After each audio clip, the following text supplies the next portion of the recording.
What is up, everybody? We are just a tad early.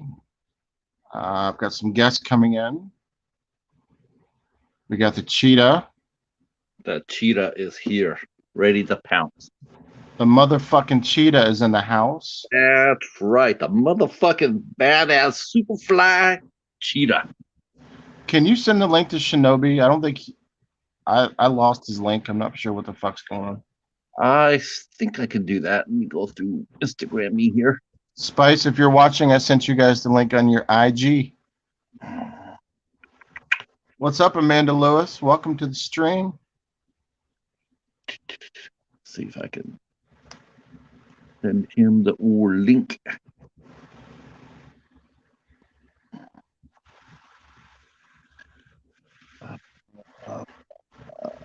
Yeah. Old school Shinobi. Haddonfield Slasher in the house. Bam.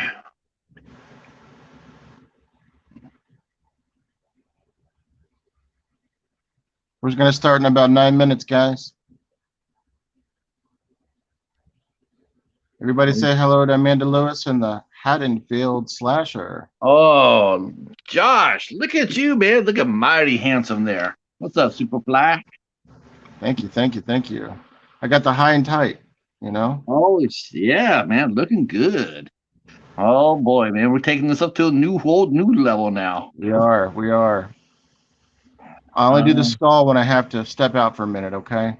So I'm gonna check on Horror Spice real quick. Hold it down for me. Sure. Let's see. Did you put us live? We're live, buddy. Oh, okay. I'm looking for there it is. Oh yeah. All right, so we're gonna be here just for a few minutes. Hi Amanda. Hey Slasher. All right.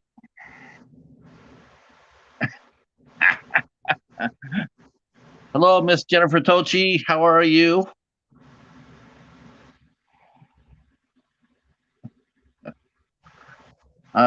Yeah, we're just setting things up. Thanks for showing up. We decided to start a little earlier for now on, since 10:30 seems to be pushing it out a little bit. So, yeah, we thought we'd start a little early. I sent it again just now, Vince. I forwarded the link on to Derek. Okay. I'm gonna see if he got the link. Let me go to the.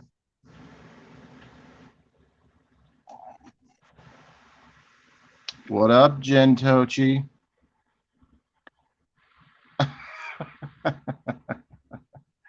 Too kind.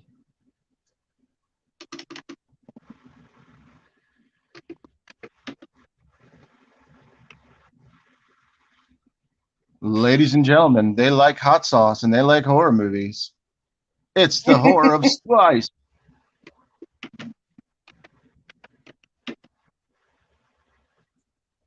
So how are you guys doing tonight? Doing good. I'm checking. Go ahead, Patrick. I'm just sending. I just want to make sure Derek got. He's active on Instagram. So I just sent him the link, and I just said, "Did you get it?" I'm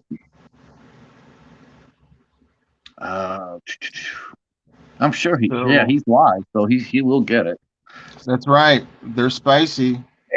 They like horror movies and they like hot sauce. So what do you think, Vince and Becky? You think my suggestion was a legit one? I think the fourth place winner of your drawing should get a prize. And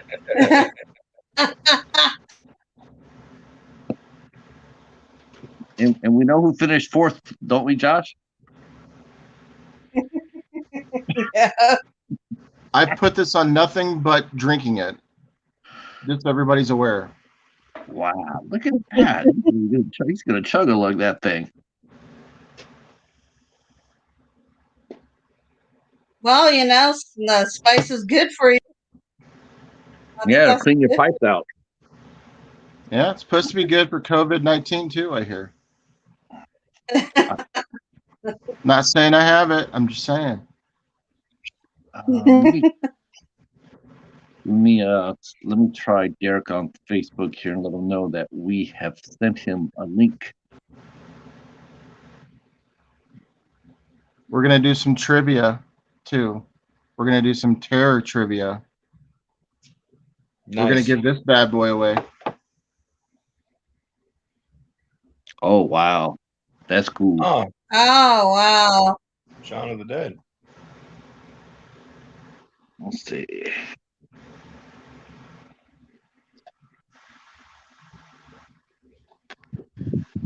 I just don't have any use for it. Like, I really am running out of space. It's getting kind of depressing. I understand that. You know, like really, really, really running out of space.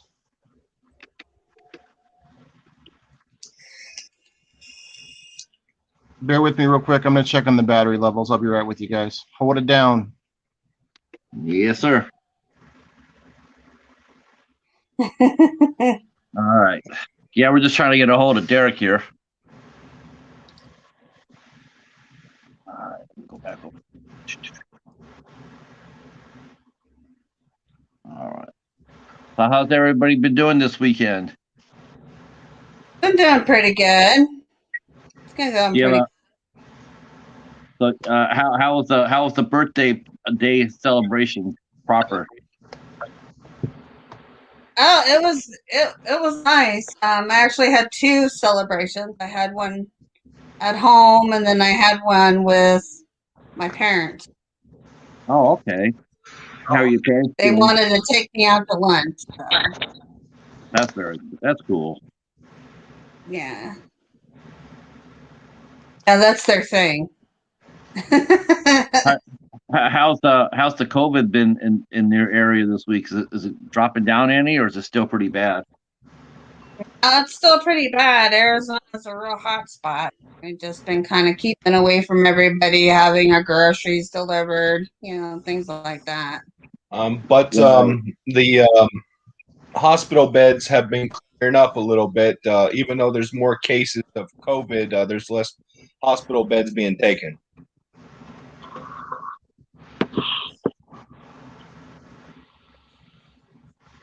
Well, that's a good thing. Yeah. But the reason, yeah, the real reason is because everybody likes to cuddle in Arizona and snuggle.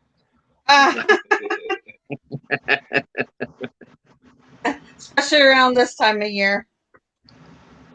Yeah, we're gonna get our first snowstorm of the season this week. We're supposed to get anywhere between 4 to 7 inches of snow, so Oh. that'll be a good thing, I think. We had Yeah, we finally rained last night. we had a dusting of snow today.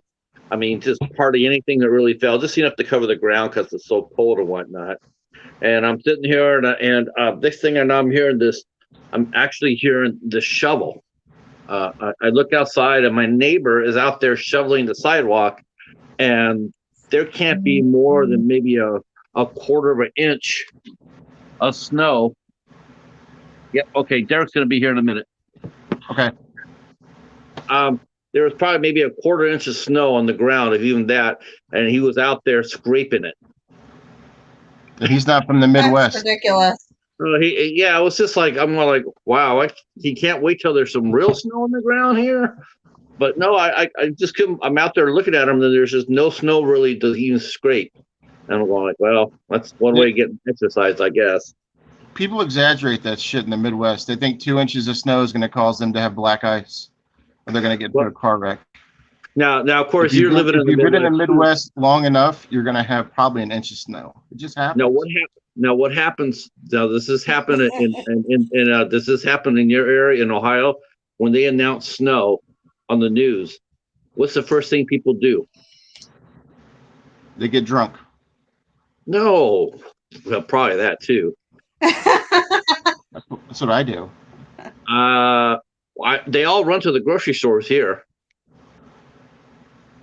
We just eat each other. We're all cannibals. I can see that, running to the grocery stores and stocking up on things. It's like it's the 3 to 6 inches worth of snow. It's not that bad. but you would think that it's falling like in New York where they get feet of snow, and no, it's it's crazy. It's just like, and the news, they thrive on it. They always put the high totals. So when they say 3 to 6 inches, you always expect the 3 inches. You never expect the 6 because that never happens. So you always discount whatever the lowest amount is what we're gonna get. Yeah. Amanda We don't Lewis get is snow from here. around here. We She only knows- get rain. Amanda Lewis is from around here. She knows what's up. Hey, David, Sam. Yep, look, see, David's right. Look, he says bread and milk at the mention of snow. Ain't that the truth? Yep. Ah, Hey, everybody. What's up, Shinobi? Derek. What time did you guys Shinobi. start? Hello, everybody. You guys started early. Yeah, we announced that we were going to start at. We announced today we were going to start at 10. Kind of starting at 10 now because football's over and shit. So why not? actually, football was over 3 weeks ago when the Steelers lost. So Shit, that's when it began. you know what? how the Bengals doing again? Since the last time they whipped your ass, Hey, pretty Kaiju. good. Let's see. Yeah. Oh, there's Dragon and Artemis. Okay, What's up, David? That's actually Dragon. that's Dragon. Kabuki Wookie. All right. Interweb Kaiju in the house. Oh yes, and we'll be talking big kaiju today because I'm sure everybody saw yeah. the Godzilla versus Kong trailer drop. Looked fantastic. You know what's funny about Yeah. that? I just watched the original for the first time, and the trailer dropped for the new one. That's how far between those movies I am. Well, you'll catch up. John did an awesome. John over at Project Ellsworth did an awesome reaction video to that today. I haven't got a chance to it. And you know why? Because I saved all of my battery for the stream because I was thoroughly embarrassed from getting unhooked multiple times last week. Very And embarrassing. I have a portable charger. But it That is happened. awesome. You guys hold it down. I'm not here, so Shit happens. Fuck it. if it happens again tonight, you know what to do. What's Yeah, up, okay. Tim? Tim Hayes in the house. Hi, Tim. If you guys have not subscribed to Tim Hayes, go subscribe to him. He does a lot of awesome updates. A lot of it's Blu-ray horror. It's kind of a mixed bag. He does a lot of Dollar Tree stuff too. I know that a lot of people discourage this, but we ourselves do encourage it. If you're not subbed to anybody in the chat, please copy their names down, and afterwards or during, please go and follow each other. The stronger your following is, the stronger for the community. So we encourage it. Only you can prevent forest fires. Please subscribe to everybody. Yeah, yeah. So yeah, that subscribe. It's one to grow on.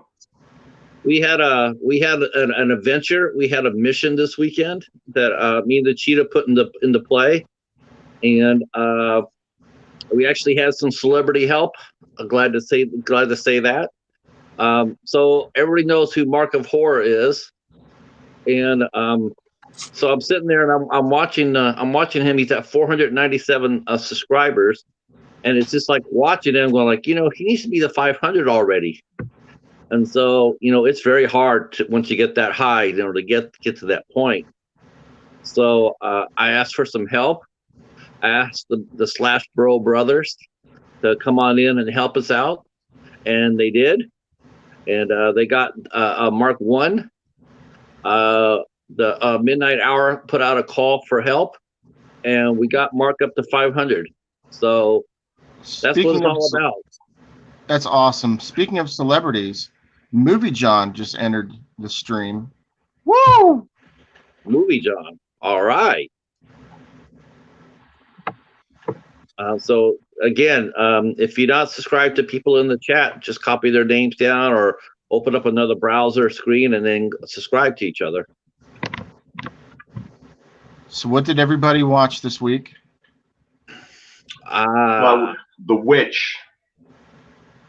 Yeah. Heard I've about seen The that. Witch. What'd you guys think about that? Oh, that's a good movie. Yeah, I had seen it before, but I started watching it with Patrick again to refresh my memory, and yeah, it's a great movie. It's a great movie. I don't know why it gets hate. I don't know why people hate on it. I really don't. Well, it's a slow burn. It's not a slash 'em up. You know, it's an atmospheric, sort of almost psychological slow burn that you got to think about a little bit. I mean, you got to kind of. I loved it about that. That's what I did too. That medieval feel. Yeah. You got to kind of prepare for something like that. I mean, you kind of go in knowing that it's not going to be a slasher right away. Mm-hmm. You know. So, would you guys watch Spice? We watched The Phantom Carriage. Phantom. It's an old movie. Yeah, Yeah, it's from 1921. We got a Criterion DVD. Yeah, nice. for real cheap. Nice. For some reason, it was just real cheap. It was the only form we could find it in, and it was actually a request by one of our subscribers. Oh, that's cool. Where'd you grab it from? Amazon. Okay, I'll have to check out some of their old stuff on there. Yeah, I'll have to hit over there too. That's amazing. Yeah, that's great. Criterion is on sale a couple times a year through Barnes and Noble, but to find something like that on Amazon right now, sweet. Jintochi says she watched Rodents and then Oliver. Oh, I have Rodents. Rodents is is a fun cheapo movie. Yeah, but it's a creature feature, so you know I love it. It's fun. Yeah, I like it. Also, it's not like a Disney movie. It's a horror movie. I'm not sure what Oliver is. Is Oliver the musical? I think Oliver's the one with isn't it like the fucking Disney movie from '82 or something? Am I wrong? Wasn't that Oliver and Company? I don't know what Oliver is. Yeah, Oliver's an old musical about I think British waifs and things like that. Oh, you mean as in from? Oh, what's that? Yeah, there we go. Oliver Twist. That's what Tim said. Yeah. Oh, that's what I'm talking about. Oliver Twist. Okay. That's the Charles Dickens story. Buried Alive. Okay. David mentioned about the witch being a slow burn, and the dialogue was hard to understand. Yeah, Derek mentioned that I should put on the subtitles, and once I did that, it was really easy to follow. It's a very good movie. Yeah, with Robert Eggers, when I watched his The Lighthouse, I had to put the subtitles on, and it's funny watching the subtitles and paying more attention to the dialogue on The Witch. You start to see that parallel between the dialogue in The Witch and The Lighthouse a little bit with that old stilted dialogue that Eggers likes to obsess over. He does a lot of research on that kind of thing to get the shit accurate. Yeah, that's one thing that really impressed me the very most about The Witch was how much research he went into it. Oliver the musical. So I watched Cold Skin, which I put my review up, and I watched The Witch with Derek, and then I watched an action adventure movie called Line of Duty with Aaron Eckhart. What is it?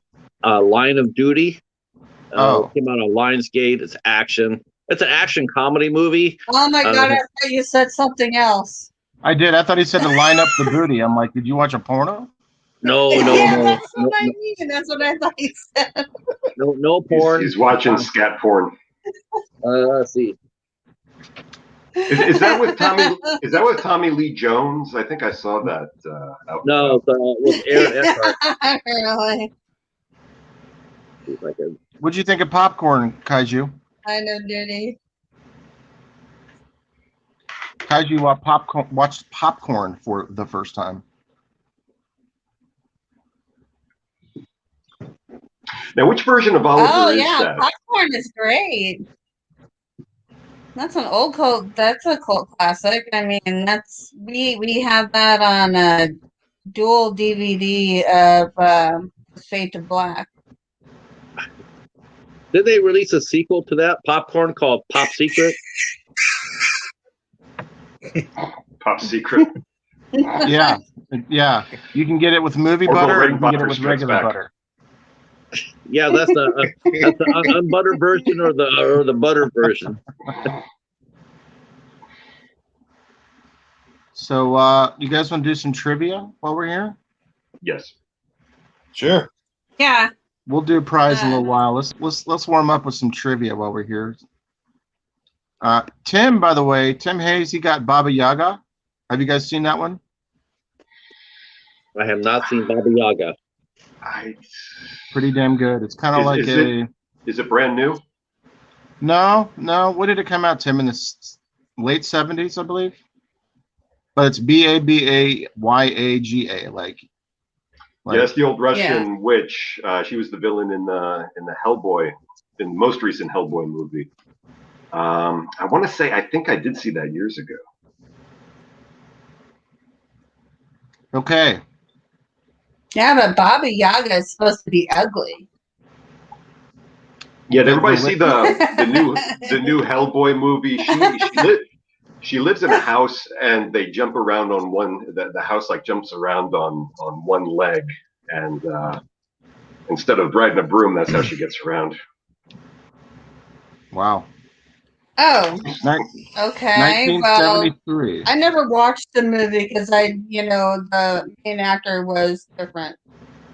Yeah, Ron Perlman was in Hellboy, but it's actually a really pretty good movie. It was directed by the guy who made The Descent, which is an awesome horror movie, and Neil Marshall. He made a ton of great shit, actually. Okay, we're gonna do a little bit of trivia here, and then we'll auction off the prize here with some questions in a little while. But let's get the brain matter going with this one, okay?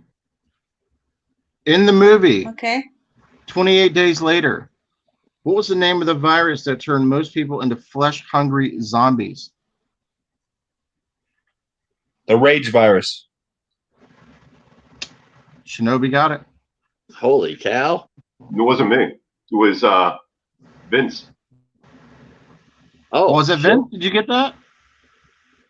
Was that you, Vince? Yes, sir. Hell yeah. Okay. Yeah. Yep.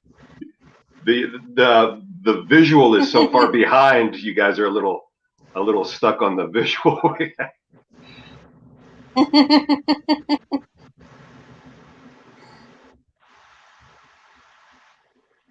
In what 2016 movie finds a group of thieves trapped inside a house that they're trying to rob and discover the owner is not just a blind, helpless victim? Don't Breathe. Wow.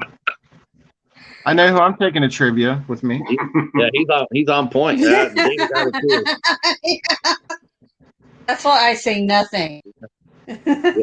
David got it too. Awesome, Dave. Some of these are really easy, so I'm taking a little bit of time, so just bear with me. Chat amongst yourselves. So I try to find one that's not fucking easy. Like, what is the name of the dog in Lost Boys? Mutt. That's it. It's Mutt. You got it.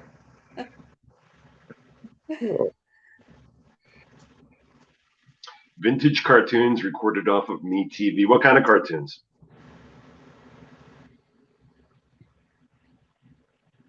You can't find vintage cartoons on YouTube anymore. That's right. The dog in the Lost Boys was Nanook. I was trying to think what that was because I remember when Corey Haim's in the tub and the dog's on the door, he crashes in and he calls his name. Yeah. What did you do to my dog, you asshole? Well, Mom's gonna be pissed. That's a good impression. Tom and Jerry and Bugs Bunny and Popeye. Old school Popeye was those old school 20s and 30s cartoons were fucked up a little bit. I love that shit. And the Betty Boop. Okay.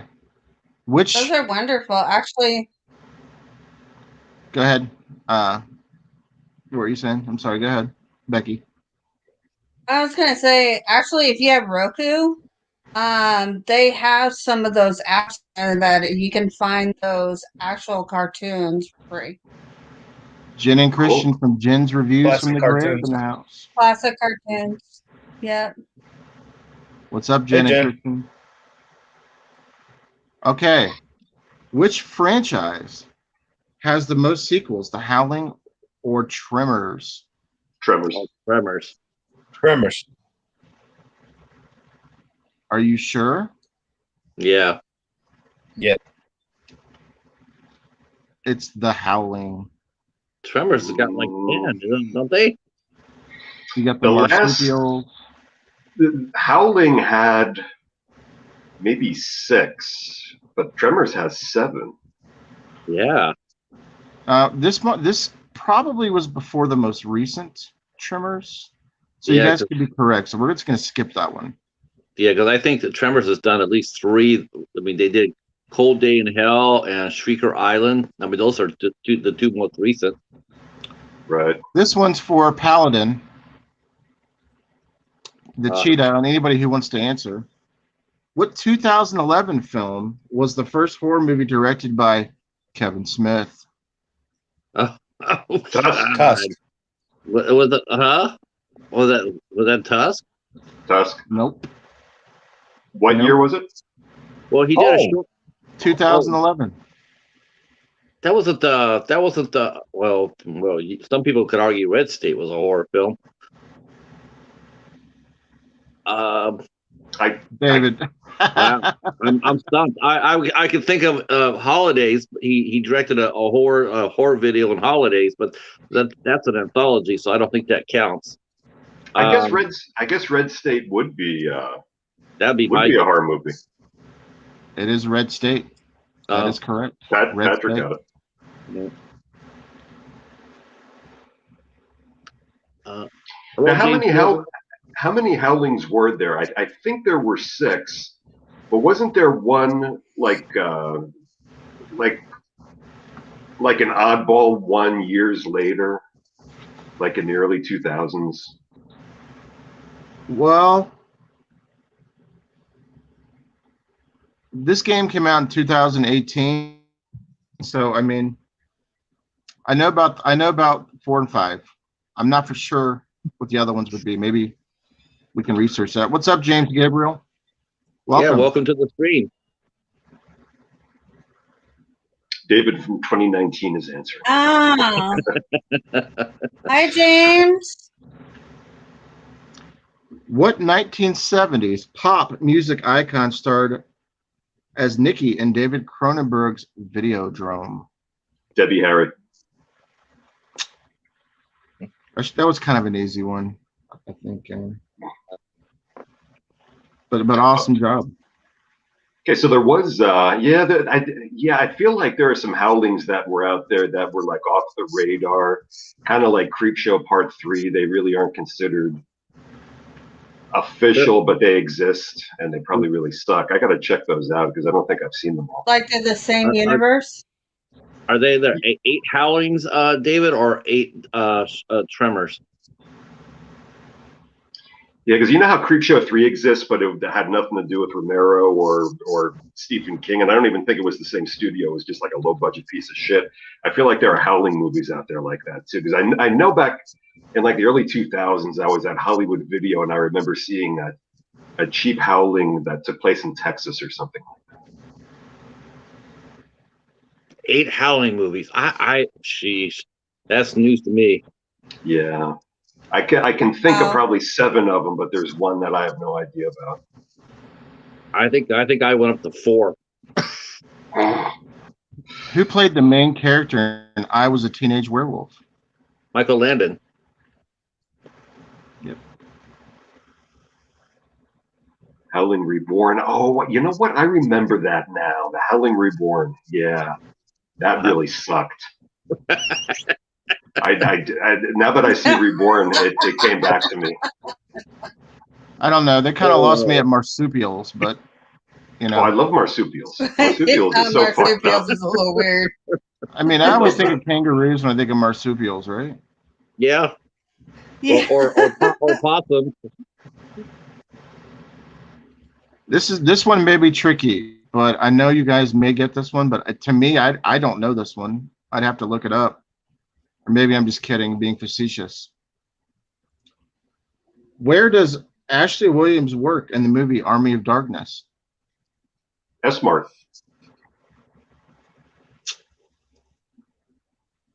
I underestimated the stream. You guys are Where? killing it. Why don't you say it? Isn't it S-Mart? It's that smart. Yes. Oh, okay. I thought you shook your head now. I see Casey got it, and yep, Q got it. Hi Q, how are you doing? How are you feeling? Q, what's Hey, up, Q. man? Thank Ben you. Greb, How you doing, Q? Clinton in the house. Haven't seen you in a while.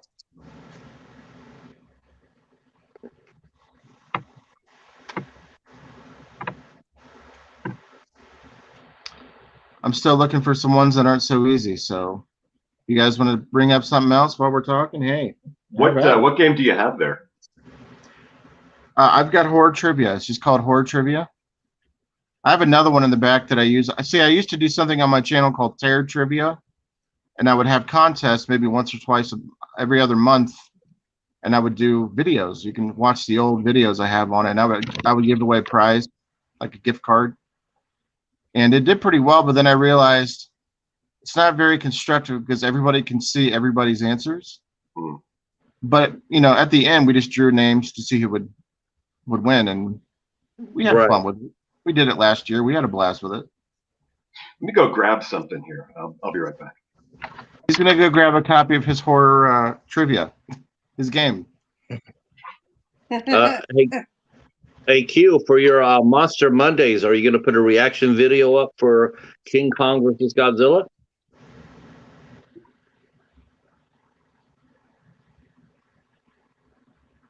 Yeah, that is.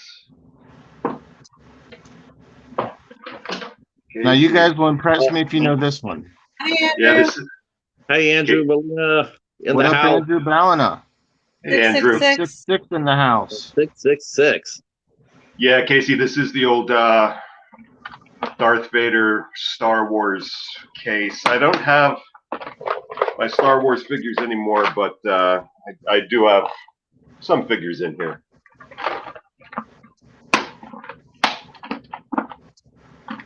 While he's pulling, let's go ahead and go over the next question that you guys will get instantly. What is the name of the biological weapon used to kill people through their water supply in the movie The Crazies?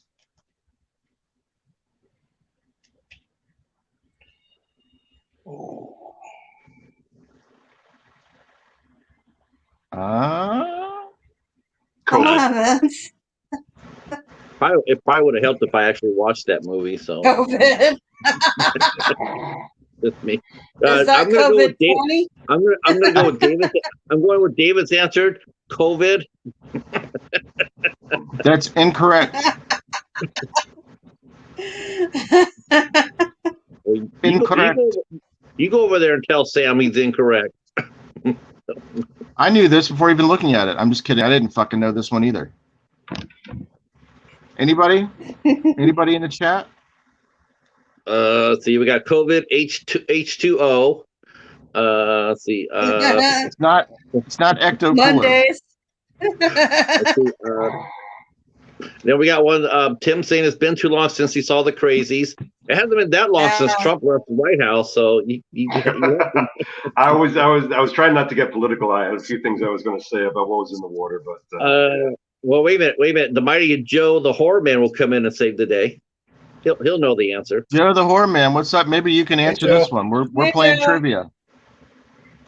I'll read it back for Joe. Hey Joe. No. What's the name of the biological weapons used to kill the people through their water supply in the movie The Crazies? We know that it's not COVID or ecto cooler.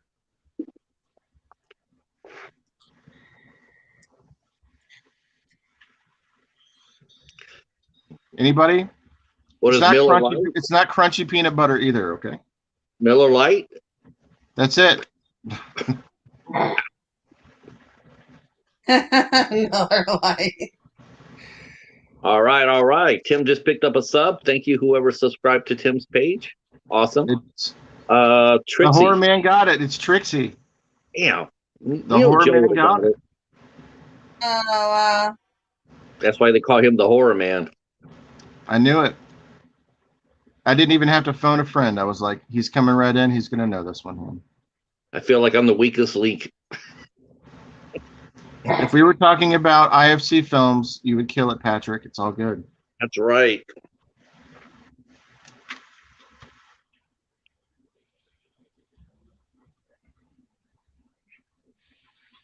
Does anybody remember these things? This was out when I was a kid. It's called Quiz Whiz. And this is one I have. Oh. It's monsters, vampires, witches, and ghosts. And a lot of this has to do with the old Universal monster movies. And there was like a little battery operated thing like this. Oh, wow. But this is the superheroes one I have still. DC superheroes. I don't think I've ever seen one of those. This is pretty cool. This is from 1981. Yeah, so I was 6 when I got this. Wow. So if we want to get into some old school trivia, You like that poster, Andrew? Oh, yeah, that's old. That's pretty old school. The Wizard? Superheroes. what is that from Wizard Magazine? Some of us still watch, still read comics. Oh yeah, I like horror comics. David said he The had a superheroes and everything like that. Super I villains. like vampires everywhere. Whatever you're into. that Vampires Everywhere comic from the Lost Boys. I just had something in my Facebook stream pop up that they did an entire repro of that you could buy for like $25. I was thinking of getting that. Oh, wow. Uh-oh. We lost Hobbs. Uh-oh. Oh, we And so it did. begins. So it begins. Well, you think it lines us up and shoots us down like ducks at a I would probably buy that. he's picking on me. Like ducks at a fair. One of those fair games. It's gonna start cutting us off one by one. The dark web.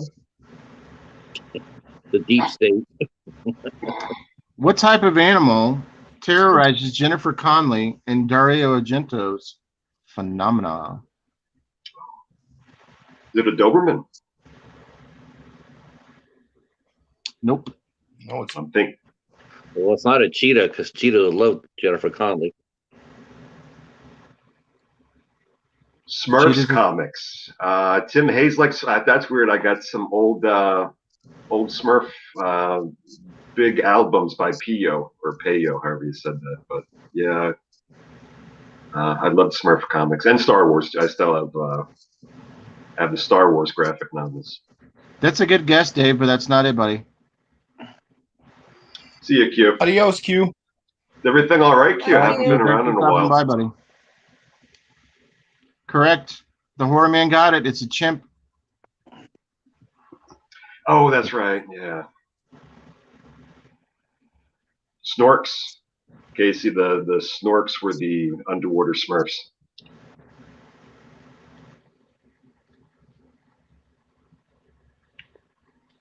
So I'm gonna look for some hard ones, and we'll revisit this here in a few, and we'll do a little bit of trivia. You're gonna look for some hard ones. We'll give away this thing. That's what she said.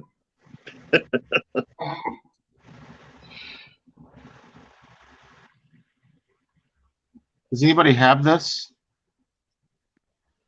No. No. Nope, we sure don't.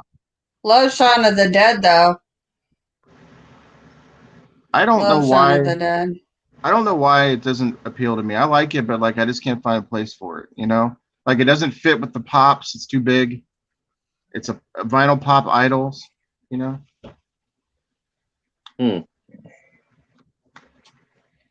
Yeah, the original.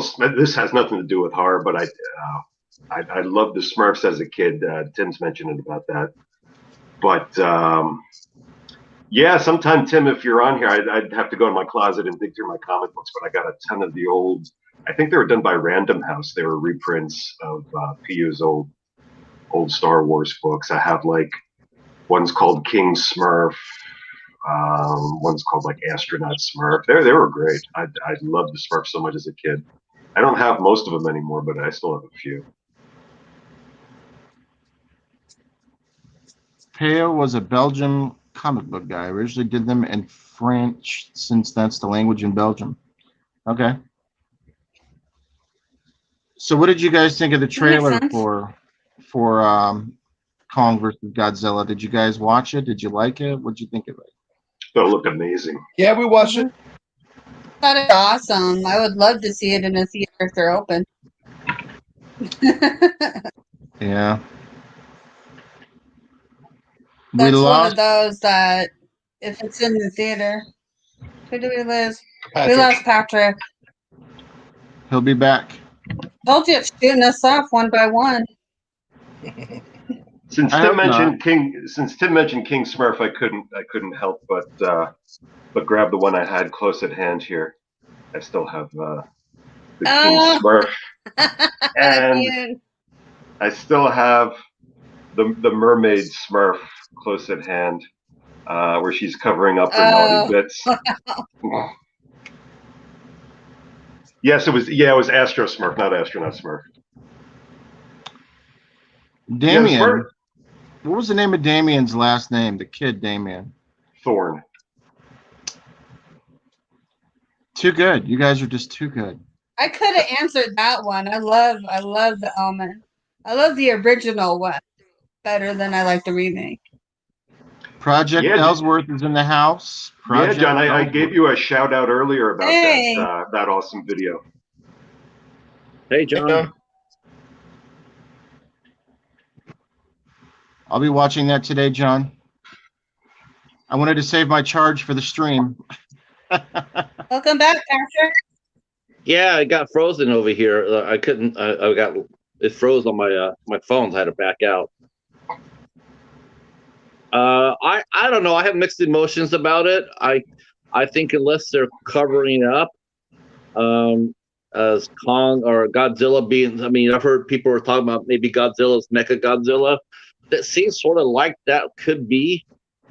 I don't really necessarily, or mind control, but I don't know. Well, Patrick, did you see on my Facebook? I posted the synopsis because the synopsis gave new details. The synopsis they released today gave details about the trailer, and it's saying that I guess Kong is in captivity, and they go back to Kong's island, where there's an evil stirring within the earth, and I don't think that refers to Godzilla. And you see in the video, if Ben was here, he'd know. Maybe somebody in the chat knows. I don't think it was Mothra, but the large winged creature that they show briefly. That was Q from Q the Winged Serpent. No, I'm just kidding. Yeah, it's gotta be King Ghidorah, maybe. Is it Warbat Casey that they showed on the island? Yeah. There's going to be some big baddie. Rodan. That's what I was trying to think of. But I thought Rodan got killed in the last movie. Oh, that's what I like. That's what I thought it was Rodan.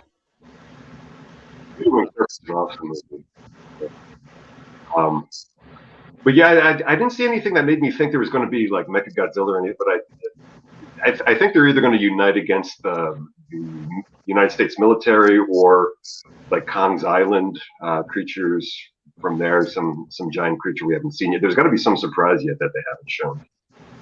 Yeah, I wish I could help. I've just watched the first Godzilla movie I've ever seen 2 weeks ago. They definitely put over Kong big in the trailer. I mean, Kong looks really quite. He looks really overpowering in this. Yeah, he does. Well, they got to scale him up, I think, to take on Godzilla. But that punch he throws, it was pretty fucking sweet. Hey, Johnny Funko, welcome. Johnny Funko, what up? Johnny.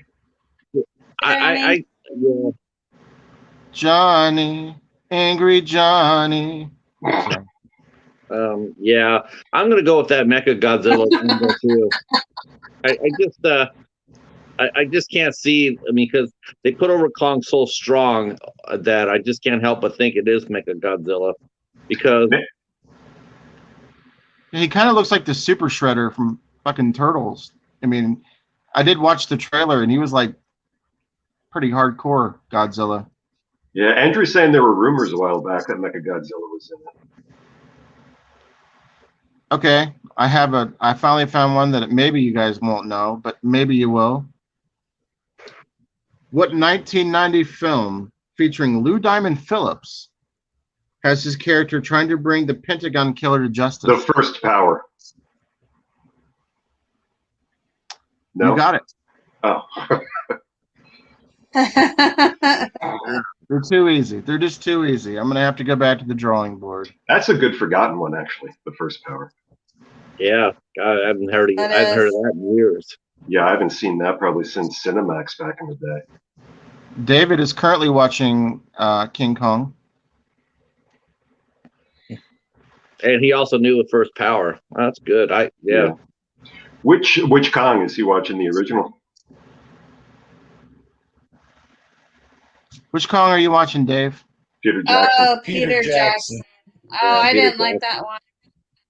I'll tell you, the parts in that movie that take place on Skull Island were fucking phenomenal. I love that shit. The scenery was great. It was too long for me. It was too long. It was 3-hour film. Yeah. I think they could have cut some of that off. Am I answering too fast? I don't know. I didn't even know we were supposed to answer. First Power. God, I haven't seen that. I just saw Lou Diamond Phillips do a horror movie from 2015 called Sanitarium. It was an anthology with Malcolm McDowell. He's pretty good in that. Lou Diamond Phillips was in that. Yeah. Oh. That was surprising. I always liked him. I think he's an underrated actor.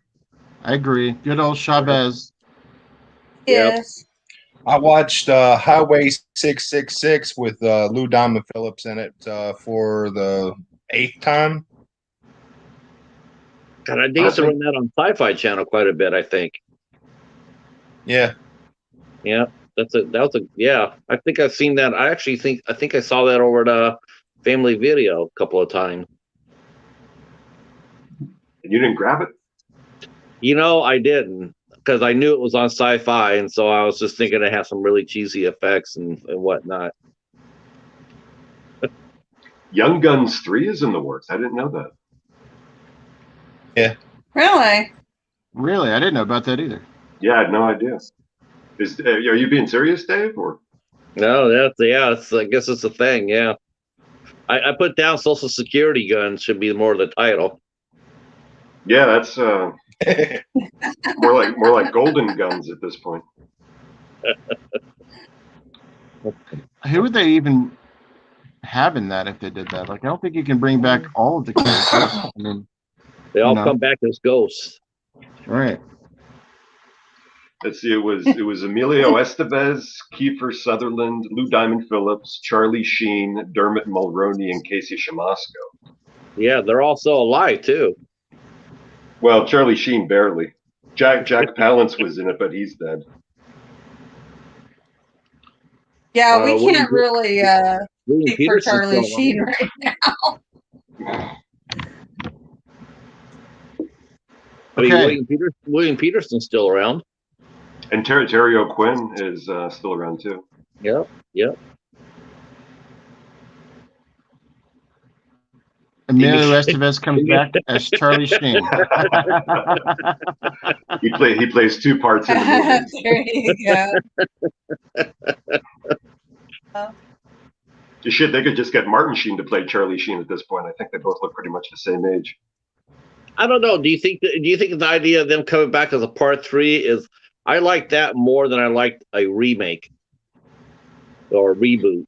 Well, if they're going to do anything with Young Guns, I just as soon see the original cast. Yeah, I do too. Yeah. All right. Remakes Let's are do- not always what they're cracked up to be. No, they need to cut out some of the remakes. Some of them. You know, I get really irritated with remakes. You know. Martin Sheen could be Billy.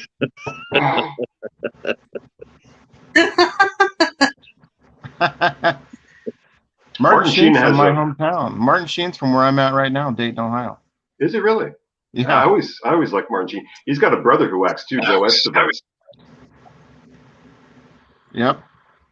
And Rob I've Lowe's from seen a here. few B movies. Yeah. You don't want a Sinful Dwarf remake, Hobbs? I don't think they can. If you watch the end, I'm not going to spoil it. Oh, well, But they, yeah. I mean, even if he dies, it doesn't mean anything. Look what they done to Leprechaun. They brought well, his the thing ass about back. it is like Well, that movie they- had so many things with it that would be so out of line now. That movie would get pulled so quick it would be off the chains. Well, I mean, look at Suspiria. Suspiria was. There are a lot of un-PC movies. When it comes to horror, you can get away with that sort of thing. Well, I don't know. I saw the new horror trailer for just I guess yesterday or Friday. I guess it's the new Instant Buzz. Was that Psycho Gorman? You guys see Yes. that? Man, that looks awesome. Yeah, I posted that on my Facebook page too. There's an Alamo Draft House watch party coming up for that, and Waxwork Records has the soundtrack onto that. It's a synth heavy soundtrack that looks awesome. Plus, they did a Bernie meme with the crew of that. Yeah, I watched the preview of that, and boy, the only thing that came back to me roaring was the fact that it had had the same vibe as Carousel and from the Velocipaster. It had the same vibe, so and that was exciting to see. And it's coming out. I guess it's coming out on Shudder. Now I'm scared. I haven't seen those Wild Eye movies, but if it looks like those, I'm scared. Oh, be scared. Velocipaster is fantastic. Carousel is fantastic. Velocipaster and Carousel are awesome. We're going to do 5 questions. And the first 3 people that responds in the first... Okay, so... Should we wait until the whole question's read? Yeah. And then the first answer? Why don't we wait and see what the chat does? Oh, Yeah. okay. Oh, I'm sorry. I thought we were playing. I didn't even think of the chat playing. Yeah, this is kind of like for the chat, guys. I mean, Oh shit! I'm sorry. That's it's okay. why Dave, It's okay. That's why Andrew called me out earlier. I'm sure it was. We I don't were all know. answering. Yeah, I thought we were playing, but Well, yeah. I wasn't really. Answering. Yeah, but I wasn't really giving away anything, and we were just having some fun earlier. So now we're getting down to Okay. the prizes. So, Okay. That boomerang is coming your way, Derek. Yeah, That's probably from Andrew. so Yeah, I'm sorry, guys. it's okay. I wasn't thinking. We're gonna do 5 questions. The first 3 people that respond. I don't know if I don't know. Damn, I got to think about this because we're live, so this is a little bit more tricky. Okay, so we're gonna do 5 questions. The first person that responds, obviously, is gonna get their answer. So, and then what I'm gonna do is I'm gonna go and at the 5 and the people that get the question right, those 5, we're gonna go drawing, and we're gonna give away this beautiful Shaun of the Dead pop vinyl figure.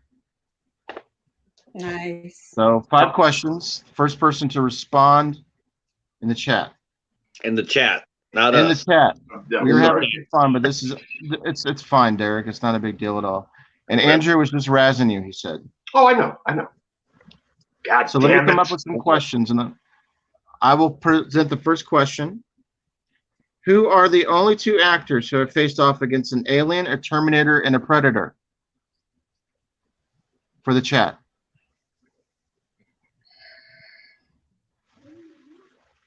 I need 2 answers. And one of them is not Ben Stiller. Can you read the question again, Hobbs? Yes. Who are the only 2 actors who have faced off against an alien, a Terminator, and a Predator? Are you sure there's 2? There is 2. There's 200. No, I'm just kidding.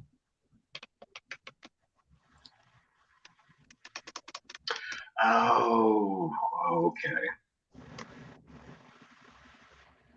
Anybody?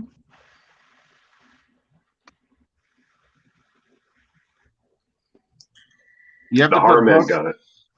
Huh? The horror man got it. The horror man. He's down for one, so he's got one.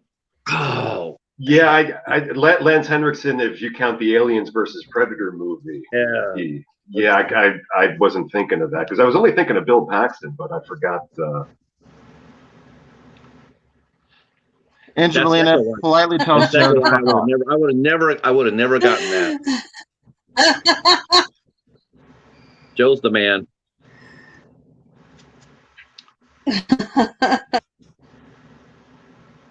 I was just looking at one. I repeat, Andrew Yeah, Ballina has I have no politely idea told either, David. the horror man to fuck off.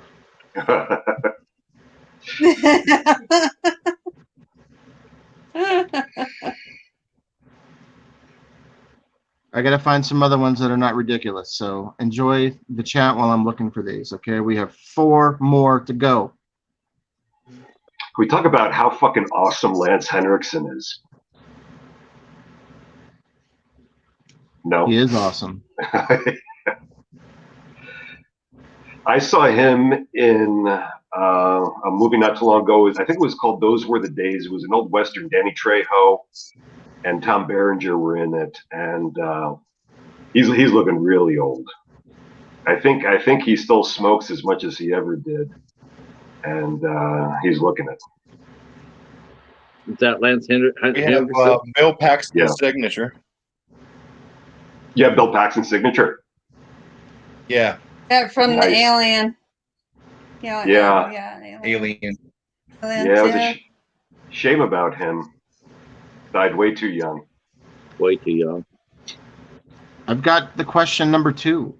Andrew's got a question. How do the aliens plan to conquer the planet in Plan 9 from outer space? Oh my God, I have no idea. So in Plan 9, outer space, how do the aliens plan to conquer? James Woods. James Woods. James Woods.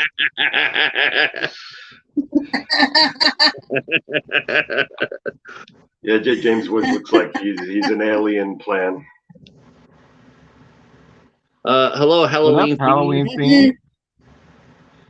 If you guys have not subscribed to Halloween Fiend, his channel is badass. Check him out. Yeah, there's a lot of channels here I have to go back and subscribe to. Oh, Joe got it again. Joe with number 2. Joe, the horror man. Joe just started his collection last week. He's new to the community.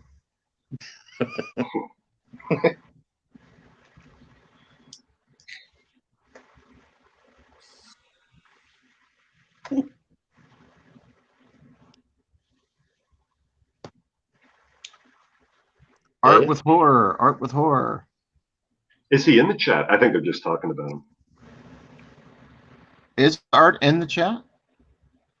Art is not in the chat. So much more. If you guys have a question that you want to throw out that you think is difficult, I'm going to let you guys also throw out some questions. We have 3 more. They have to be horror related. They can't be about like soap operas or. Well, let me grab my my trivia here. I got one for you. Okay. What movie from the silent era was inspiration to Kubrick during The Shining?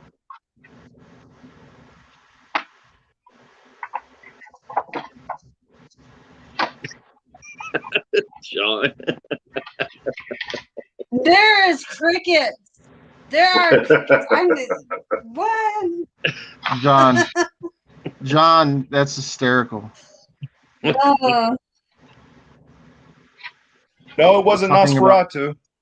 Talking about Victor Newman, the guy that doesn't know how to die. Victor Newman. God, no kidding. I think Victor Newman's a vampire.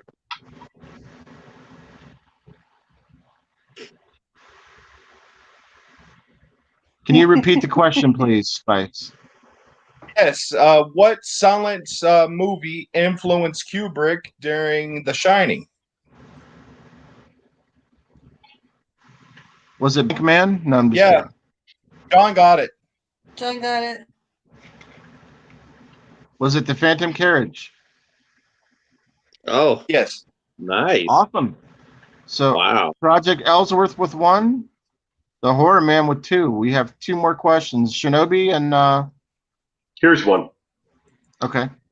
In Slavic folklore, blank was a demonic hag who kidnapped and ate young children.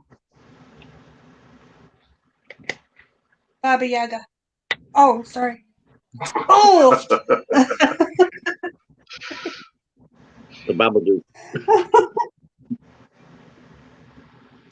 Is she okay? That's all right. She embarrassed herself. Oh. Casey got it. I don't think Casey heard. Yeah, I don't think he heard, but he definitely got it. Okay, good. Yeah. I don't even remember what the fucking question was. I'm sorry. I'm losing my mind. You got the production of the show on your shoulders. So I know, right? I've got many people involved here. I've got the backstage you crew get here. excused away. That's Mhm. right. I've got directors all over the place back here. Mm-hmm. So did somebody get that one? you've got interns under your desk. Yeah, Casey got it. Casey Okay. got it. Okay. So I don't. That's why I picked it, Dave. I wanted a relatively easy one. so technically, since Joe has 2, Casey has 1, and Project Ellsworth has 1, this final question can determine the winner still, because Joe, not necessarily everybody's still in it. But anybody that has to answer that hasn't in this, if they answer 1, then obviously they're eliminated. So so this really comes down to those 3 technically, unless somebody, since we only have 5 questions, right? So I guess it's down to them 3. Am I correct? By process of elimination? Sounds I good to me. believe. Okay. All right. So for those 3, David's like, I thought you were drunk. Yeah, I thought you were okay. what type of question do you have? I've got Patrick's question. Come on. Why wasn't there a Patrick's got scarecrow a in the wild eye movie question. Revenge of the Scarecrow? Revenge of the Scarecrow or American Scarecrow? American Scarecrow. Who was the main actor in it? All right, You know Patrick. Come You know up with one. Whatever you want, Patrick. Oh. Throw it at us, buddy. All right. Who directed the 2020 Wild Eye classic American Scarecrow? Yeah, No, I'm kidding. that's it. I'm kidding. Yeah. Who direct? Oh, okay. Yeah, I got a question. I got a question. Ladies and gentlemen, Patrick has a question. What movie that we all love and we all talked about last year is getting a sequel? Getting a sequel this year? Getting a sequel. I think it's going to come out later on this year. But we all loved it and we all talked about it incessantly last year in our streams. It's getting a Kong sequel. versus Godzilla? No, I'm just kidding. no, John.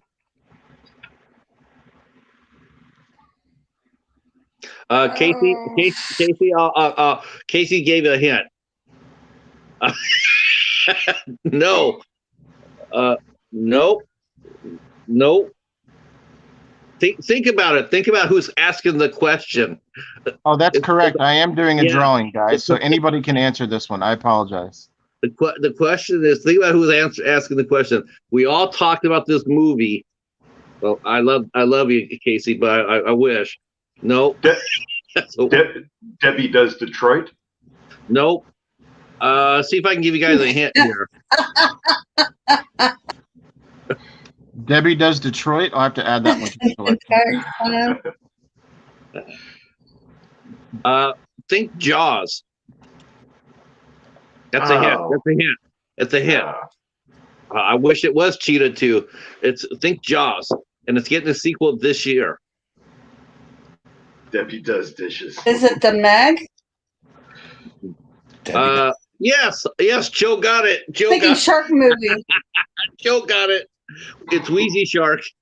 They're Where's making the another shark? Ouija shark? Oh my god, Yep. it's getting a sequel? Yes, I just saw that on Wild Eye's Instagram page. They had a picture of Wheezy Shark. It said, "Guess who's coming back?" Foreskin Jennifer. Gump. Foreskin. We talked about that movie all the. We talked about that movie all year last year. I think you talked about it more than anybody else did. I think we all. You love that movie so much. I That think movie- you secretly like the movie, and I'm going to get you the poster as soon as I see one. You know what? You should see the Japanese poster for that movie. Rob showed me the picture of the that was Japanese. great. Oh man, so good. I've So never that being seen this said- movie either. So we have 3 entries, and everybody I have to recorrect myself. So it was drawing. So Joe has 3 entries, Casey has 1, and then John has 1. So 5 entries. I'm going to make some notes here, and we're going to have a little drawing on the stream All right. for the vinyl. Congratulations, Horror Man. Yeah. Ouija Shark delivers again. And I'm going to sign it as well. I'm going to sign it on the side, Hobbs Horror. I'm just kidding. I'm not going to touch it. I was going to say that takes the value away. I was gonna say you should put a bite mark in it. There's no You should chance I was going to do that, Derek. You know I had to have been joking. He's going to drive it to your house during a door dash. Casey, you definitely need to see that cinematic classic Ouija Shark. So now you're selling it to people, Patrick? Oh no, mine swam away many months ago.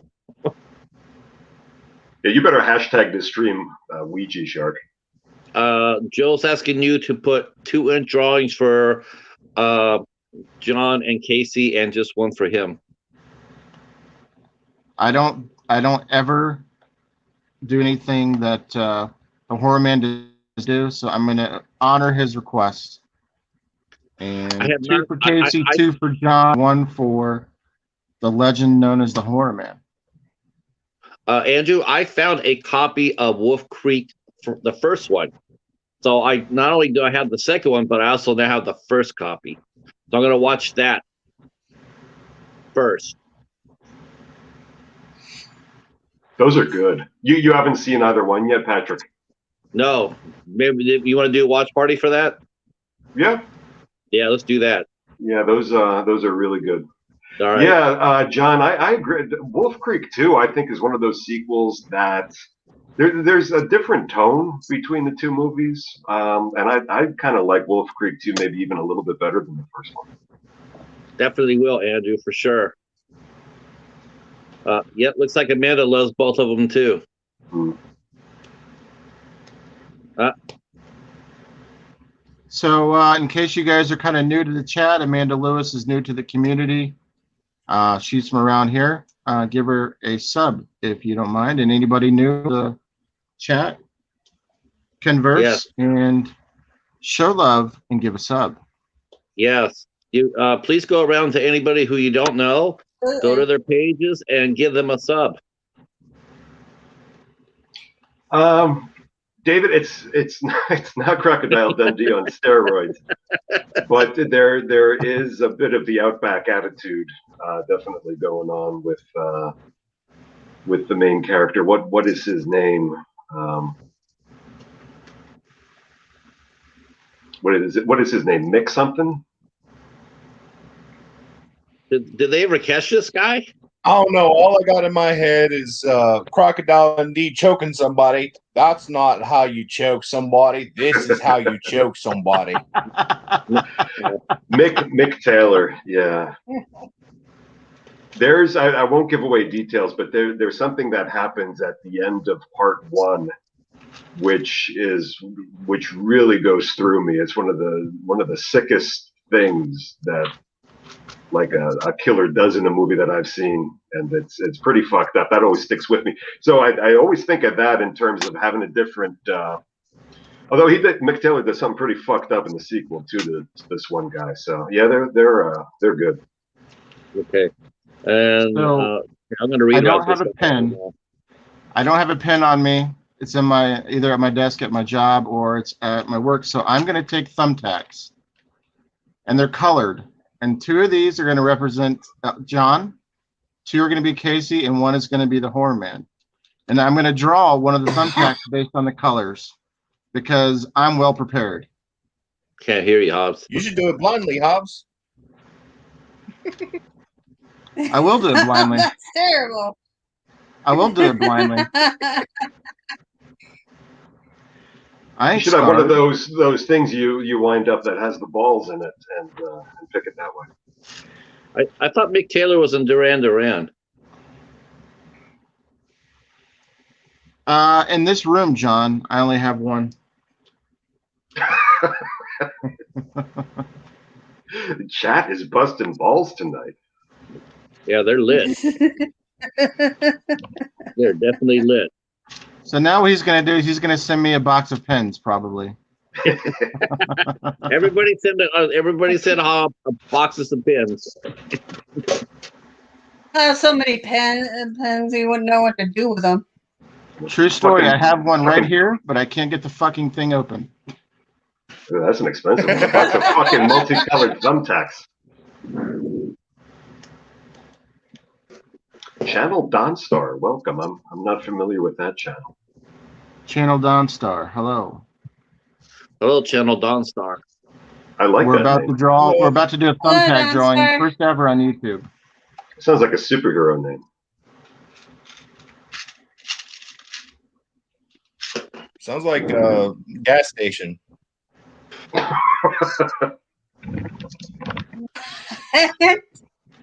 Imagine pulling in the Channel Dawnstar. It sounds like that thing in your car that you would get whenever you had an emergency, the Dawnstar. Dawnstar. Yeah. Yeah. Please enter your code. Please tell us your location. Tell us your location. You're Oh, bleeding and it wants to know your location. We lost Patrick. So Hello, my name is John. we have 1 pink one for Project Ellsworth. Nice. 2 pink one for Project Ellsworth. John's getting the pink. We have a white one for the Horror Man. And we have blue for Casey, 2 blue for Casey. John And then is as Mr. soon as Pink. the cheetah comes back, we will do a drawing.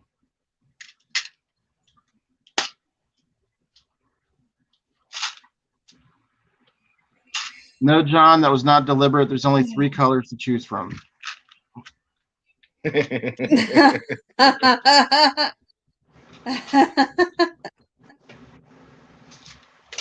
By the way, if you've not subscribed to Project Ellsworth, it's an amazing channel.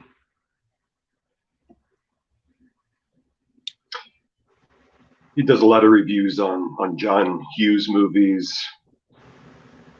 A lot of Molly Ringwald. Look at the Horror Man. Look at the Horror Man. Salmon. So we have 2 in the pink.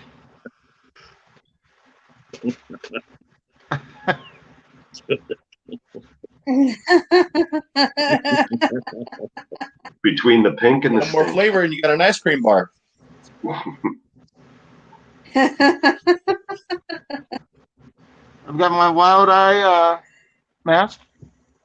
Oh wow. I'll be sending that as well. Just kidding. It's like sheets with tuberculosis. Okay, so there's 5 pins in here. We're gonna roll it up, and the winner is gonna get this Shaun of the Dead pop vinyl. It's gonna be Casey, Joe, or John. You got to roll it out on camera. There it is. I'm not looking. What color is it? I'm colorblind. Looks white. Is it white? That's white. I believe that's the Horror Man, right? Yes. Yeah. Joe, Yeah. you still won, buddy, Well, even though Joe. giving up. He still won, even Congratulations, giving Joe. up some of Called it. his wins. So, Joe, I already have your address, Joe, so I will get this out to you with some other stuff I'd already planned to send you very soon. Joe was white.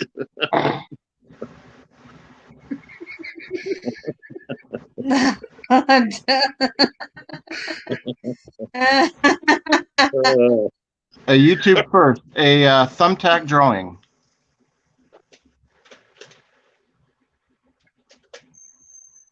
Congrats, Bronco Joe. Juggalo I have Talks to say, I Movies is haven't in the seen house. that one before. I like to be different. And also, I just wasn't prepared. Where did you Everybody- get that? Well, at least you didn't pull out body hairs and measure them. Good. Yeah, pluck pubes from your nutsack next time. Ah, ah. Why does this one smell like Gouda? Why is there dandruff all over it? Let's hope that's not the case, right? Good. So thanks for playing Terror Trivia. Now, where'd you get that figure at? Was that something you had won, or did you buy that? No, a long time ago, it was part of a box that I got. Like, you know, you get those horror boxes, Okay. and it's Thank you, Andrew. cool. It's unopened, The cheese, yeah. and I did not sign it, Joe, unless you want me to. From under cheese. Hey, Brad.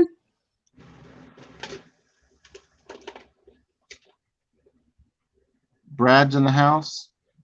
Don't forget, if you didn't check out Bronco Juggalo's interview the other day, celebrity right, interview, check that out. That was badass. Sure did. Yep. Check it out.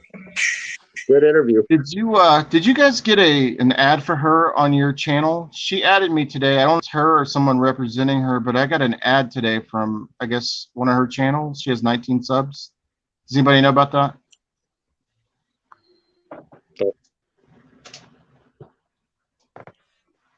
Did anybody get from Hey, Larry. Hey, Larry. from the Hey, Larry. algorithm of being on the Midnight Hour? Did anybody get the Midnight Hour from 1985, the made-for-TV horror movie with Sherry Belafonte? That is Come one up of my in there. favorite movies of all time, and that is one of the inspirations for this stream. Also, one of the Horror Man's favorite movies of all time.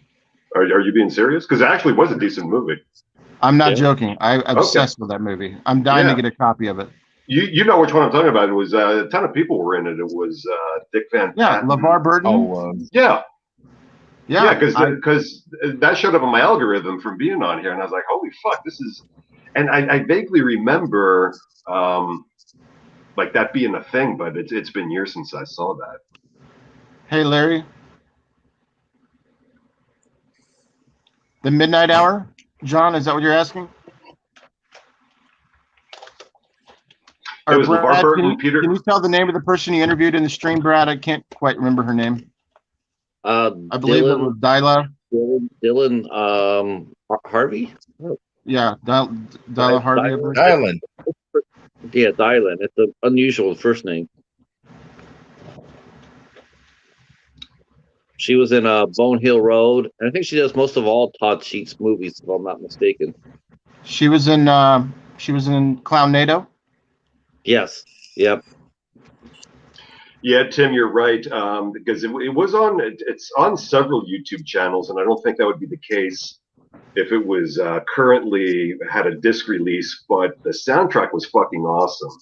It had "How Soon Is Now" by the Smiths on it, and a ton of like old '60s rock and roll on it too. So that probably is the case. The soundtrack would be a bitch, probably with Morrissey, because he's a bit of a prick and probably wouldn't release "How Soon Is Now." John, that was the person that Brad interviewed on his. I got a ad from her or someone that's using her name today on my channel. I think it's Delilah Harvey. Yeah, I think she's already been on here. That might be. I don't know if that's a real account, because I know I've seen her comment on other people's channels, especially after after Bone Hill Road came out. Her and a lot of the cast were going around and thanking people for their good reviews. Who knows? But yeah. The Midnight Hour is one of my favorite Halloween movies of all time, and favorite movies of all time. Yeah, David Morrissey is an asshole. I don't know what his problem is. He really got fucked up in recent years. I like I love the Smiths, and even some of his solo shit isn't bad. But he's just a raging fucking hard on. I remember him from the '80s, so I kind of during junior high school years listened to him, but he always had kind of an and then when he went solo, he always kind of had an attitude and kind of really strongly judgmental. And some of his songs are ridiculous too, like "Girlfriend in a Coma" and all the lazy. I'm pretty sure that Derek is, that's what came to my mind. I'm pretty sure that Derek is not a fan, John. I do like some of his music, but I can't stand people with his attitude like him. Yeah, it is the undead cheerleader in that. Joe, so did I. I completely had a crush on the cheerleader. Larry D in the house. Larry D. Ben, the Cadaver Club. I forgot to introduce Ben properly. Ladies and gentlemen, the women love him, and he knows how to work the wood. Ben, Cadaver Club. Yeah, no, we have two Godzilla experts in chat, Casey and Ben. Yes, and Casey said he'd like the trailer, I believe. What did Ben think? Or Ben hasn't seen it yet. Uh-oh.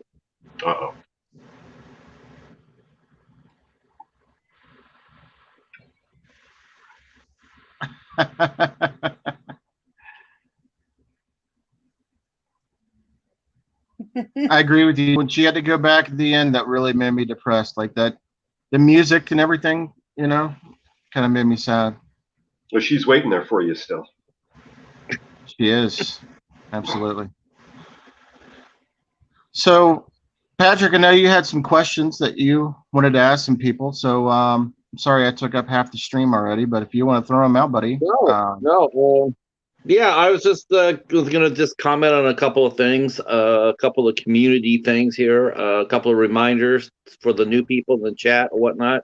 We got a couple of contests going on. Martin, Anthropomatic Fiend, is having his 400th subscriber contest. So he's offering a great prize package. He's just asking, he can either do a video or he can leave a comment. We'll put a link in the below after the chat's over with. We'll put a link to his page. And Dan from Reject Films is also doing a contest. He is giving away a Flash Gordon Arrow video box set of Flash Gordon on his channel. He's asking for people to do a video for that entry. So two really good YouTubers, horror fans of the community, and they're doing two contests.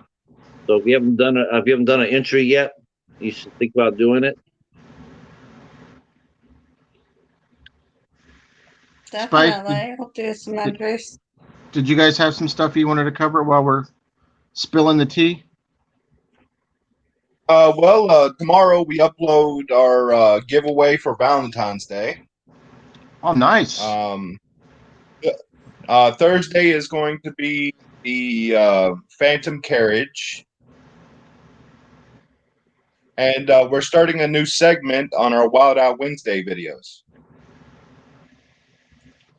You mean like for the Wild Eye Wednesday, like a different type of segment for it, or?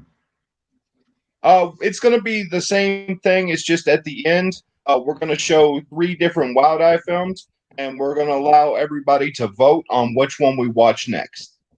Cool, man. Oh, that'll be fun. Hell yeah, that's awesome, dude. That'll add some spice to it. Derek, you got anything you want to kind of talk about while we're halfway through the stream?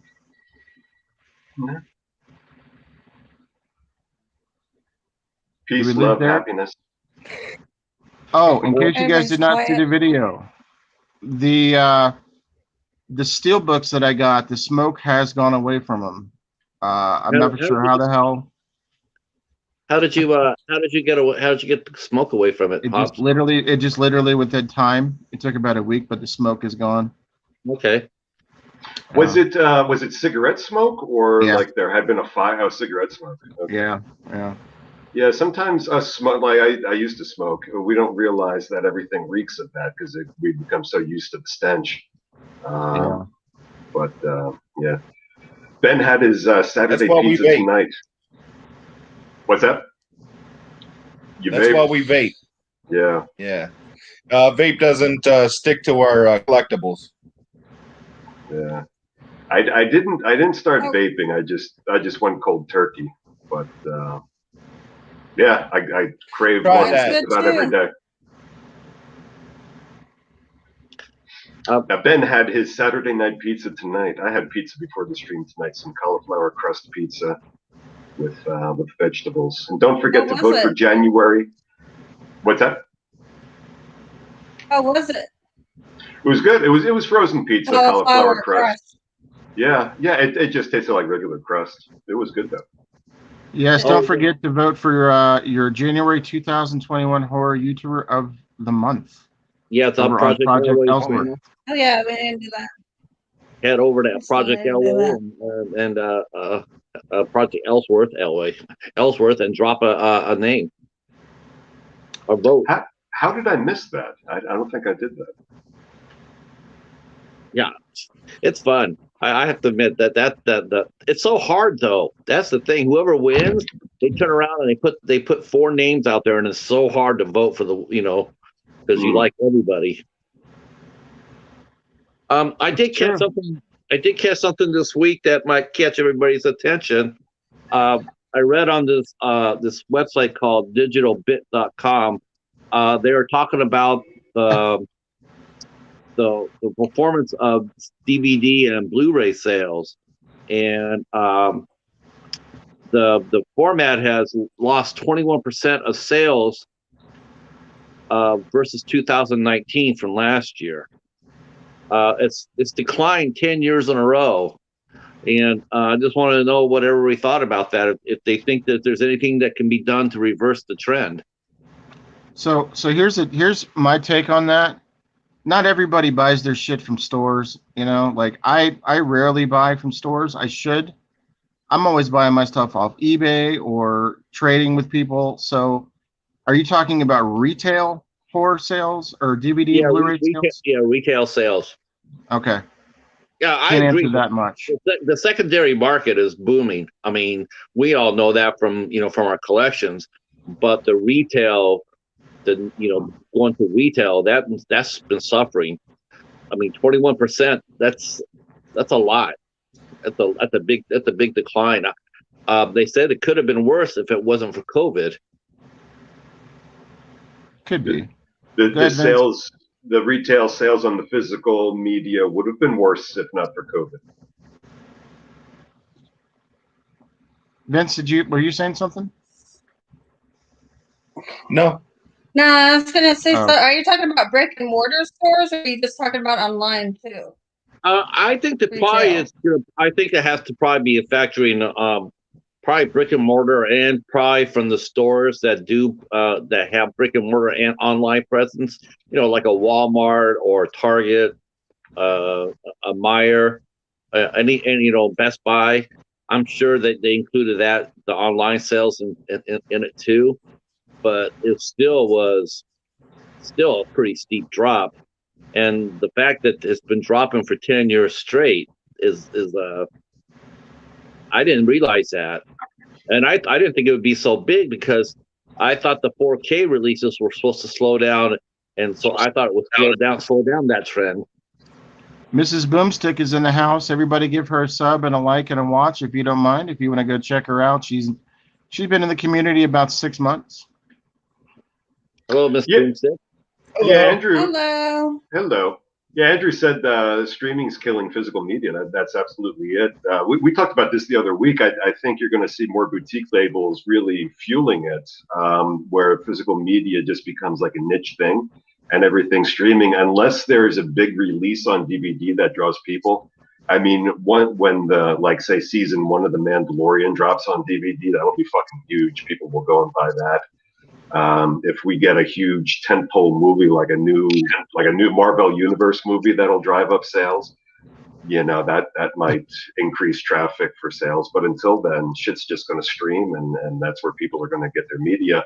But people like us in a community like this are still going to do the physical media, especially for the old school movies that are getting released. But yeah, physical media is where it's at for collectors, but the masses are streaming their shit. John from Project Ellsworth. I was in Best Buy last week and they had 9 Blu-rays and a tumbleweed. I was in Walmart yesterday and it was packed with movies. That's good, right? For Walmart. Because Walmart gets those like more lower profile movies. Yeah, like the independent genre movies, like the all the new Bruce Willis movies and the Scott Adkins martial arts movies, the lower profile, whereas I think Best Buy is just probably dealing with the big releases at this point. I agree with Bronco Juggalo. Brad, I don't think physical media is going to die. I think we'll find a way to keep it, It'll never die, but I mean, the trend is pretty hard to ignore. And I saw that before too, where it's really been going down. And I just think they'll produce less copies, instead of like maybe producing like a 500,000 copies of The Mandalorian. They'll just produce 250, or worse, they'll just go strictly to demand, like Warner Brother Archives. You go over there and you order a movie, and then they burn it for you and they send it to you. They don't have stocks. It's on demand. Right. John Ellsworth is killing me, man. The 32 Scarecrow movies and clown movies that come out every month are always at Walmart. Yeah, and they're going. I was in Walmart not too long ago, and I saw all these movies there. They're unknowns, and they're going for like $12, $17, and it's like I'm not paying for that for a movie that I have no idea what the hell it is. Same when you could probably get it at Dollar Tree. Exactly. Yeah. Or just wait until it's at cash converters for $1 and buy it then. Yeah, Joe, I agree with you too, Joe. And there's one thing that's really lacking. Not only are trailers not very good, but synopses are poorly written these days. If you actually look at some of the back of a movie, the synopses are just so poorly written that they don't have any imagination to catch your interest. And a lot of covers are just really generic. I gotta be honest. I do read synopsis. I mean, if I don't like the synopsis, I probably don't get the movie unless it's really kick-ass cover art, and then I buy it, and then it sucks. Yeah, but at least it gets hooked. At least it's hooked. At least it's out there. It's getting you to buy it. I mean, some of these movies are just they're just out there. There's just nothing there exciting to get you excited about. It's just. One thing that I kind of pay attention to too, and I know John over at Project Ellsworth has spotlighted this already on his channel, are some of the horror magazines that are out there, like Rue Morgue. He's done page throughs on Rue Morgue already. And also there's Horror Hound and a couple other horror magazines. I think Fangoria does quarterly now, but that's like $20 an issue. But I mean, they do a lot of overview of horror movies that are coming out, and I've learned about a few things from Rue Morgue. So that's one thing, and I don't see too many people talk about those magazines that are out there. But I think that's a pretty good resource. I mean, print media is dying too, but there's some good stuff out there. Well, Fangoria is, they tried this once before back in the 80s, late 80s, early 90s. They came out and produced a movie, but they're going to try to relaunch Fangoria Studios again. Yeah, they did one movie years ago with Danny Trejo, which was like All Saints Day or something like that. I'm pretty sure that was a Fangoria movie. And then they did a movie called Roadkill, which was Fangoria too. I know they did Mind Warp. I remember that. That was way back in the 80s, and that was with Angus Grimm and Walter Koenig from Star Trek. Mind Warp. They did do the Castle Freak remake, and there was controversy because some of the producers behind the Castle Freak remake, there were like sexual assault allegations, and Fangoria discontinued their relationship with that production group. But yeah, they before they split up, they did do the Castle Freak remake.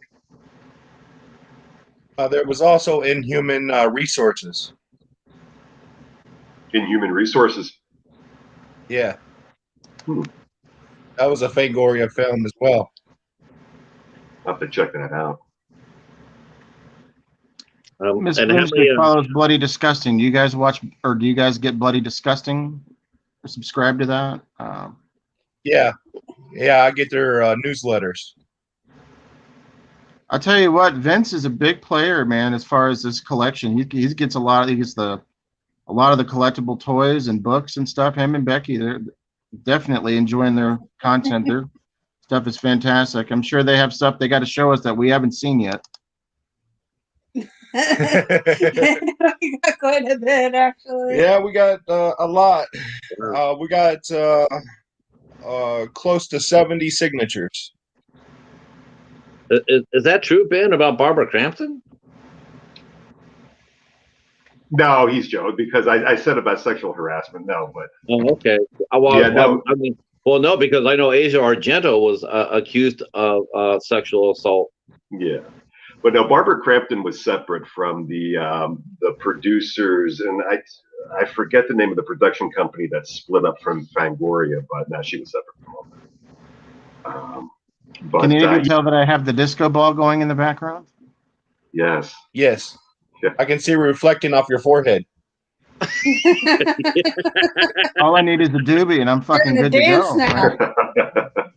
It's like Ginger Dead Man Part 3, Saturday Night Cleaver. But yeah, David mentions the Ghoulies, and that is an awesome cover. And see, that's the thing though too. If you go into Walmart and you look at a lot of these horror movies, it's really not interesting. Even it's not even interesting premises. I mean, you look at Ghoulies and you have like little fucking demons and shit, coming out of toilets. You don't have anything fun or interesting even. It's and I think that's why the artwork sucks too. There's nothing to inspire it. Vince, John was asking if you guys go to cons often. We did our first online con last year. We're hoping to actually make it out to con. Ben. Look at But Ben. as right now, as COVID stands, we're kind of at a dead stop. I am a con fiend. I go to cons all the time. Comic book, like I mentioned last week's stream, is still on. I keep looking at it to see if they've been canceled or not. So far, it's still on. They still got a couple guests coming at the end of February. They're still hitting to the store.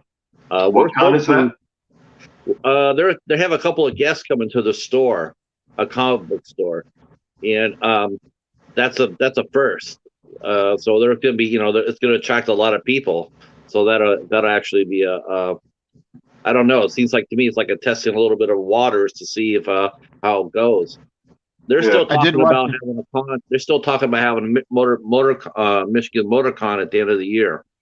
Do you know who was going to be at the comic book store? Just out of curiosity.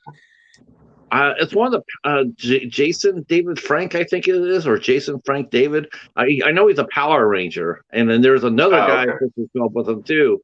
But it's the first time I've seen that sort of activity since the COVID has started. Okay. I did watch Venom today for the first time. The movie Venom. It's pretty good. The The one with Tom Hardy. Oh, Yeah. what's it? Thanks, Joe. the one with Klaus Kinski and Oliver Reed, or The comic book. the comic book one. I do Okay. like the Venom. I do like the Venom slasher film as well, though. Mhm. Yeah, if you're going to watch a Venom movie, watch the Klaus Kinski and Oliver Reed. What did you think of the Tom Hardy one? The slasher film, the horror movie. Which Venom did you watch? You watched the comic book one. I watched the comic one today, not the slasher film. Right. What did you think of it? I liked it, man. It was different. I mean, I didn't love it, but I liked it. You know, Mhm. I don't like let me ask you guys something for all you comic book fiends out there. Does he always talk to Venom like that? Like, is there always like a background discussion between Yeah. Venom and Brock? Yes. Yes. Okay. Yeah. Now that I know that, I feel better about the film. Yeah. I want to say in the comic book, it was like thought bubbles. But the thing about that movie was Tom Hardy's a hell of an actor. He was in a series called Taboo, produced by Ridley Scott. I think it only ran for one season, but he is a fucking. We own it. Yeah, I do. I picked that up at Cash Converters. It's fucking amazing. He's a great actor. Everybody knows it, but his performance in that was so fucking weird. Jim, I do have that autograph. Yeah. Go. I'm sorry. Go ahead, Dave or Derek. Yeah, I mean, his performance in that was so fucking weird. It was almost off-putting, but the movie's almost entertaining because of that. It was almost like a Nicolas Cage performance. It was so bizarre. I will say this about the whole Walmart thing. I think it depends on your location. Yeah. I think sometimes they have great selections. In other areas, they may not have the biggest selection. Walmart was always good for me. You know. Yeah, I think the more rural areas, like it's the same thing. More rural areas where there's not a lot of shopping. I think you're going to get a much better selection because our Walmart stores don't have shit. Every Walmart I go in has a ton. It's just I'm not going to pay that money for a new release when I have no idea what it is. And most of the Walmart releases I see, I have no clue. I mean, I know the actors in it, but I'm not paying $12 or $17 for a new movie like that I never heard of before. No. You just mark Not them for a down. gamble. You just make a mental note of it, and then when you're out there hunting around, if you happen to see it at a yard sale or a thrift store or whatnot, or for me, hopefully at the library, then you can pick it up. Especially when I know that it's not going to be too long before they end up at Dollar Tree. Yeah, Dollar Tree. Yeah, and speaking of Dollar Tree, they're having their sale this weekend, so they, which surprised a lot of people because a lot of the stores still have their Christmas stock left over, but they rolled out another sale this week. I had a good haul. I actually found out quite a few things. I was surprised. I didn't expect to find anything, quite honestly. Now, I saw you mention about the Dollar Tree sale, but everything's $1 already. What exactly is the sale? Because I was in there last night. Yeah, the sale is generally when they put out the movies. Oh, okay. They call them, or they call them waves. So instead of sales, so it's the new the new movies wave.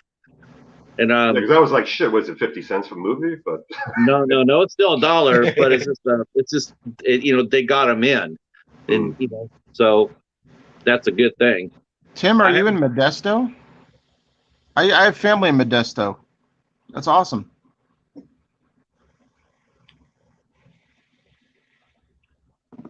Amanda, it's been a long time since I've been to the Dayton Mall. I would probably say 2 years. Amanda's from my hometown. When was the last time you were at the Dayton Mall? Okay, so getting back to that discussion, Can you scoot the computer? Yes, Casey. Yes, they had Chaws at a couple of waves.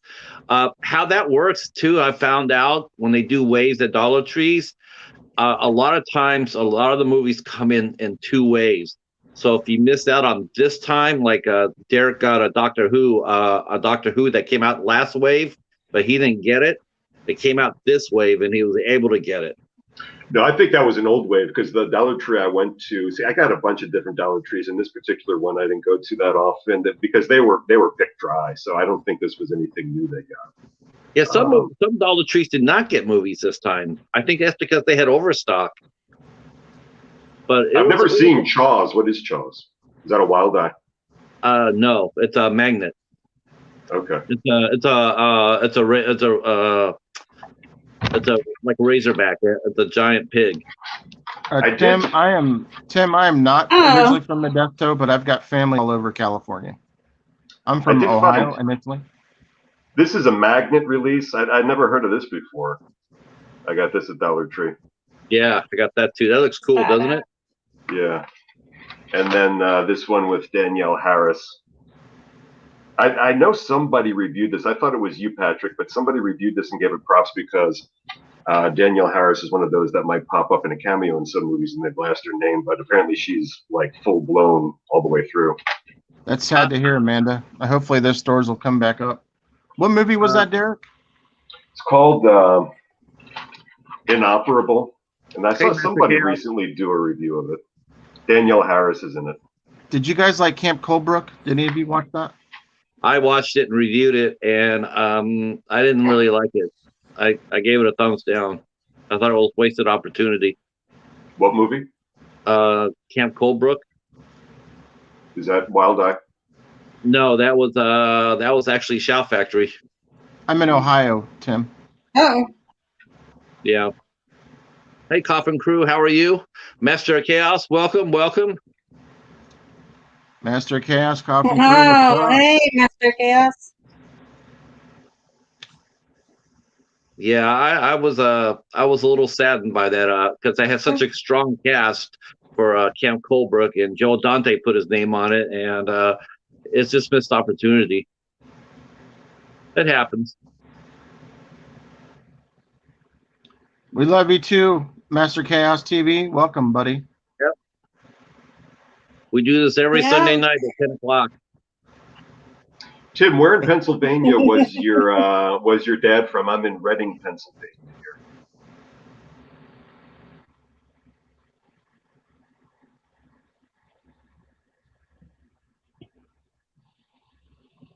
I got a question for Spice. Now I know that Vince and I have talked, but are you both originally from Arizona, or I think I know Vince where you're from, but no. No, I was a military brat, so I didn't have a home. I hear that. Be safe, Brad. Vince, you're a good old boy, right? Yeah, I was born in Kentucky. Vince, have you ever heard of the Dead Pit Radio? Yeah. I'm a huge Dead Pit fan. I've been watching them for about 15 years.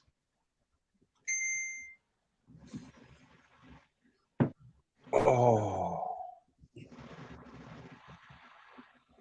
So, shoot. Tim's dad was from Norristown. All right, Brad, take care, man. We understand, Bronco. Norristown. Have a good night, Brad. Norristown isn't too far from, if I'm not mistaken, Phoenixville, where they did the Blob movie, where they filmed the Blob.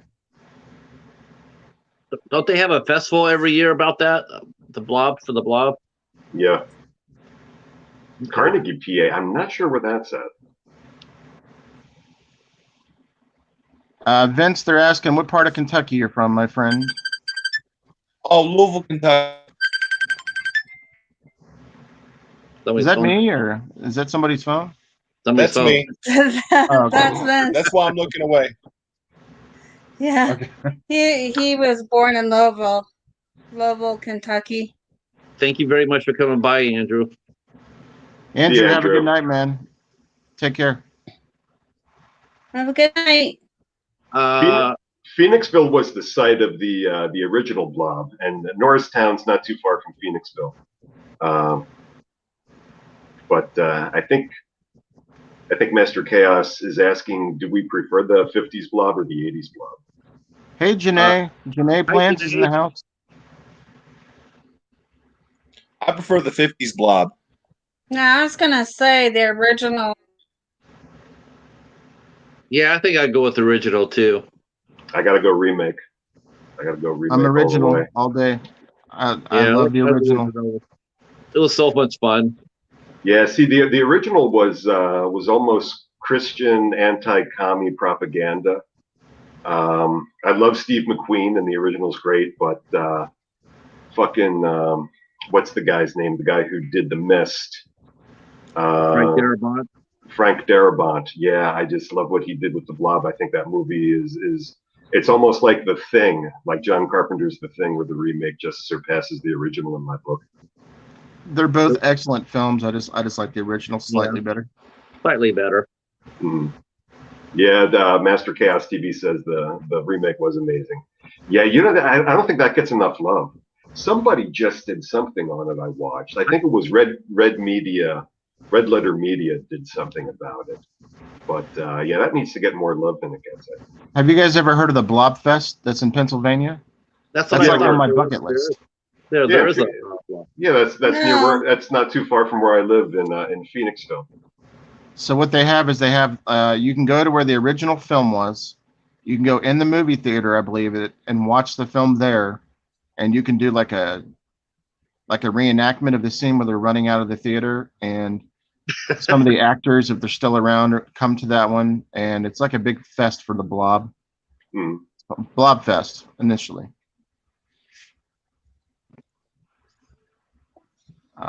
Hello, Janae. Yeah, I don't think that'll be going on with COVID. Yeah. Yeah, I don't think it'll happen this year. So Janae Plans is Project Ellsworth's wife. She has an awesome channel. I always try to watch her content. I watch her videos for me to learn how to get organized because I'm a slob. I had no idea she had her own channel. I'm gonna have to check that out. Yeah. She worked in Phoenixville briefly in the 90s.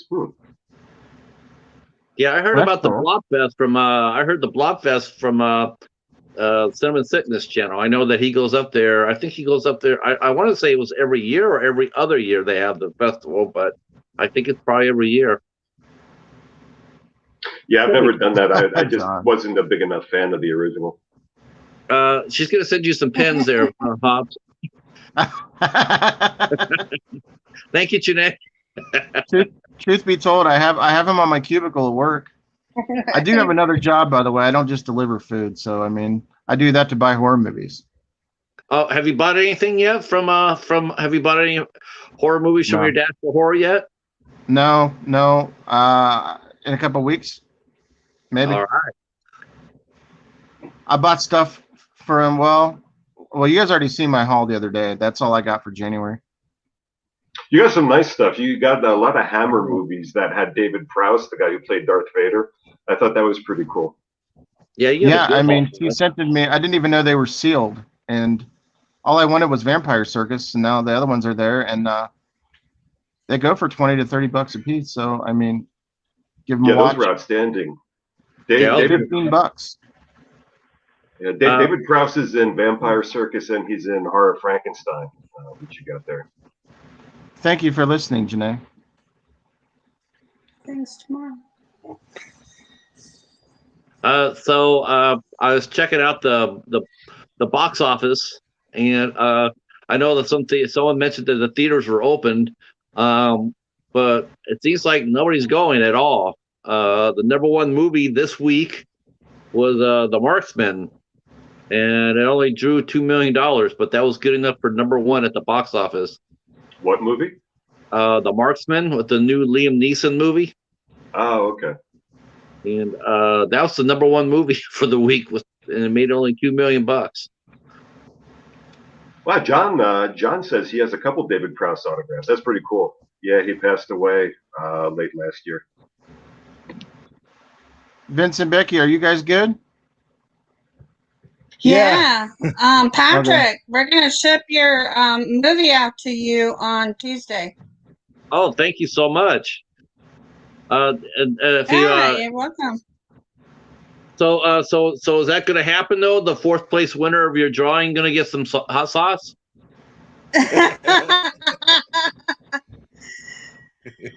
Don't worry, we keep on making them hotter and hotter. So you see, if Hobbs wins one of these next times again, Some have he's to going to have prepare, to show us a basically. whole spoonful of hot sauce. That was your drawing was so much fun. Of course we gave Cody we gave him a gentle push to get in contact with you. I think he knew that he won. I think he was just scared to let you know that he won because he didn't want to get that hot sauce. Pretty The soon whole it's just going contest to is be about me winning hydrochloric. the hot sauce. The contest is about me getting the hot sauce to try. I understand. Pretty soon it's just going to be hydrochloric acid blood from an alien. Phil's creepy videos in that. Yeah, you can chug that one too, Hobbs. Do it, Hobbs. There he goes.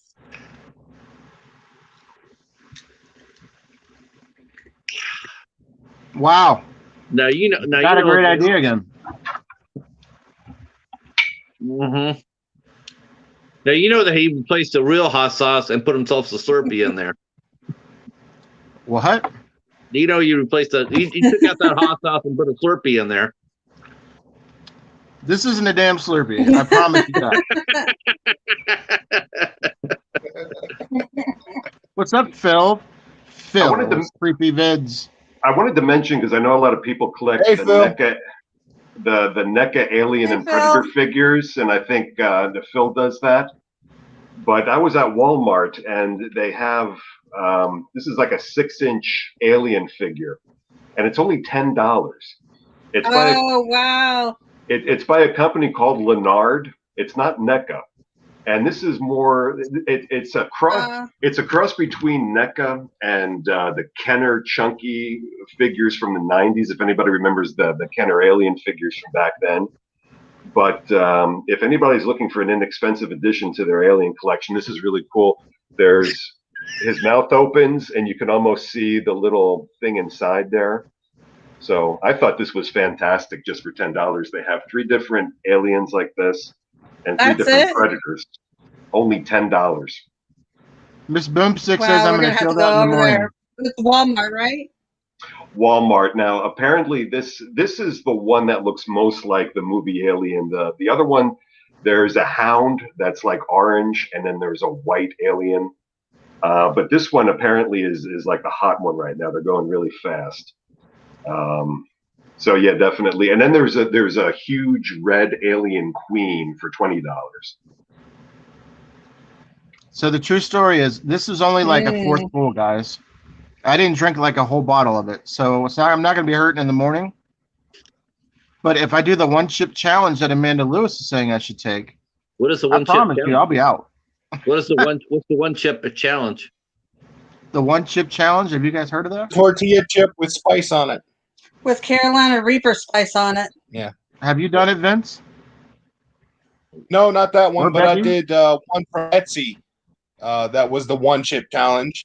And if you look in my history of my videos, I got 10, 15 challenges we did all together. Some of them with my son. I'm going to have to go back and watch that. Yeah. How long have you been doing videos, Vince? Etsy, by the way. John, I think you should do it. Project Ellsworth. I'm going to say John should try it. Do a mukbang with it. I agree that John should do it as well. If John does it, I may consider it. Let's do it. Let's throw it out there. I don't know if John wants to do a mukbang doing that in his car, though. If he shits his pants, that's gonna be disastrous. It's your boy John Ellsworth. Ah! Amanda Lewis, have you done the 1-chip challenge? Amanda, have you done the 1-chip challenge? I ain't doing it in my car. Need the beer and running water. Yeah. No. I needed water. No, John, you use milk. Trust me, milk and ice cream. Hey, go get Hanks.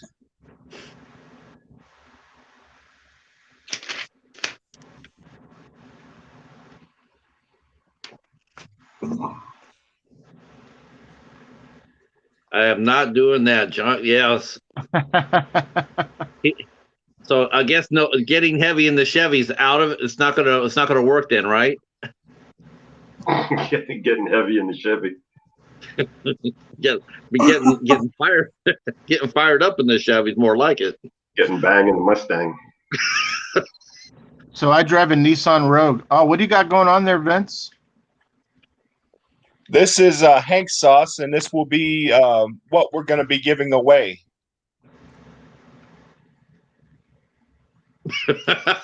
What's the skull on that one? I'm not really sure on the Scovilles on it. Well, what's the pepper? The pepper is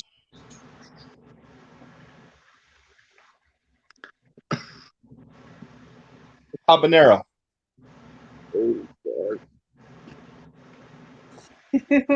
No, what's hotter, habanero or ghost pepper?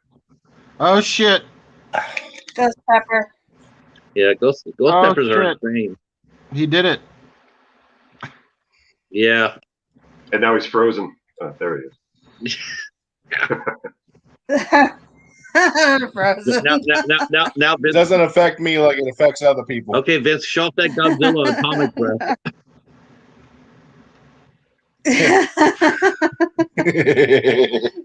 One Janae says no one-chip challenges in her Chevy. That's where Aspelas just came from. He can light the pilot light with his breath. So has anybody did anybody notice the big thing this week in the community? All movie reviews with Craig launched the 21 movies that everybody should own. Seen a lot of people do their list. Yeah, the lists have been amazing. I got to watch Cody's yet. I've seen everybody else's though, I think. Yeah, I saw Cody dropped his. I haven't looked at it yet. I can't do it. I honestly, I would be up the entire night thinking about which ones I should have done and that I would have missed. I'm that hypercritical. That was a very interesting challenge because it wasn't your favorite movie necessarily. It was just the ones that you know like everybody should have. And I was afraid everybody might repeat the same movies, but it's really been diverse. You know, John did his. I looked at David's, and then Horror Hands. Both John's and David's were extremely different, really good stuff. And then Horror Hands just did horror movies, which I thought was cool. Good night, Jennifer. Good night, Jen. Thanks for stopping by. I really like Joe the Horror Man. His list was really good. Who's? Joe the Horror Man list was solid.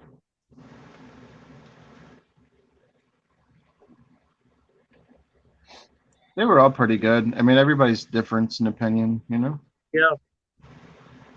I look at the list because I'm always looking for new things. You know, it's like what did I see on the list that I don't necessarily have? So I wanted to go ahead and watch all the lists.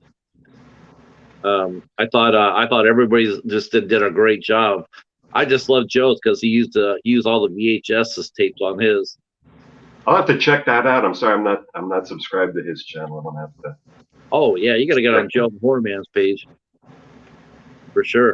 But David had one on his definitely. list that I haven't seen in years. The Edge with Anthony Hopkins. Edge is so good. Man, yeah, I gotta watch that way, again. It's been years.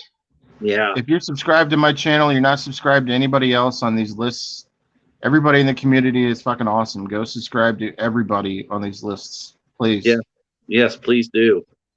Yeah, I know a lot of people sit there. They say that they frown upon that thing, but we encourage it here. Frown upon what? Actually, yeah, you're not supposed to really like tell people to sub to your page. I guess it's supposed to be like an unwritten rule or whatever. YouTube. But, yeah, I guess YouTube does algorithms if you type it in chat. But yeah, I got to check out Joe's because he's got a strong VHS collection. I collect VHS too, so that'll be cool. Yes, subscribe to Phil. Yeah. This is just suggestions for fun stuff. If you like entertainment, all these channels entertaining. You know. You know, hey, we're one big community here.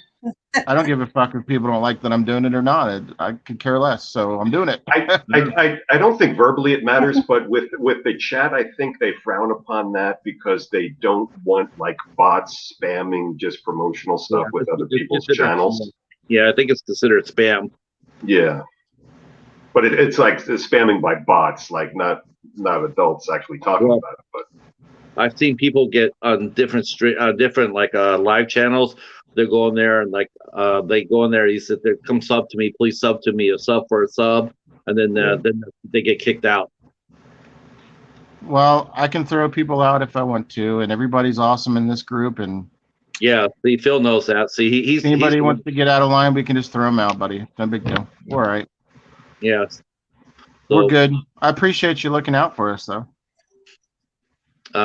You know what? I keep looking for really cool VHS tapes too, John. I keep on telling Joe that I'm going to look for him. Find some classics. But as soon as you say that and then you start looking, you never find them. Timothy from Mo Bang for Your Bucks is in the house. He does van life videos and like survival videos and teaches you how to fix things. Oh, all right. Oh, nice. We need that channel. Yeah, anything to make the dollar spread farther. Joe does have an awesome segment called Rare Movies Not on Your Blu-ray. So if there's something you have not seen or you're looking for new shit that you've not seen, it's an awesome segment. Oh, nice. Yeah, I like that. Titanic and Lord of the Rings, John, for me. Not on DVD or Blu-ray? No, that's all the VHS tapes I see. It's I always see Titanic and always see Lord of the Rings. Everything else is just a crapshoot. Yeah, I definitely did them. I love my Blu-ray VHS combo player that I got by Panasonic. Oh, wow! Steel Magnolias. Okay, I haven't seen that out in a while. I haven't seen that. Is that the one with? Is that the one with Tater in it? No, that's with Sally Field and Julia. I think it was Julia Roberts' first movie, if I'm not mistaken. And Weezer.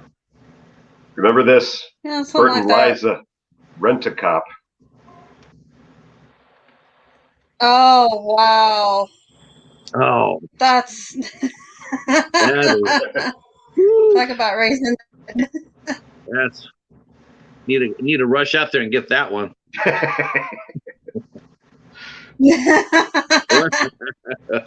I got a comment. I got a conversation piece. Would you get? What do you guys think of that new Clarice show? What do you guys think of that new Clarice show? Did it debut? Yeah. It did debut. Who's playing her? Oh, CBS, I think. Who's starring as Clarice? I don't know. I haven't watched it. I was just wondering if anybody had. No, it didn't start yet. Is that on the network or is it CBS All Access? CBS Access is down. All Access, I think. Yeah, CBS Access is getting replaced by something else, but it'll be the Paramount Plus. Yeah. Yeah, I've not seen it. I haven't seen it myself. Yeah. I don't know whether it's going to be a procedural or whether it's going to be a deep dive into the character of Clarice. So I'll have to wait and see what it's all about. If it's a procedural, like a psycho killer of the week, like The Blacklist, I don't know. David said it's on the CBS network, so it's going to be on TV. Okay. February 9th. Yeah, I don't nobody has cable TV, I don't think anymore. I think everybody went over to streaming. Yeah, I don't have TV channels anymore. Pretty much. No, I just pretty much just watch movies. That's it. I can assure you that people watch cable still. I work for the cable company, and they never stop calling. If it's on the network, it should be on Access. Then I would think. Yeah.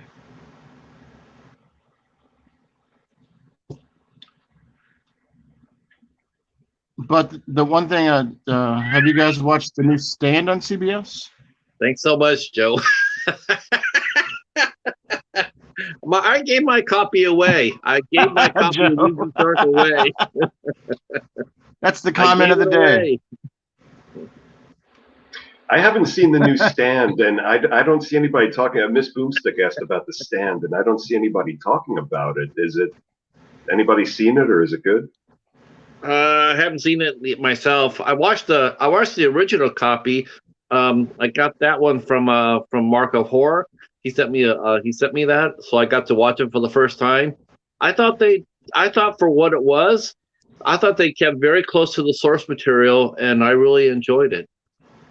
Well, the original Stand I like, but the new one, I don't hear anything about it. Doesn't seem to be much buzz about it.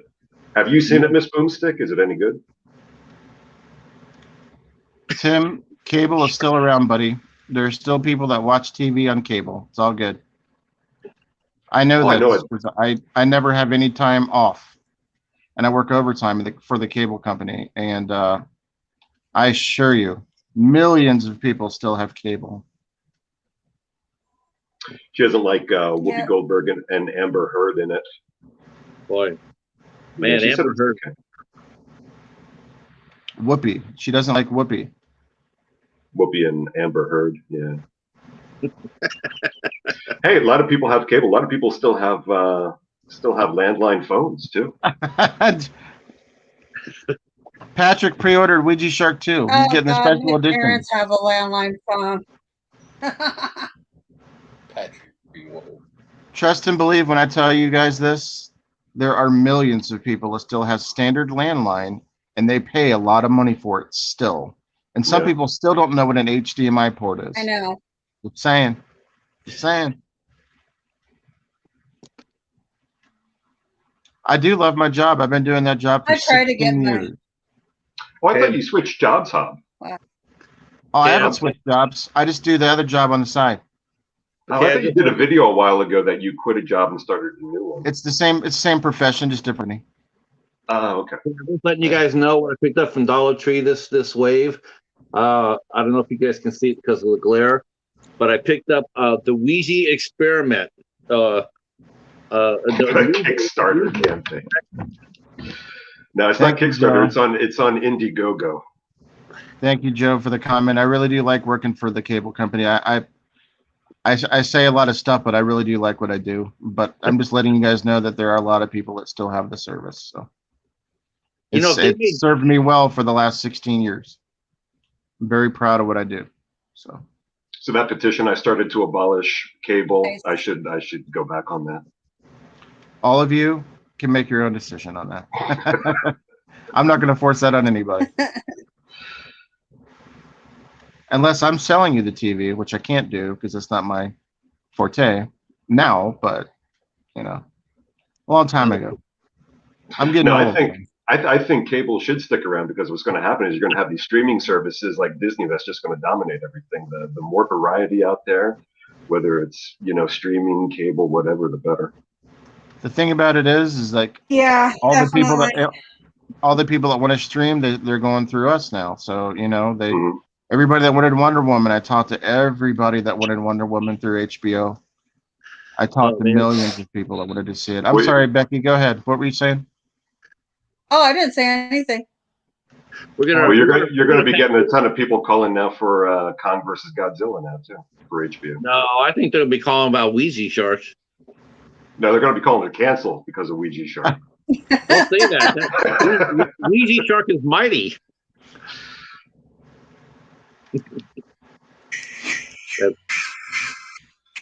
And to answer your question, Derek, the reason I left is just because I just want to go back to my old job. Sometimes you got to try something new for a while and realize it doesn't work for you. So I was at the other place for like 4 years, and then I went back to my old job. Oh, so okay. Well, good for you. That's awesome.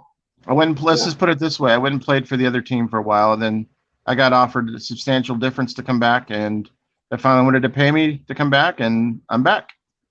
So you're a male prostitute. Good for you. That's exactly. Cat's out the bag. the ladies' man. Good thing. That's right. He switched to the other team for a while, but now he's back. Magic Hobbs. Yeah, Joe's asking if anybody here has watched all 16 witchcraft films. I've Just seen make it 2 of them, right. Joe. I've only seen 2 of them. No. No, I've seen I think I have one here on VHS that I just got. I don't know where the hell it is now. But yeah, they're interesting. is that the longest? Is that a longest horror film franchise? Is that the biggest horror film franchise? 16 movies. That's got to be the biggest franchise out there. It's got to be. Well, Puppet Master is what, at 11? Oh yeah, Puppet Master. Puppet Master's got to be at 11 or 12, but yeah, but Amityville's. I mean, but they don't. Well, a lot of Amityville's just connect only through the name only, though. yeah, because Amityville is like anybody can use that. That's not. I don't think that's copyrighted. If they use the Amityville horror, That's actually a place. yeah. Right. He's mentioning see witchcraft is connected. Every movie, yeah. I have not seen the remake of The Craft. I've heard mixed reviews about it. I've heard some people really liked it, and some people were. I would like to check it out. I did see that at Walmart. I was tempted to almost buy that because that's something that I know what it is. True story with me when it comes to that. I love the original Craft with the passion. And like, I'm just so afraid to watch it. I've heard so many mixed reviews. I'm so scared to watch it. Man. I hear there's a photo of your girl Fairuza Balk in it. Then I mean like a tiny like Polaroid for sure. I believe that's in it, but I think I don't know. I might still check it out. That's not the same. That might be a Dash for Horror exclusive right there. Amityville Vibrator was awesome. Yeah. There's Amityville Butt Plug. Picking that one up. For those new to the community, that is a legit movie. That's not made up. Oh, really? You know, Ben. You know what? Don't laugh, but there was a shark in Amityville Island. True story. I think there's an Amityville cock ring and an Amityville butt plug coming out too. Puppet Master is at 15. That's cool, Amanda. I still want to check it out. Wow, 15. Well, 15. Amityville double-handed sister. Amityville Revenge of the Gerbil. Yeah, I haven't seen Lady Iron Cross. Amityville Richard Gere. Yeah, Jerry Penacoli. Yeah, I was gonna say you have to have Richard Gere in there somewhere. The Mothman. I got to collect the whole set. I hope Criterion does a box set of the Amityville cock ring. See, when I would go to the video store and I would see Witchcraft and all those movies up on like in the horror section, I thought they were like erotic horror. So I thought they would be shitty because I thought they would just be all based on sex, like body chemistry. Yeah, I can't for the life of me. You got one? Oh, body chemistry. Amanda, you might be able to answer this for David. David has a question about the new Craft film. A sister to one of the, I believe so. There is a link from what I read. Okay. To that. Yeah. Well, that Amityville Gerbil in too deep. Yeah. that can't be too bad. Amityville Gerbil, nowhere left to run. Yeah. See, I saw Witchboard. Yeah, I gotta check out Blade the Iron Cross. I wasn't even aware that existed. I know there was the Amityville 10, which was the Nazis, and then there was the remake they just did with Barbara Crampton. But I gotta check those out. Yeah, I can't ever remember seeing Witchcraft on in any of the stores. That must have been a Blockbuster thing. Well, honestly, what I think it was is I think those movies aired like Cinemax late at night. I think it was that kind of stuff.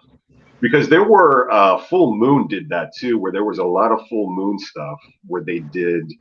I think there was Emmanuel in Space, which is now a Full Moon release. But I remember seeing that on Cinemax back in the day, and that's where a lot of those movies would run. I know Amanda, there's Motel Hell is absolutely fantastic. there's a guy named David. I love Motel Hell. There's a guy who a director named David Dakota who does he did a series called 1313. Mm. I've heard of that because a friend of mine actually did 2 movies for that. It takes all kinds of fritters. Amityville Jerky starring Paul Rubens. Yeah, and each year there's a special event at the movie theater where Paul Rubens was arrested for masturbating, where they do a reenactment like they do in The Blob, where everybody comes running out of the theater at the end. Gross. All I want to know is if when they caught him, did he do the laugh? Like, Yeah, Emmanuel in Space was a Skinamax flick. That's where I saw it, but it's funny because I do have a Full Moon DVD that has that advertised as one of their as one of their releases, because at the Full Moon did get into like a lot of softcore shit, which I'm not afraid to admit I own. So, so I know that I don't have Emmanuel in Space, but that is one of the previews on there. Wax on, wax off. You know, I'm gonna have to. You know, I know we do around here. There was a few people that did yard sales. I'm gonna have to do yard sales a little bit more. I don't. Yeah. I don't know whether you want to buy some of those secondhand though. I mean, I'm just talking about the VHS tapes. Like that's Joe. I've been meaning to ask you, but where do you get the majority of your tapes? Do you are you part of a collectors group, or do you just surf eBay, or where do you find your tapes at? yeah, Ben's right. I think Paul Rubens was caught in an adult theater, and it's like, what do they think people are doing there?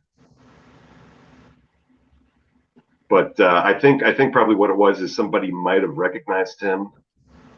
Maybe he was a regular, and they after a while they realized that's who it was, and they were keeping an eye on him. And somebody being a prick probably busted him for it.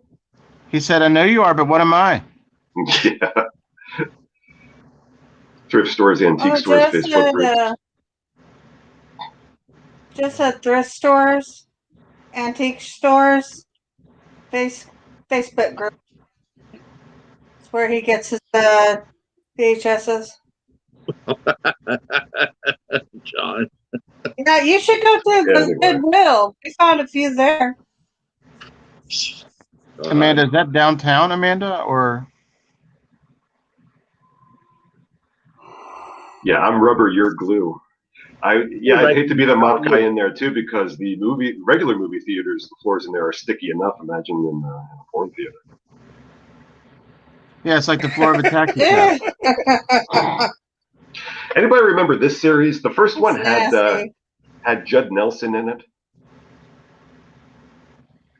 It was Judd Nelson and Leo Rossi back in the day. Judd Nelson plays a serial killer. I don't believe I've seen that one. No, they're good. There's a whole series. Leo Rossi is the only common thread. Probably He plays have. the police. That one had William Forsythe in it. That's not bad. He plays the killer in this one. Judd Nelson was in the first one. The Horror Man knows Relentless. The original, the previews on TV that you saw, Judd Nelson came dropping out of the ceiling window. That was like the main point they always showed in the previews. When I think of Judd Nelson, I think Breakfast Club and St. Elmo's Fire.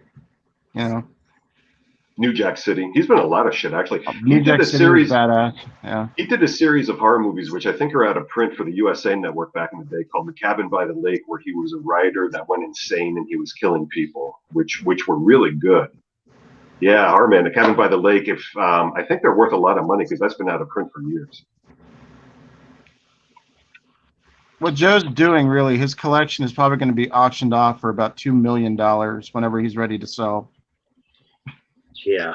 Joe's collection. I've been watching Joe for a while, and I've seen some of his older videos going back all the way to like the first start. Amazing collection. Watch Joe's older videos too. I'm gonna check all the out. way back, the Horror Man stuff. It's unbelievable. I've gone. Let's put it this way: I've gone through 2 full collections since he's done his video. I had to sell off a collection a long time ago, and then I've rebuilt. Because my So- VHS collection really took off this past year since I got that Panasonic player, so I'm really happy about that. Oh wow, that- you've been 10 years. Wow. That was Mickey Rourke in 9.5 weeks. But Tales from the Crypt with Meatloaf and Christopher Reeves. That leads a good question for everybody here. That's okay. I was thinking, yeah, there was an episode with them too. John, I've been on YouTube for this channel. I changed the name of it, but I didn't do much content over the last 2 to 3 years. But I started Hobbs Horror Channel back in 2011, I believe. So, and then I deleted all that content and re-uploaded to start fresh. And I've been following Andrew and Joe and a lot of other people that quit making videos like at least 10 years ago. So this is technically your 10th anniversary this year. Yeah. Yep. That's My awesome. first, I have my first video ever made back in 2011. It's on my Throwback Thursday video. It's on one of my streams. I'll have to check that out, Amanda. That's awesome. Enchanted Candle. I have to look into that. So this brings me to a good question for all of you, everybody. So what the Okay. hell are we gonna do? Like whenever the shit hits the fan and our collection is like overtaking our home, and like something happens to us, or we have to get rid of them because it's overtaking, like the Blob overtaking the cities. What are you guys gonna do with your collection? Are you gonna pass it down to somebody? What do you guys plan on doing with your collections? And I know you We know what? already. Go ahead. Go ahead. I know I'll leave my collection to my older sister. My older sister would love my collection. Yeah, I'm not getting rid of my collection. I'm constantly reorganizing shit. I'll find room for it somehow. But after I'm dead, I guess somebody will come in and auction it off. But yeah, because I have no kids or siblings, so keep track of the obituaries in Reading, Pennsylvania. If you see I die, come to my place, bust in through the front window, and take my shit. Sad, but okay. Dibs on the figures. Yeah. Yeah, I Patrick's got gonna be a ton of selective. toys, books, VHS, and DVDs. Ben said he's going to be buried in a pyramid with his. The hell With with The you, horror, John. the Booby horror traps man and has shit. responded. My basement is my shrine, and it'll be that way until I'm gone. Man, I'd love to see a collect. Joe, you still owe us a Wild Eye overview. I want to see your Wild Eye films. What I was thinking, would there ever be a point with collecting where all like I gotta stop? I have no more. Will it ever get to, like Joe has a room for each individual format now? Like I could probably do that, maybe in another year or so. But will there ever be a point where you'll be like, I've got to stop? You know? No. I mean, No, either. I don't think I My can. son I don't think inherits I'll be able to. everything. John's leaving his Ouija shark collection to my older sister. Was glad to know that you have a Ouija shark collection. That's good to know. I'm glad. I can't wait to you to show it off. You When better you're make sure. paying extra, Yeah, when you're Muppet paying Film- extra to upgrade to something because you want to make room, and it's a Blu-ray versus a DVD, or you buy multi-packs because you're trying to make room, then you know you have a problem. John, you better put that in the will in writing. Otherwise, there's going to be a big argument amongst your relatives as to who gets that collection. That's going to be some hot shit. I think Joe, you should that's donate. You unbelievable. should donate it to the Jaws Museum, John. Your Ouija shark collection. Joe, that is unbelievable. Look at what Joe put. He has different rooms for different formats. Unbelievable. I have my comic books in my closet right now just because long boxes don't look good setting out, but it's getting to the point where I'm going to have to find something else to do with those too. My action figures are starting to overtake Ashley right now, but Yeah, I'll just keep finding new places. I'll just keep buying new shelves to put the shit on. I have to agree with you guys. I don't think I'm going to be able to stop until someone just comes and gets them. You know, To save on space, what we do is we take all of our Blu-rays and DVDs and 4Ks. We put them in different folders, and we store away all the covers. That's one of the ways we cut down on size. You put them in binders. Yeah. Yeah, I do too. I have right now. I have probably about 10 big binders and 5 of the smaller binders. Just because there's no way I could have each movie in its own case sitting on a shelf, and then there's just no way. The smallest binder I have is 208 count, and I've got 11 of those. Yeah. And I've got a 416 count filled up, and I'm working on my second 416 count to be filled up. Wow. Yeah. Yeah, you got a massive collection, Vince. That's for sure. The only way. That's the only crazy. way, though, because otherwise we would just be inundated with all these movies. Marco Horry the other day Nowhere was to talking put about 'em. having to make an expansion onto his house for his collection, like adding on another room. Yeah, no doubt.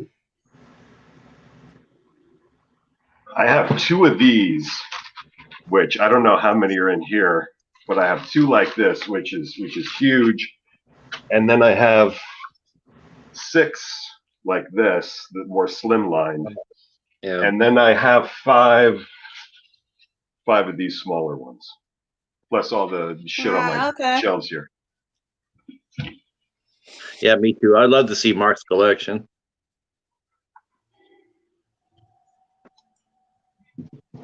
Mark of Horror. Have we ever gotten a tour video from Mark of Horror?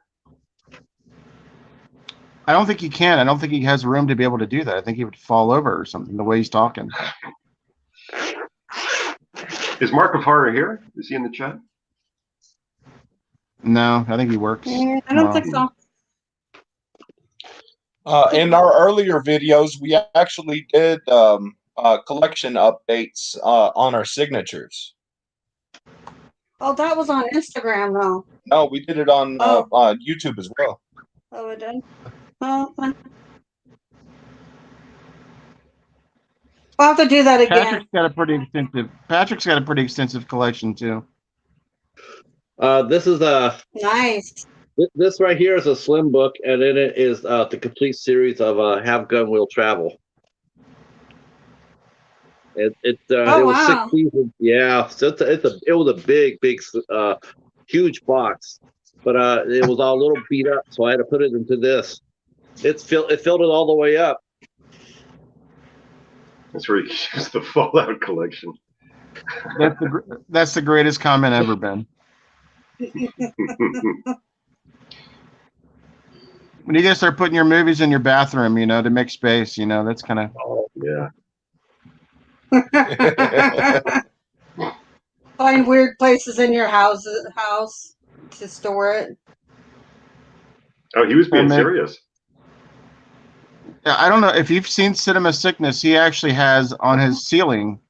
He has built shelves out of his ceiling for certain genres of movies as well. He has his whole basement as a library of movies. Wow. He And actually he has made his ceiling into storage spaces for movies. Yeah, Cinema Holy Sickness. shit. Yeah, I've seen. he has the biggest collection I've seen on here by far. Yeah, I mean, I've seen. he's got to have at least over 10,000. I've seen some collections online that they walk into like a closet with several rooms. It's bigger than my whole fucking apartment. I would say that Joe can come Yes. close, if not beat Cinema Sickness, and the Yeah, amount. I was going to say that too, Joe. He did get rid of a lot of stuff too. He really slimmed down. An anti-gravity machine. Maybe he probably has the same size as you do then, Joe. I know his was just absolutely immense. I think I was saying 10,000 as a conservative guess, but I'm guessing he probably have the 18 to 20,000 like you do. But I have a question for you. How many movies do you usually watch a week, Joe? I mean, how many can you fit in? Because you got to work and you have a family and whatnot. So actually, how many movies do you usually get to watch? Oh, you're supposed to watch them. Yeah. Great question. Yeah. See, that's the thing. That's the thing. I mean, that's my problem. Yeah. My problem is I will rush out. I will rush out, and I will buy. I'll go on the hunt. I'll find an IFC movie. I'll find it. I'll go right home and I'll put it right on the shelf, and I don't know when I'll watch it. We I'll be watch honest. everything we bring in. Yeah. Yeah, I'm trying to pick it up. I mean, it's like I like watching. I like getting them, but I'm trying to watch a little bit more. Like I've had The Witch. I've had The Witch since 2017. I just or 2000. Yeah. Toward the end of 2017, I didn't get to watch it till this week.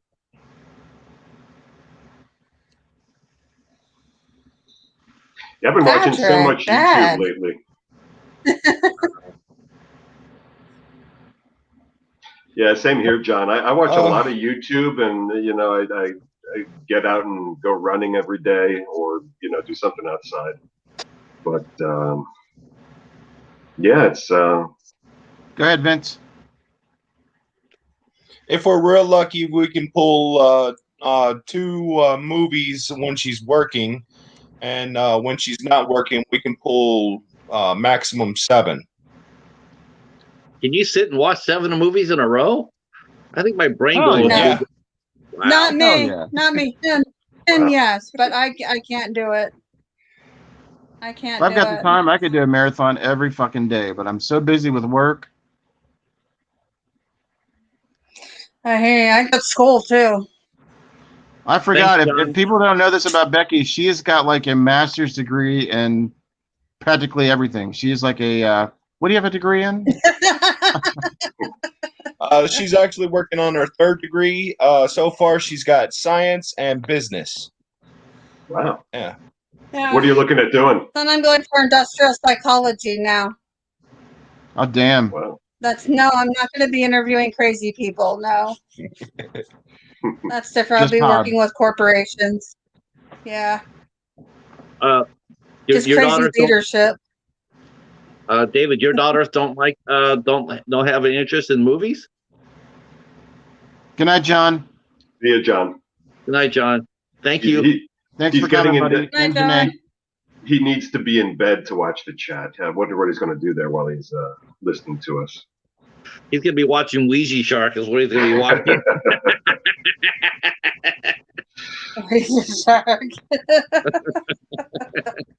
Yeah, she's going to start diagnosing us. You're gonna be critiquing all of the deep-seated psychoses in all of us with our horror fetishes. She predicted one of the things that was wrong with me when I went to the doctor. I did a video of me going to the doctor for like some blood work and stuff, and she told me I was anemic, and I was like, shit, maybe she's right. And the doctor was like, well, you're kind of anemic. So I'm like, okay, shit, she was right. John's doing his pee-wee in bed. Janae I love Hellraiser. I'm going to put Janae's response in the.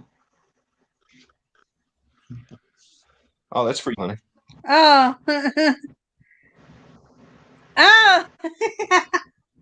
So yeah, she totally understands.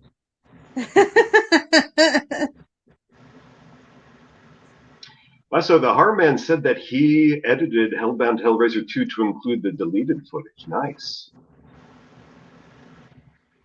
Boy, that would be cool to do, to just take deleted scenes and re-edit the film and put them back in.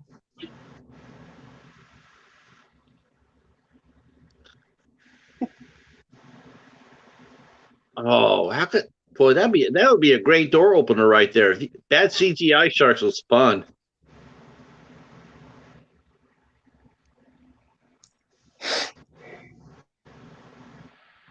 Yeah, Horror Man. We're both big Hellraiser fans. We've got 2 signatures so far. No, 3 signatures. From Yeah, Hellraiser. Yeah. I love Hellraiser. I even downloaded from this one website. I downloaded the digital copies of the old comic book series from Marvel from the late '80s, and then there was another comic book series a few years ago. And I think all of that shit is in canon. It's some really good stuff. A lot of really cool Cenobites that they introduced in there. I love Joe. Do you like the one Hellraiser sequel, Inferno, by Scott Derrickson with Craig Sheffer, who was in Nightbreed? I think that's a really underrated Hellraiser movie. Isn't that part 2? That was a good one. No, it was. I want to say it was either 4 or 5. So the Slash Brothers will be watching all of those live. That'll be awesome. We'll have to jump in on that. Yeah. Good night, he likes Janae. part 5. Yeah, Inferno's awesome. Thanks for coming, Janae. Everybody check out Janae Plans on her, subscribe to her channel. See you, Janae. Sure Okay. will. Good night, Janae. That's right. I was thinking of Hellbound, Joe. You're right, correct. Well, the Super Slash Brothers are going to do a Hellraiser watch. That'll be fun. I always The only like reason why I've not been on their chat lately because I've been working till 11:30, 12 o'clock at night. But if it wasn't for that, I'd be on that stream all night. Good stuff.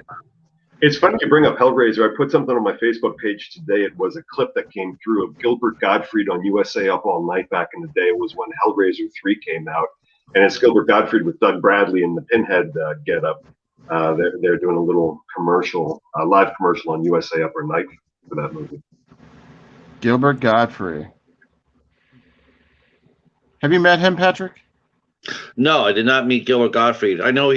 I always watched when it came down to USA Up All Night. I always watched when Rhonda was on. She was early 90s, I think, and then Gilbert Gottfried took over in the mid to late 90s. Because Rhonda I think, Shear. yeah, she used to be up on Fridays, and he used to do Saturdays. Because I remember Rhonda Shear too. And I think I stopped watching a lot. I was like doing other shit by that time when Gilbert Gottfried came on.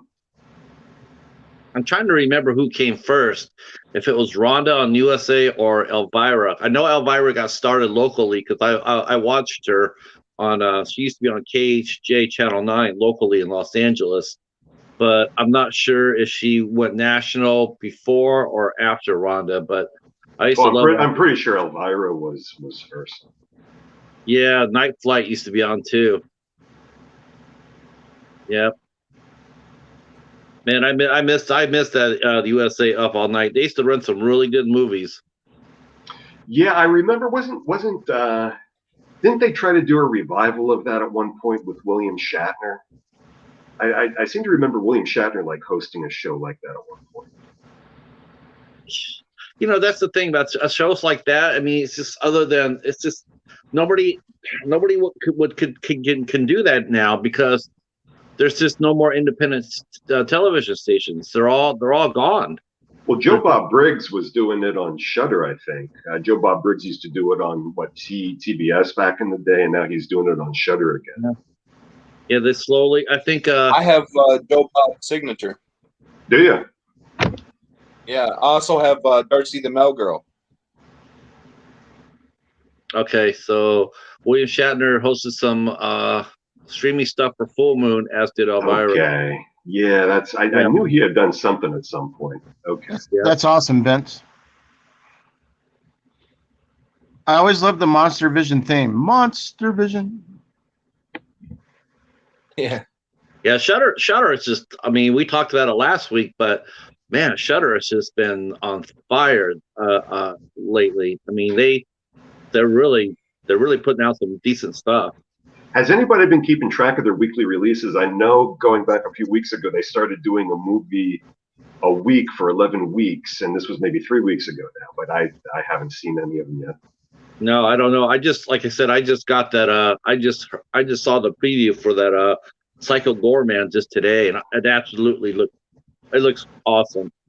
It looks that looks like a lot of fun. I don't know what Joe Bob Briggs' story is. I know he was in. I don't know if he acts. He was in Casino. He had a small part in the Martin Scorsese movie Casino. What was he like, Miss Boomstick, when you met him? Was he cool?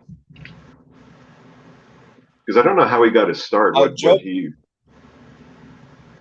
Joe Bob yeah. How was actually he? was in. He was in the He was stand. in The Stand. Yeah. Yeah, he was in the stand in the first episode. Okay. It was funny. It's funny. I was listening to the director's commentary, and it was funny because they put him in as a Texas trooper, and he's sitting there, he's talking, and then some people came up to him at a convention, and we're sitting there going like, I don't know why you put Jim Bob in there. He didn't have, his accent was pretty terrible. And Mick Garrett says, I don't know how you say that. He's actually from and lived in Texas all his life. Wow. Hmm. That's cool, Boomstick. What was he like? Okay, so he's an actor, and then he kind of took on a persona and did that. Yeah, Yeah, he used to write movie reviews for the L.A. Times. That's where I found him. Oh no shit. Okay. Yeah, he was a film critic. So he used to, and then his column got syndicated, and then I used to read him in L.A. And then when I moved up to San Jose, I see him syndicated up in the San Francisco papers. You don't really have celebrity critics anymore. I feel like when Roger Ebert died, that whole thing kind of died with him. David, I met John Carpenter at a convention in Kentucky, I think 7 years ago. And he was awesome. He just was a little stressed because of how many people were in line, but he was cool to talk to. I talked to him about vampires because everybody was talking about Halloween with him. I wanted to change subjects, so I met him talking about vampires. He did sign my Halloween stuff, but John Carpenter was awesome. Very cool to meet in person.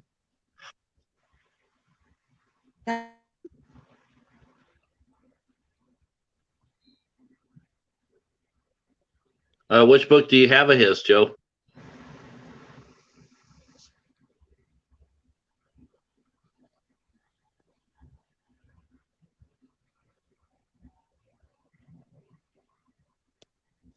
Yeah, he definitely wasn't a problem at all to meet John. John was very personable.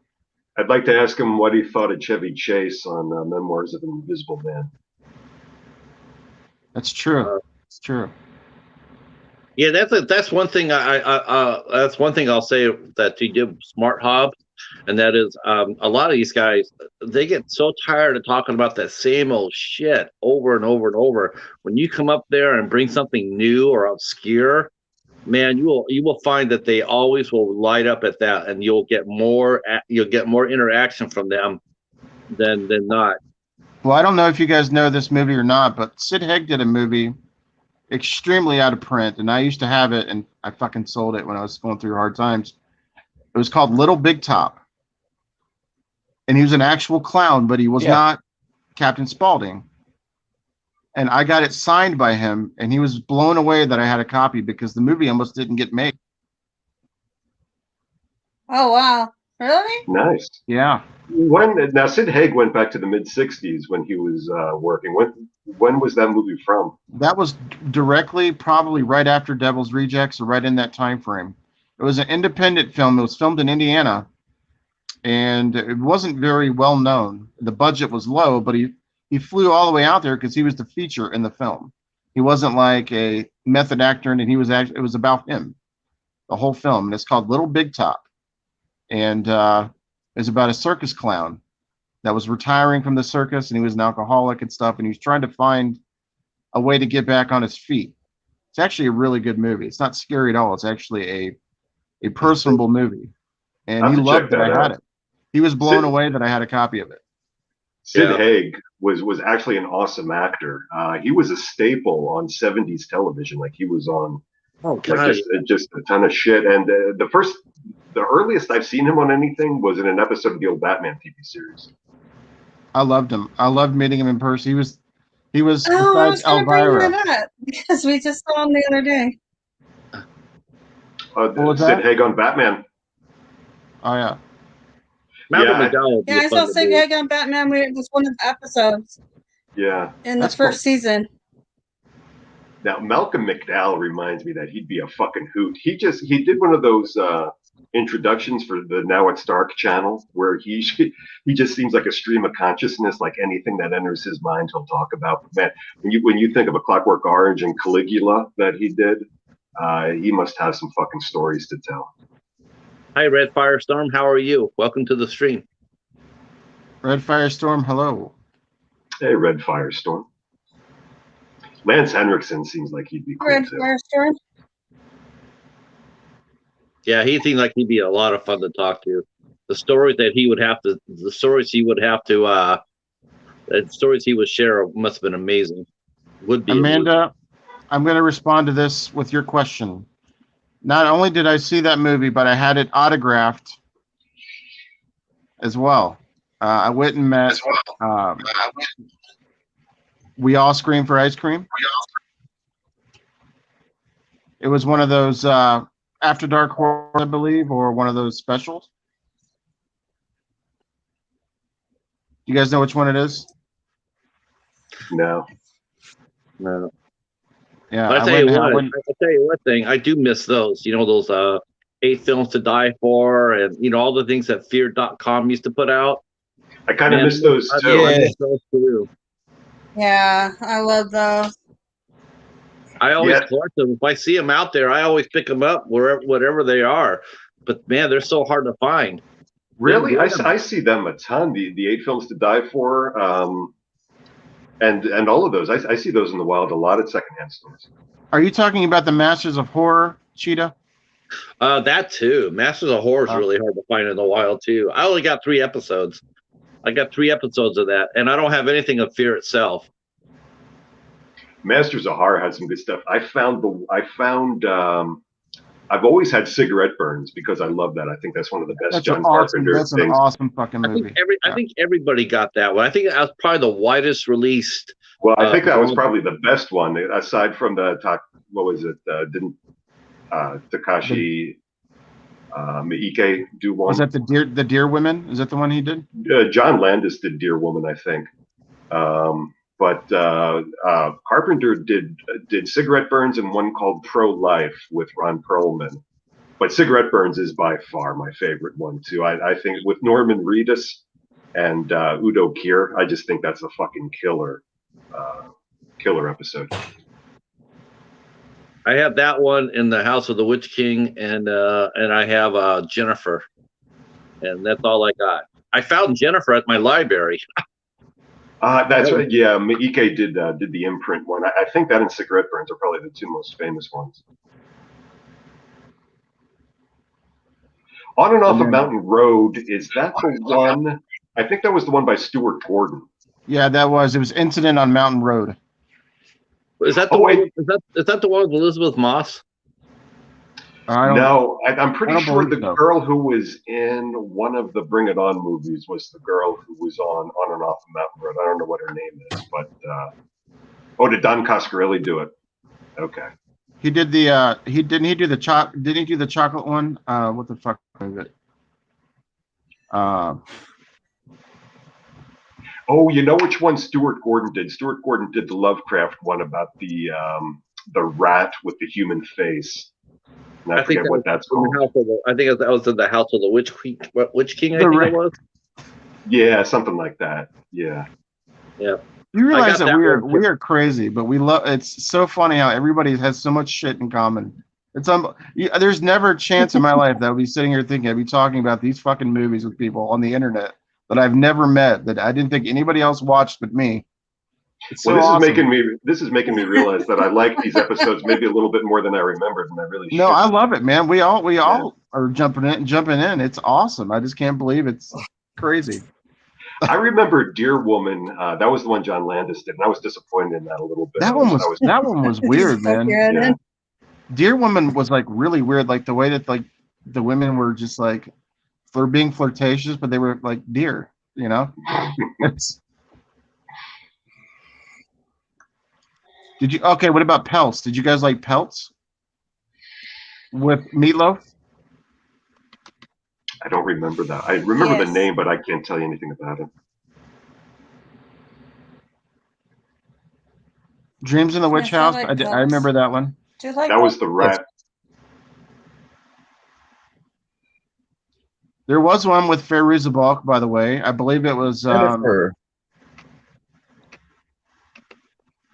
What was the one with Fairuza Balk in it? Go ahead, Vince. Go ahead.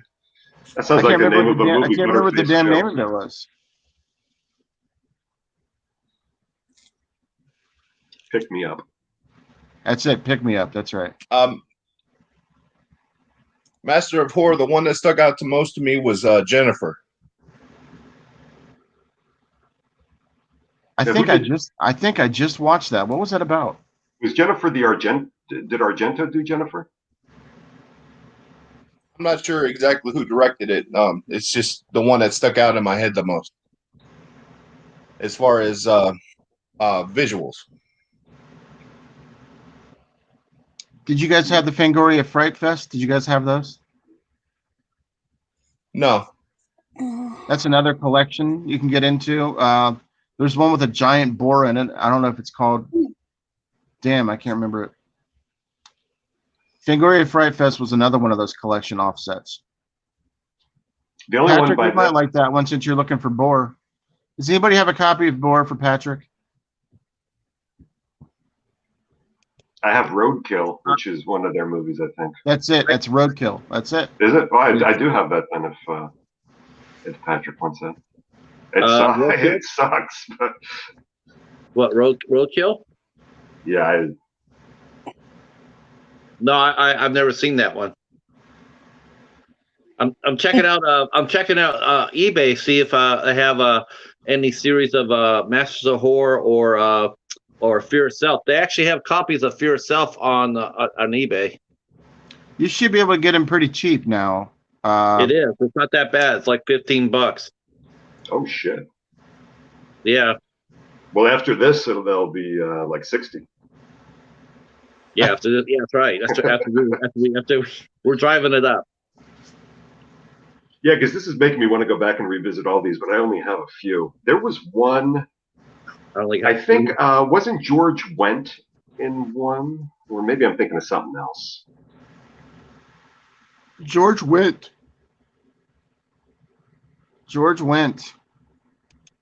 Can't think of the one he was in. I know what you're talking about, though. Yeah, I think he was in one.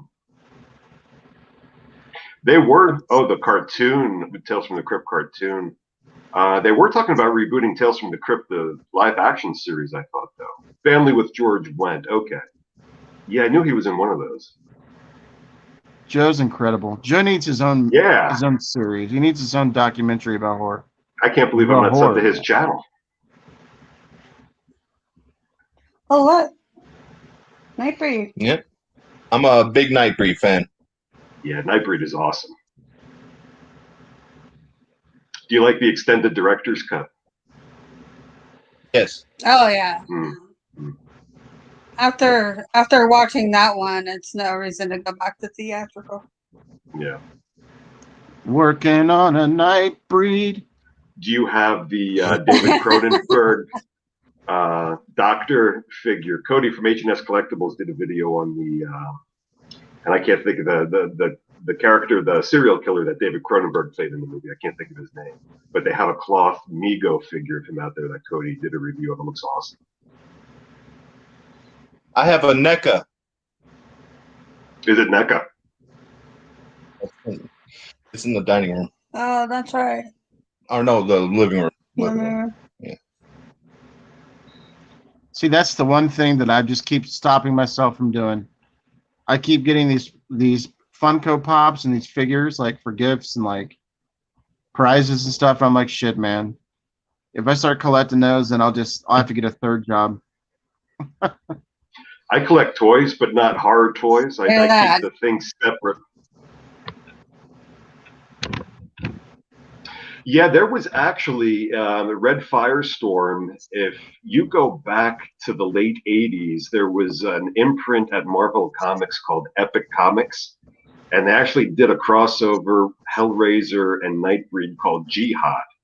It was a 2-issue limited series called Jihad, which is really fucking awesome. It crossed over Hellraiser. Yeah, and great Nightbreed. comic book. Yeah. Great comic book.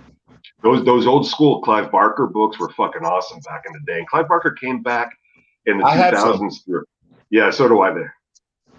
They are fucking sweet. Yeah, they're nice. One of ours we actually got from a library. Mm. Oh, it looks like they have that. Okay, so cool. Yeah, it's out there then. I like the fact that the box can be anything. Even though the Merchant's box, Lamont. yeah, Yeah. Lamont configuration is one of them, but that's just one form it can take. It could be a building, it could be a painting, it could be anything. Ants. Yeah. I really want something of that to put on a shelf. Phil at Phil's Creepy Vids has something, but I've seen something. I think on Big Bad Toy Store they have a Lament configuration box, which is maybe like $120. But I saw something on Target's website, which is like a little Rubik's Cube version of it for $20, which I want to get just so I can have something like that on my shelf. Yeah. The guy who actually designed the Lament configuration for the movie, he actually sells Lament configurations he still makes. And you can get some of them signed by Clive Barker and stuff like that. They usually run you about $200. Yeah, wow. That's a lot of money. Now y'all know Clive Barker's involved in a series being made for HBO right now for Hellraiser. Yes. Yeah, I'm looking forward to that. That should be good. So you're gonna have a lot of people calling you Hobbs when that hits HBO. Amanda, I think the consensus is everybody likes Near Dark, I think, in the community, if I'm not mistaken. Go ahead, Vince. I'm actually trying to save up to get a Clive Barker original painting. Wow. These paintings are cool. Okay, so I just did it. I bought the first season of Fear Itself. Nice. All right, yay. Nice. Everybody congratulate the cheetah. Here's the thing with Patrick. Like he's got a lot of stuff in his collection and he's trying to build up his horror collection like the rest of us. He may be missing a few titles, but he also has quite a bit of stuff too. So he can throw it down too. Ain't that right, Cheetah? That's right. You want to talk ISC? Throw down. Hey, as long as I actually got a lot of Shudder too. I think I'm gonna separate my Shudder titles from that and see how many I have. And I have about 30. I've still got about 30 at Wild Eye. It doesn't matter how many you have. It's just about love for the game. As long as you have love for the game, then it's. I'm just. I don't know what it is about the ISC movies. I don't know. It's just like if I can find those, I'm really, really happy. So that's interesting that Clive Barker based Philip K. Dick on Philip K. Dick. Philip K. Dick is the guy who wrote the story that Blade Runner was based on and Total Recall. And he was actually a fucked up dude in real life. He died young. And he wrote a couple books that actually a lot of UFO conspiracy theories and other like sort of New World Order conspiracy theories are built around.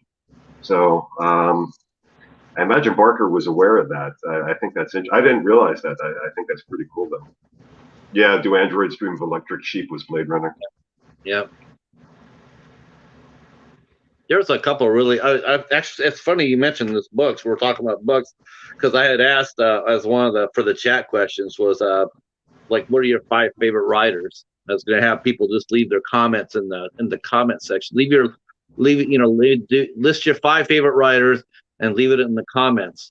And that's funny we're talking about writers because I'm interested in that too. The 2 best things I read by Dick were The Man in the High Castle, which I still want to see the TV show they did of that. I haven't seen that. And Valis. Valis is the book which was semi-autobiographical about Philip K. Dick getting all of this information from like a satellite about the way of the world. And that's kind of what, and I have a book that somebody wrote in the 90s about how that was Philip K. Dick outlining for the New World Order and shit like that. So yeah, he was an interesting dude. I will probably tell you that I won't be responding in that comment because I don't read a lot. It's not that I don't want to. I just don't. Yeah. Yeah, I don't read as much anymore as I used to. I really need to get back into it. In fact, the only book that I have to my name right now that I could read if I wanted to was the autobiography of, get it, are you ready for this? Curtis Armstrong, Booger from Nerds. And he was in a lot of shit. What says, Moonlighting. Amanda's asking, what about the dentist movies? Is that the one with Larry Drake in it? No, Corbin Burnson was Larry Drake was in Dr. Giggles. Dr. Giggles. Corbin Burnson, the Mr. Amanda Pays, was in the at least the first dentist. I know there were a couple, but I forget the other ones. Okay. He does faith-based movies now, Corbin Burnson. I know, I've seen that. Yeah. Well, I saw something about him once. He collects snow globes. That's his hobby. Okay. See you, Ben. Thank you, Ben. We'll see you on during the week. Good night, my friend. Well, Corbin Burnson was on that Neil Gaiman show on Showtime, American Gods. He was, I think he was the God of War in one episode. But that's the last non-faith-based thing I've seen him in. Yeah, that was really interesting. I like Neil Gaiman. I think he's a very interesting writer. Mm-hmm. I love Neverwhere. Never seen that. You got to read that. Read it. It's better read than it is watched. I swear to God, I've got a cowlick. It will not go. It will not. It will not fold over. Tim's asking if All are you on? Call it night. Are you on? Are you All right, on? Spice. Oh, thank you guys so much. have a good night. Thanks for coming in. Yeah, See you next week. Yeah, we'll see you next Sunday. All right. Yeah, Bye-bye. We'll be here. Bye. As far as content, no, I don't have any content of my own. Hobbs and David's Horror were nice enough to let me sit on their streams, but I haven't done content of my own yet. But that might change. He might throw up a Dollar Tree haul, I think. Well, I did a big haul this weekend, but everything's been assimilated in my collection. But I've had a novel that I've been writing for years, like 10 years. And during this downtime right now, I want to finish that. And I've decided in the next month, I'm devoting my energy. I'm still going to do the live streams like this, but I'm not going to create my own content just yet. I want to get that book done. Take your time with it, man. Whenever. Oh, there you are. Take your time with it, just whenever you want to, bro. Yeah, no pressure. I do want to create content. I do have some technical issues I need to work through as far as uploading the video and then editing and shit like that. But yeah, I do want to get into that eventually. Sorry, guys, I'm having a little bit of technical problems with my screen here. So what books? What got you into horror first? Was it the movies, or was it books, or was it comics, radio? What was the gateway for you, for everybody? I know for me, it was radio shows. My parents got me into horror. Yeah, my parents. When I was about 2, we went to the drive-in. I was really young. We went to see It's Alive and Children Shouldn't Play with Dead Things. And then my dad just I remember as I got older, he was excited to show. When he was in the Marines, he used to read a lot of books, and then movies were made of these books, like The Wicker Man was one of his favorite books, and then he couldn't wait to introduce me to The Wicker Man and The Exorcist and The Omen and all these movies. Yeah, that's. I'm noticing you have posters on your wall there, Josh. Look at that. Yeah, we never see Josh's. No, I never saw that. Collectible was at the Boondock Saints. Interesting. Thank you, David. Thank you, David. See you later. Oh wow, Boondock Saints. Wow. Okay. Yeah, Tim, we used to watch a lot of horror movies on cable. I remember back in the day. I remember back in the day we always had HBO because we'd always watch the George Carlin specials. We had, if anybody remembers, Prism. I don't know if that was local here in Pennsylvania, but there was a pay channel called Prism back in the day. We used to watch horror movies on. Wow. Wow. That's wow. Look at that. Well, your room is pretty stacked there, Hobbs. Oh yeah, yeah. Like I said, that's just a portion of it. Good night, Dave. Thanks for coming, buddy. Wow. This flew by. 3 hours.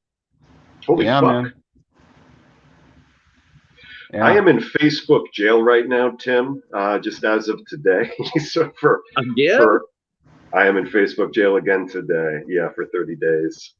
But I am on Instagram under Old School Shinobi. So yeah, please hit me up there, and I will definitely subscribe to your channel because it sounds like we have a lot of similar interests. Wow, 30 days, man. That's really steep, man. That was better than Patrick's sentencing. No, I actually got out early.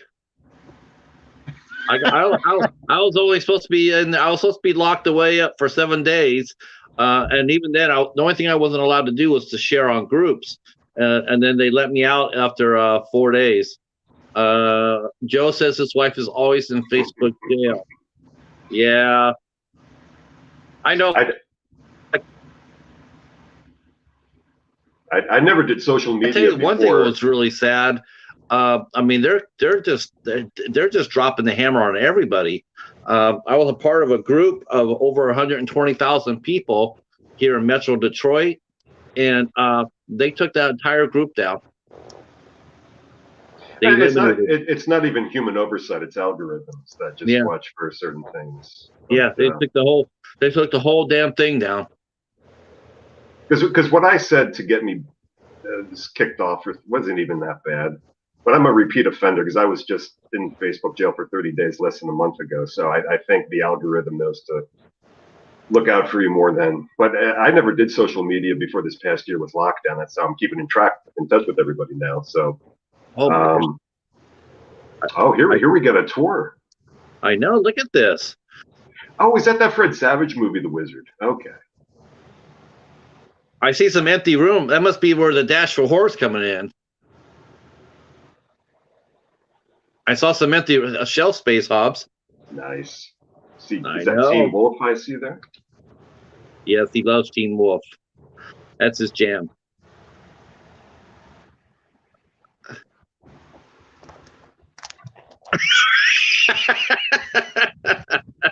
That's just one room. That's not even the living room. That's just the bedroom.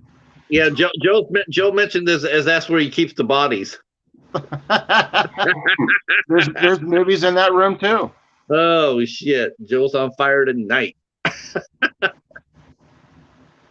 Yeah, the bodies at the floor.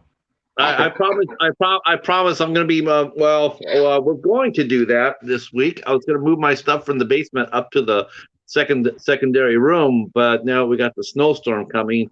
I might have to wait on that because I'm getting rid of an old bed, and I'm doing it by small. I'm breaking it down piece by piece. I don't want to put the whole damn thing out there for the trash guys. This is not nice. Get it done, Patrick. We want to see your whole collection in your living room by tomorrow. Oh my God. I tell you what, next week I will try to have something up for you guys. Or during the week I'll do an overview of one of my TV series shelves. Yeah, we want to see what the basement looks like right now. We want to see how much of a disaster it is. It's a disaster.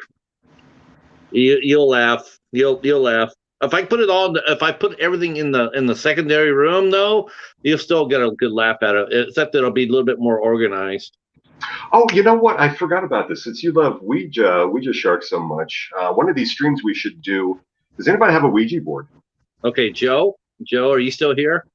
I'm getting you for this, Joe. I'm getting you good. I do have a Ouija board. Yeah, I have one up there. I don't know if you can see it up there on my shelf. I have one as well. Yeah, we should do a seance. How is it I'm getting the heat for the Ouija and you guys have the Ouija? Well, I'm going to send you a copy of the Ouija. Oh, you already did. Remember, you sent me Ouija room. I still got to watch that. Yeah, I know the people. That one is not. It's not on that level that you're thinking. I know the people in that movie, and I know the director. I can't wait to see. I can't wait to. I am going to watch it. I'm going to review it too. I'm interested in that. And I got the Ouija. I got the other Ouija though. Seriously, I got the other Ouija, the one I got at the Dollar Tree. I got that because of you and Jason were always giving me shit about it. Patrick, I saw one of your videos where you were talking about Ouija shark, and I thought you said Wheezy, and I'm thinking, what the fuck is it with Wheezy from the Jeffersons and a shark? Nope. This is the new Ouija movie I picked up. It's not on VHS, but I'm looking for a VHS Ouija. There you go. See, Patrick got the Young Wheezy album. He's got the Young Wheezy and the Young Cheesy. Yeah. What is the subtitle to that? To that Ouija movie? This one is the Ouija Resurrection, Ouija Experiment 2. Okay. And this one came out on La Luna Entertainment and was distributed by ITN. So you know it's gonna be dog meat. I have a collection of Ouija movies made a few years ago. It's like 4 Ouija movies. I don't think it's related to those though. And they're actually not bad. They're zero budget movies. I think it was like an Echo Bridge set, but they're actually pretty cool. Well, I think for Ouija Shark, I think Brett Kelly. I think he spent like $1 for the shark itself, and that's about it. You need I have to check that movie out. Sharkenstein. There is no shark, and it's a shark movie. Yeah, it's all digital. I have that on. There's no practical effects in Sharkenstein. I cannot. Raiders of the Lost Shark. That the guy who did Raiders of the Lost Shark. He's the one. He's the director who did Ouija Shark. Brett Kelly. He's the worst. He's the worst director on the planet. You said that about the Lonia brothers. He is. They're the worst directors on the planet. I think Mark and Brett Kelly are the brothers. Oh, okay. So those are the okay. All right. I didn't know that part.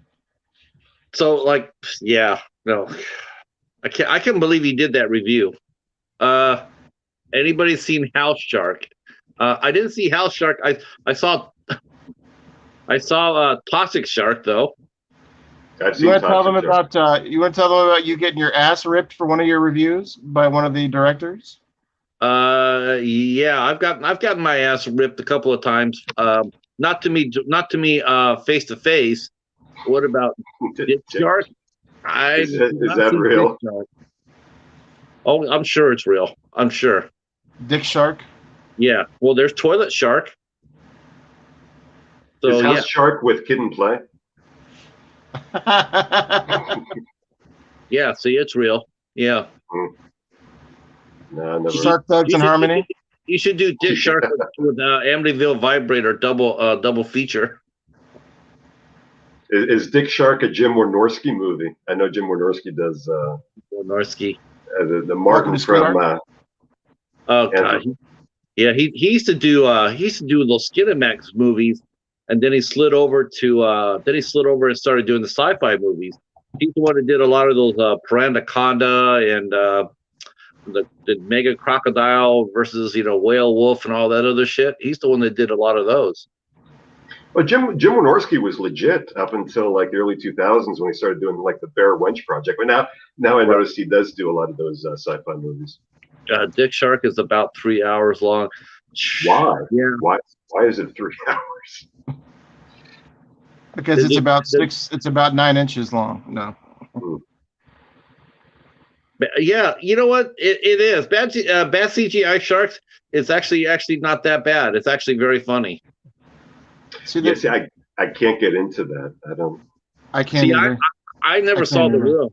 Like I never saw Tommy Wiseau. I never saw any of his movies. I like independent films well enough, but boy, if it's a turkey, I just don't want to lose the time over it. Well, here's why I don't like the low budget CGI movies that much. I think we talked about this in one of the streams. It's because like back in the day, you had guerrilla filmmaking, you had really low budget shit. Going back to Roger Corman, going to the '70s, the Grindhouse and everything, and everybody was there on set having fun. You had the practical effects right there. But when everything's CGI, you basically just have shitty actors in front of a green screen, and they don't know what they're doing, and it's just not as much fun to me. I mean, some of the movies are fun, but by and large, it just takes me out of the fun when everything is just like CGI. It does. But yeah, Jim Wynorski did Chopping Mall, which he did a ton of great movies. Actually, if you go through his IMDb resume, he did that with Kelly Maroney. Yeah, he's done a lot of movies with a lot of good stars. I have like an action movie he did in the '90s, Stealth something, with like Daniel Baldwin and Fred Williamson. And The Room is a great movie. The Room is extremely watchable and entertaining, even though it's horrible acting and a horrible script. That's because you go in knowing that. So even if you actually had gone in there without knowing it and sat down and watched it and without realizing how bad of a movie it was and how big of a joke it was. Well, I don't know, because have you seen The Room? No. See, the thing about The Room is there's a part to it that's really endearing. It's just something that the world is almost fun, even though Tommy Wiseau is like a weirdo and everything. Some of the actors are really trying to give it their all, and it's actually a decent movie to sit through. It's very watchable. I like watching Discoveries. I mean, I'm sure all of us here if we actually think about it, like when's the first time, what's the first, to me, that's always fun about watching movies. It's always trying to watch to see a new face. Mm-hmm. That's always halfway fun, especially the independent movies. Mm-hmm. Wild Eye movies. Wild Eye movies, believe it or not, there's a lot of undiscovered talent in Wild Eye movies. That's really what I love about them. I mean, the movies could be bad, but there's some really good actors that are really trying their all. Yeah. I mean, like American Scarecrow, I've been poking fun at that, but what I really liked about that movie, I'm poking fun because there's no Scarecrow, but what I liked about that movie is finding fresh faces. And that cast was really good together, and I really enjoyed watching the cast. I just don't really like they were just let down by a poorly written script. Here's the truth about it all. If you truly are into movies and you are truly into cinema, I feel like most people would like to learn about every genre, or for the most part, even if it's independent films, to see what it's like. I think people that have a fascination, like me, I like to watch every type of style of film. If it's independent, I really like to see what people can do with a budget. But they're not always going to be good. So for me, it's just all about experience, whether it's low budget or not. It's going to be a movie. If it's $5, it's a movie. Well, I do like independent because that's where I want to give my money to support the independent filmmakers. I'm not too thrilled with giving my money to the big studios anymore for the big studio shit. But Casey mentioned something here in chat that I read a few years ago that I completely forgot about until he mentioned it. Tommy Wiseau from The Room actually teamed back up with his co-star from that movie, and I don't remember if it was called Shark Movie. I don't recall what it was called, but it was a horror movie. It was an independent horror movie with Wiseau and his co-star from The Room, and I wanted to check it out. I completely forgot about it till I saw him mention that. So yeah, I got to look into that.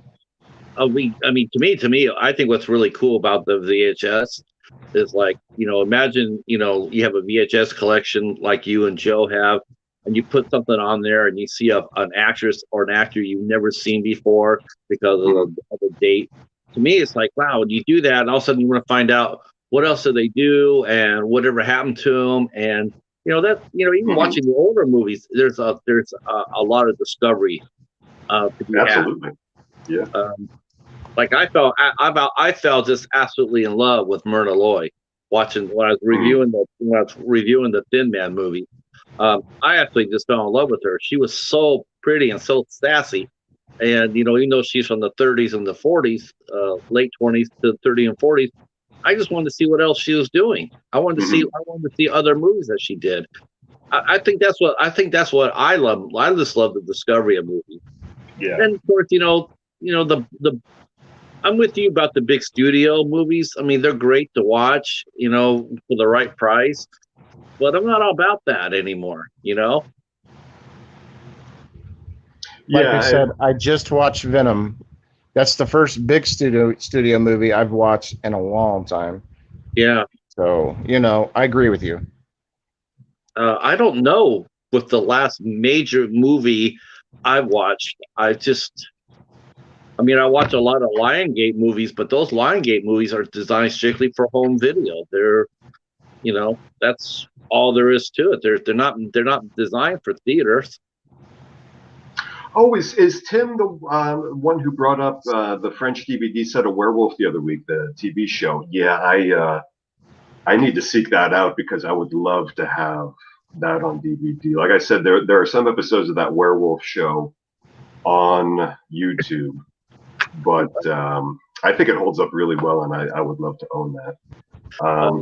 Look at what Miss Boomstick just put. Look at what Miss Boomstick just put in the chat. That's hysterical. Is that a real movie? Cruel Jaws is, a couple people have featured it. Horror Hands and Phil's Creepy Vids. It was an Italian, was released overseas as Jaws 5, Cruel Jaws.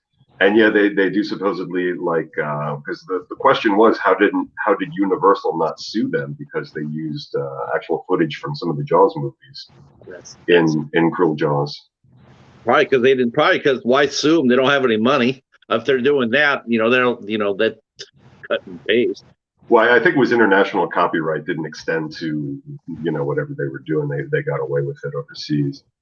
Severin put it out because I remember Phil's Creepy Vids several months back. That's where I saw about it first, and then Horror Hands did a review of it. But, yeah, Bryn loves shark movies. And Severin, yeah. How long did it take for you to get your Severin film copy, Tim? Did you watch Mark of Horror's video today? No, I haven't got it yet. I've been watching the stream, and I've been watching my bell, and so far I've got 8 movies or 8 posts. Mark of Horror did something on his Eagle Moss figures, but he didn't miss a beat to take a swipe at Severin for the way they fucked him over. So I thought that was funny. Yeah, you know what? I'm not gonna. No, I'll tell you the truth. Honestly, I'm not gonna support that company ever for what they did to him. Yeah, seriously, I have no. He mentioned in the stream today that I guess he still never got what they were supposed to. No. Why would I? You know what? And I don't care if they I don't care if they see something like this or not. If they do, and I know that some of these people actually do watch these streams and stuff like that. Like Rob from Wild Eye. Do you know he watches every review that we post up? Every review that we post up, every review that we post of one of his movies, he will come and watch the video. Or he must be spending a lot of time because there are a ton of Wild Eye videos out there. I see a ton of those. He'll come over and read my. I know he reads other print people too, but yeah, he actually takes the time to surf. I don't know how many regulars he does. I'm sure he watches the big 3, Joe and Brad and Jason, probably the foremost. But I know he watches mine I know he reads my reviews once in a while. So yeah, there are people out here that actually come out there and watch these videos and whatnot. So if the guy from Severin Films is watching this, fuck you for fucking our friend. And that's the thing that Casey brings up too. He did support them for a lot of years, and if you go back and watch the video that he did where he talks about the interaction he had with the customer service rep, and Hobbs does customer service, and I've done customer service over the phone for years, and we know you don't fuck with a loyal customer the way they did him. No. Because they were downright rude to him. Yeah. The only time I'll ever buy a Severin release is if it's secondhand. It's not directly from them. Yep, exactly how I do it. Joe mentions he had a lot of the directors and actors from Wild. Yeah, I've had a couple. Actually, Joe, here's like I was saying, I was pushing for Mark to get it to his 500th subscriber, and the one of my friends who I met through her movie, Kelly Goody, who starred in the Baylock Residence, she subscribed to him. Helped push them over 500 to get them to 500. Yeah, I love that. See, it's about 120. Night, Amanda. Have a good night, Amanda. Thanks for coming up. Yeah, I think that was fun. Time fucking flew. It did fly. How you doing, Hobbs? You still awake with us? Can you hear me? Yeah. Yeah, I'm good. I mean, I'll probably go for another 10 minutes, and then we'll have to. Yeah, that sounds good. I was thinking about that. Leaving 3.5 hours is Yeah, this is awesome. Has anybody ever seen and this thank movie? you so much. Thanks so much for everybody, especially Joe and Tim and Amanda and Miss Boomstick. I mean, stick it out. Casey, hell yeah. Amazing. Thank you guys so much. Thank you very much. Has anybody ever seen this movie? I never really heard anything about this. Joe, didn't you review that movie, Lover's Lane? The reason I bring it up is because Horrific Nightmares, on his 21 must-see list, he did Just Friends that has Anna Faris in it, and I commented about how much I love Anna Faris. And this is one of Anna Faris's very first movies. I think she did this even before the scary movies that she did. So we were talking about actors and actresses that went on and did different shit, but it's not a great movie. I found this on VHS at a thrift shop last summer, but I just yeah, and she was great in May too. I've rarely seen Anna Faris in something where she wasn't great, and she makes interesting choices too. I think, like, she was in Lost in. She was in Lost in Translation, so she does independent movies too. But yeah, I've never really seen anything about this. I'll have to go back and watch Joe's review of this. You can tell that I'm a fanboy for Joe because I took a guess and I thought he reviewed that one, and he certainly did. I was gonna say, well, as soon as I saw it was VHS, I'm like, oh, that'd be Joe. Yeah, I don't even know if it's on DVD. Honestly, I'd never even heard of it before I saw it at the thrift store this summer. Oh, see, my thrift store. I'm going to be making I went on a Salvation Army run last week.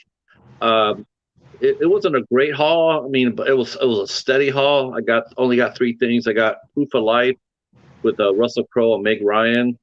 I got the extended version, Lord of the Rings, Fellowship of the Rings. Does anybody remember this movie? Let's see. Gunshot with Liam Neeson, Sandra Bullock, Oliver Platt. Oh gosh, I remember that. Yeah. This is a movie I'm sure I saw this like 20 years ago, but I saw it at the thrift shop on VHS. But I've never even seen this on DVD out in the wild. I was like, yeah. It's a thrift shop called Opportunity House, and they have like 2 walls just devoted to VHS. And after I got my Panasonic player, I'm in there buying up everything. It's a fucking great selection. Wow. Yeah, I just keep waiting for my library to open up. I mean, my library, this is before I really knew about the VHS community. I mean, because what they do with theirs is they basically just put them on a cart. People donate them. They put them on the cart, and they're free. They're free, and it's just like free? I Wow. cannot believe. I wish I could go back in time and see how many VHS tapes out there that I could have helped a fellow collector out with, because I would have. I don't.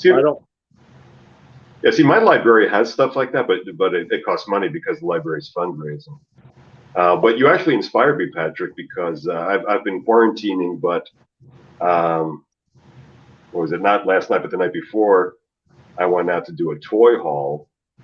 But I think I'm either tomorrow or Tuesday, I'm going to get out there and go to Cash Converters and my Opportunity House thrift store and do a movie haul. Hell yeah. Yep. I'm going to be, like I said, I'm going to go back to my, I'm going back to my Salvation Army. I go Wednesdays because that's the senior citizen day. since I'm old as shit. So, Well, see, I oh get yeah, grocery. I flaunt the grave now. You know, now I get 10% off of Tim Hortons, and I get discounts at Salvation Army. Well, I'll tell you, you don't go to bed early like an old person, because I think you were like Instagramming me at like fucking 4 a.m. Yeah, yeah. But Yeah, see, my phone. I'll get Hobbs saying, "Okay, I'm gonna sleep, my good friend. I'll see you later." And then thinking, last night about 4 o'clock in the morning, all of a sudden I get my phone buzzes. I look over, it's Hobbs. He's still up, and he's sending me donuts. Well, the way my schedule is, guys, I get home like around midnight. I'll take a nap, and then I'll get up around 2. I'll watch everybody's videos for 3 hours because I like to watch everybody's shit. Everybody. Yes. And then I'll comment and stuff, and people will still be up, and I'm like, hey, what's up? It'll be 5 in the morning by the time I'm done watching videos. Hey, Hobbs, put up Tim's comment. Thanks, Tim. Thanks, Tim. Pretty fly for an old guy. Yeah, pretty fly for an old guy. I heard the guys from the coast to coast yesterday talking about which one was the oldest, and they're all talking. I'm going like, You guys are all youngsters. Tim, you do a great job on your reviews, buddy. I really I watched literally almost everything that you posted the last couple of days. When you're talking about your updates and stuff, Tim needs more subscribers, guys. He's gonna get one as soon as this is over. I'm gonna go back and sub to all these channels. Yeah, he's got really good updates. Really good. Yeah, that's one thing I really want to push on our streams. Is to encourage everybody to subscribe to each other, because we only get stronger as we each subscribe to each other. So, the more that we do that, the stronger everybody gets. I can't believe we're 12 strong still at 1:30 in the morning. I can't either. I can't. This is amazing. That rivals even the GOAT, which is coast to coast. Yeah. I feel kind of bad. Maybe we should go on for another half hour. Let's ask the chat if the chat wants to stay with us, and yeah. Yeah, you guys do the chat have half? anything they wanna talk about? Yep. And that would give us a solid 4 hours. All right. Look, we got a sub right there. Joe just subbed to Tim. Awesome. Yeah, I'll be doing Joe and Tim. Does Miss Boomstick have a channel? She does. Yeah. Okay. Yeah, she uploads quite a bit. I'll definitely be subbing to her. We'll go another half hour. Fuck it. Okay. We're gonna go to 2, and then we're gonna cut it off. That's it. What's on everybody's mind? Well, I know this week I'm writing my review up for Line of Duty. I'm going to be posting that up here as soon as I get done with the stream, and then I think after that I'm not really sure what I'm watching. It's so weird. I don't know how that works for me. I just like, oh yes, I'm going to do a reaction video to Godzilla versus King Kong. Yeah, I don't think Ben was here earlier when we talked about that. But yeah, it does look fucking awesome. Thanks, Joe. Oh, brother. Yeah, you should have caught the early dinner at Denny's and been in bed at 5. I don't think Denny's is even open now anymore. No, I'm sure it's not. Joe. No, Patrick is spry. It's all about it's not about the years, it's the mileage. That's right. I still have a lot of tire left on the wheel. I'm up pretty much all night, Joe. I have insomnia, so a lot of times I will try to go to sleep, and often I don't. So, which is why you always see me bopping around late at night. Now, I'm sure everybody in the chat has seen this, but Patrick, what did you think of the ending? Oh, The Witch. I liked The Witch very much. I thought it was really well done. Yeah, I had a blast with it. I really loved the goat. The goat was fun. the way they showed him when he's running and he's just running, he's just like the cheetah. Um, yeah, that was as far as the story goes. Um, it was good. It was good. I really enjoyed it. I liked it a lot. Mhm. I mean, Yeah, what was and there's essentially, I guess it was the devil at the end there. What did they call him? Black Phillip? yeah, Yeah. and then Joe even spelled out the proper pronunciation of the I witch. know. The I way saw it is that, on the yeah. fucking movie. How about that? That's props. The old English way. yeah, I thought they did a really nice job with it. I had originally thought the movie was in black and white, so I was a little surprised when I put it on there and it was in color. But then he muted everything down. Um, I definitely thought that Eggers he definitely researched it to the nth degree. And the girl who played it, Anya Taylor something or another. Anna Taylor-Joy. Yes, she's huge. I looked up to see what she'd been doing since then because I want to see how old she was when she was like 17 when she made that movie because it came out in 2015. She's 24. She's 24 now. So she was 19 when it came out, 18. She was 18 when she made that movie.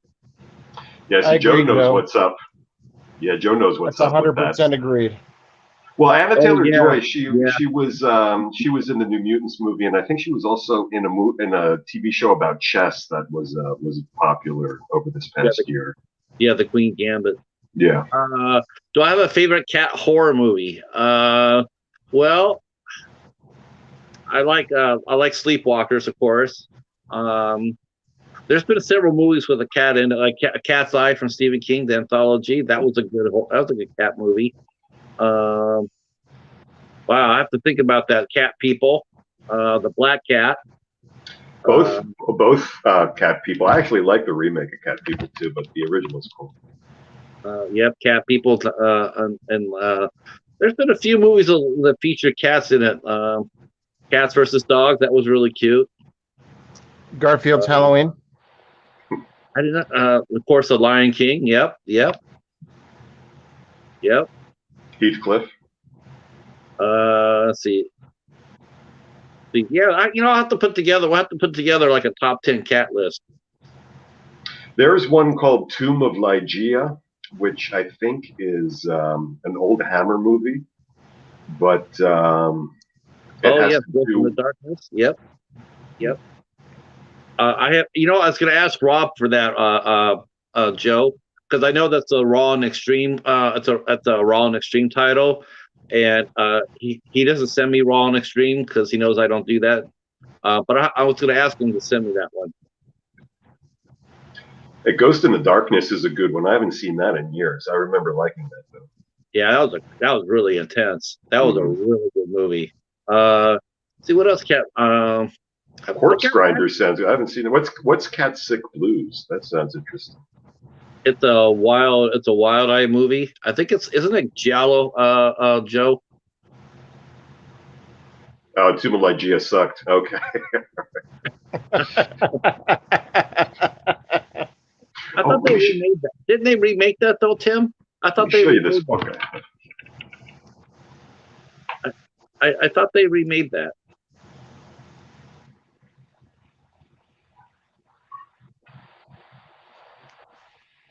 Sleepwalkers by Stephen King. Yeah, he likes cats.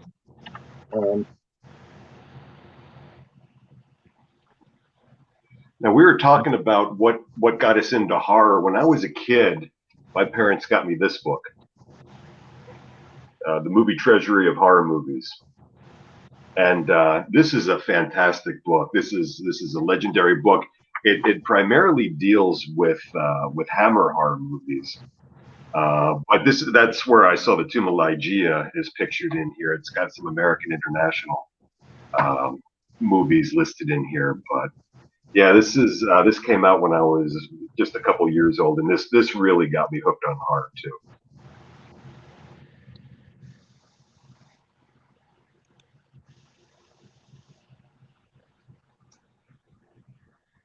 There's so many Wild Eye titles that that we have to pick up on if you've not seen. I've not seen any of the Cat Wild Eye films at all. Not one.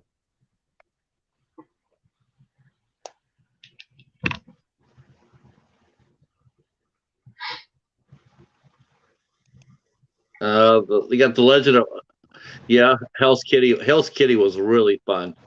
That I actually watched that one and I reviewed that one. Is anybody familiar with Something Weird Video? They do a lot of Herschel Gordon Lewis stuff.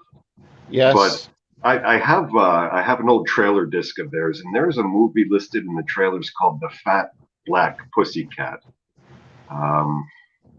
So you might like that, Patrick. I don't have no idea what it is. I just know it's. Well, Alien. There's a Ripley and Jonesy was in that. He was Orange Kitty. Today I'm reviewing The Fat Pussycat. Is that what it was called? Wow, never heard of that one.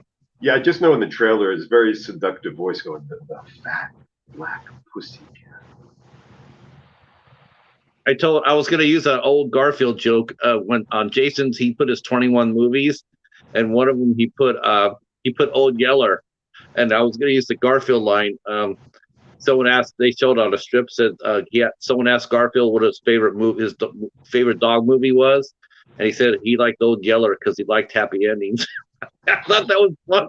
I thought that was pretty fucked up. Yeah, from Nermal. What was it? Was that his girlfriend's name, Nermal? No, her name is Arlene. Oh, okay. Nermal was the really cute kitten. Okay.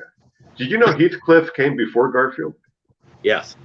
I used to think Heathcliff was the ripoff, but Garfield was. I think. Well, he actually wrote that in response to Peanuts. You know, that was more a response to Peanuts. And so I have with most cartoonists is like, they're just like, they have a certain shelf life too, which is really why I really respected Bill Watterson when he retired from Calvin and Hobbs, because he just got to the point where he felt like he had said all he could say without repeating himself, and so that's why he ended the strip. Basket Case. That's those those are so much fun. We talked about those, I think, in another stream at one point. Yeah, I think last week. Yeah, those sequels just got so absurd. I mean, it was the first one is a little more serious than you might imagine, but they got so bizarre as they went on and Gonzo. That's a really good subject. We'll have to visit next week. We'll save it for next week. But what movie did you go in expecting one thing and to have it twisted around by the ending? Like you go in there expecting like a comedy or a drama or whatnot, and it just totally twists halfway through. That's a great topic for next week. That's pretty cool. Yeah. Who was it? The live stream the other night, was it Martin? I think over at the Anthropomantic Fiend, who said he was going to go watch Return to Sleepaway Camp, the last entry in the Sleepaway Camp series, because that's. I gotta hit him up because I'm interested to hear what his thoughts were on that. That's a polarizing movie. Oh, really? I didn't know he. Okay. Have you seen all of those, Patrick? No, I have not seen any of those. I know you haven't seen any of the Sleepaway Camp films? No. Ooh, okay. No spoilers. No spoilers, anybody. We're gonna work on finding you those. Do you know what happens in the first one? No, I just know that Felicia Rose was in it, and I know that's where she made her name at. But okay. I never watched the movies. Just leave it at that, and we'll leave it there. Stay away from any spoilers if you look that up online. Let's see. I think. What streaming services do you have? I don't. None. I'm just strictly physical media. That's admirable, actually. That's extremely admirable. Yeah, it's like as soon as that's what I do. It's like I just go through, try to find something. See, that's the hardest thing for us collectors, I think, is how hard is it? I mean, what's your process like for picking out a movie you're gonna watch? Yeah, Joe. Very interesting. But yeah, that's right. Casey has a video out there. So yeah. I just got. Oh, The Sopranos. Yeah. Yeah, he's in the last one. Okay. Stay away from Casey's because Casey does a video I think where he looks at all of the sleepaway camp movies. But yeah, the fourth one is painful. Yeah, who there were two people from The Soprano in Return to Sleepaway Camp. There was Big Pussy, and there was some other dude that played part of Tony's crew in that movie too. God, I remember that. Do you remember the movie where? Do you remember the movie Michael Imperioli debuted on? Goodfellas. No. It was a gangster movie though, but it wasn't Goodfellas. Night Flight Plus. I have to look into what that is. I'm not sure what that is. Yeah, I have Amazon Prime and HBO Max, but I got to check out Night Flight Plus. Is Night Flight a music channel? Well, Night Flight was the precursor to USA Up All Night, so maybe it's something like that, which would be very cool. The crazy thing about working for the cable company is I get every single channel at no cost that there is, and the internet is free. Wow, So that's another perk. Thanks for bragging. Yeah. Thanks for but I mean, rubbing it in our face. No, that's cool though. Yeah, definitely. No, I mean, I'm just responding. Oh shit! It's the old show done in streaming form. That's very cool. I got to look into that then. Yeah, I'd never even heard of Night Flight Plus. I didn't know they had brought that back. No clue. But in response to what I was saying, none of them are streaming channels. Like I get cable. Yeah. Oh, okay. Nothing that's streamed. Okay. Mm-hmm. That's Universal Comcast then. Lots of music and cult movies on Night Flight. Yeah, that's got to be owned by Comcast Universal. Yeah, sounds very cool. I got to look into that. USA had. Anybody remember the show? Oh yeah, what was Imperialis? Was that it? Lean on Me? No. Good guess though. It was Last Man Standing. Last Man Standing. Yeah, with Bruce Willis. Yep. Oh, that was after Goodfellas and Lean on Me. No, I think that was Lean on Me might have been before. No, Lean on Me was like 88. Goodfellas was 90, and Last Man Standing would have been about 97 or 98, I think. Yeah, I think it was like 96, maybe. It was Bruce Willis and Christopher Nick Walken. Tillman. Yeah, Christopher Walken. Yes. That's one of my favorite movies of all time, Patrick. What, Last Man Standing? Yes. Yeah, that was an awesome movie. That score, Mitch Ryder. Ry Cooter. Holy one of my shit, all-time fucking favorite movies. Yeah. Lean on Me was 89, and then Goodfellas, I'm pretty sure, was 90. And I remember Last Man Standing was out about 95, 96. No, Last Man Standing was out either the same year or the year after Alien Resurrection, because I remember seeing those in the news. 96, okay. 96, yeah. I saw it in the theater, and I had the score. That was a remake of the old Kira Kurosawa movie Yojimbo. Yojimbo, yeah. And which was also done as one of the Man with No Name movies. Rich, that was one of the last truly good performances that Bruce Willis put on the big screen. He really was good in that. People shit on that movie, though. Very underrated, I think. People shit on that movie, and I don't know why. I don't know why either. You know, the thing about Last Man Standing was it was directed by Walter Hill, who I think is one of the most underrated directors out there. Because Walter Hill has made some of the best movies, and people don't even a lot of people don't even know his name, and it deserves to be a more well-known name than it is. Aside from just being a producer on all of like the Alien movies, he's made The Warriors, he made the 48 Hours movies. He made a movie called Hard Time with Charles Bronson. Charles Bronson. He was a boxer, right? Yeah. Yeah. I think that was his first movie in the mid-70s. Did you guys know that Charles Bronson was in the original House of Wax? I did not know that until you told me that. I watched it yesterday, and sure shit, he was in there. Now I know He plays Patrick Igor. Patrick. I know Patrick. You've probably seen his old TV series, The Man with the Camera. I saw a couple of episodes. Mill Creek put them out on a couple of their collections. Man, what a cheesy form! What a cheesy gimmick that was. Oh, I felt so bad for him. It's like, wow, that is not a good format. It was goofy. Yeah, that was not a good show. I think it only lasted the 1 year or the one season. I think Bronson actually is near from my neck of the woods. I think he was from Pole Cracker country, which is just about the county up north from where I live. I think he might have been like from Allegheny County in Pennsylvania, if I'm not mistaken.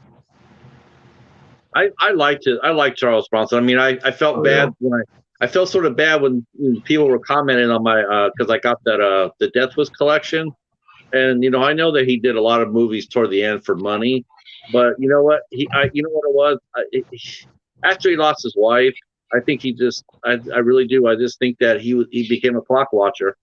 I think he was just watching the clock. That was the soulmate, and he never was the same after it. Yeah, but you can't blame him though. I mean that's a legacy. No, I don't. I certainly don't. Jill Ireland. But the thing is, he hated those movies. He hated some of those movies he did, and he did. Towards the end of his career, I think what he did enjoy doing was the Family of Cops movies, the made-for-TV series that he did. If you've ever seen any of those. Yeah. I snagged a couple of his older movies on VHS. Murphy's Law. This is a really good forgotten one. Thanks, Hellbound. We're kind of surprised that we're still going at it in 11 strong at 2 a.m. Yeah, this is unbelievable. And here's Death Wish 4, which I have on DVD, but I got this for this was a double VCR thing, which you don't see very often. But Assassination was a decent movie too. Was it Death Wish 3 where he's in New York? Well, is that the one he's in New York? Death Wish 3. I don't know, to be honest with you. Whatever the one he's in New York with, where he's battling all those thugs. Oh my God, that's got to be a candidate for the top 10 worst movies ever. That movie's so bad. Lawrence Fishburne was in part 2, and I think 3 might have been the New York one. Now, part 4 takes place in L.A., but there was a part 5. No, part 3 is in New York. Then that was the one that Cannon put it out. Yeah, but after Cannon dissolved, they did a part 5, I think, through New Line Cinema.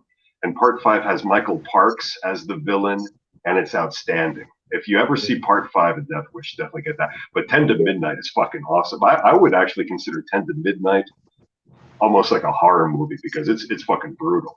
Yeah, I heard that. I was reading about that movie. It's it sounds totally brutal. Yeah, Kelly Preston. The ending sounds like it's just like dark. The ending is great, actually. But Kelly Preston, I think that might have been her very first movie. Cannon Films is just part of MGM. No, all right. Okay. Orion Pictures used to be a really good studio. Back in the day was in fact that's one of my 21 movies that I listed. I listed a movie called Promises in the Dark, and that came out on Orion Pictures.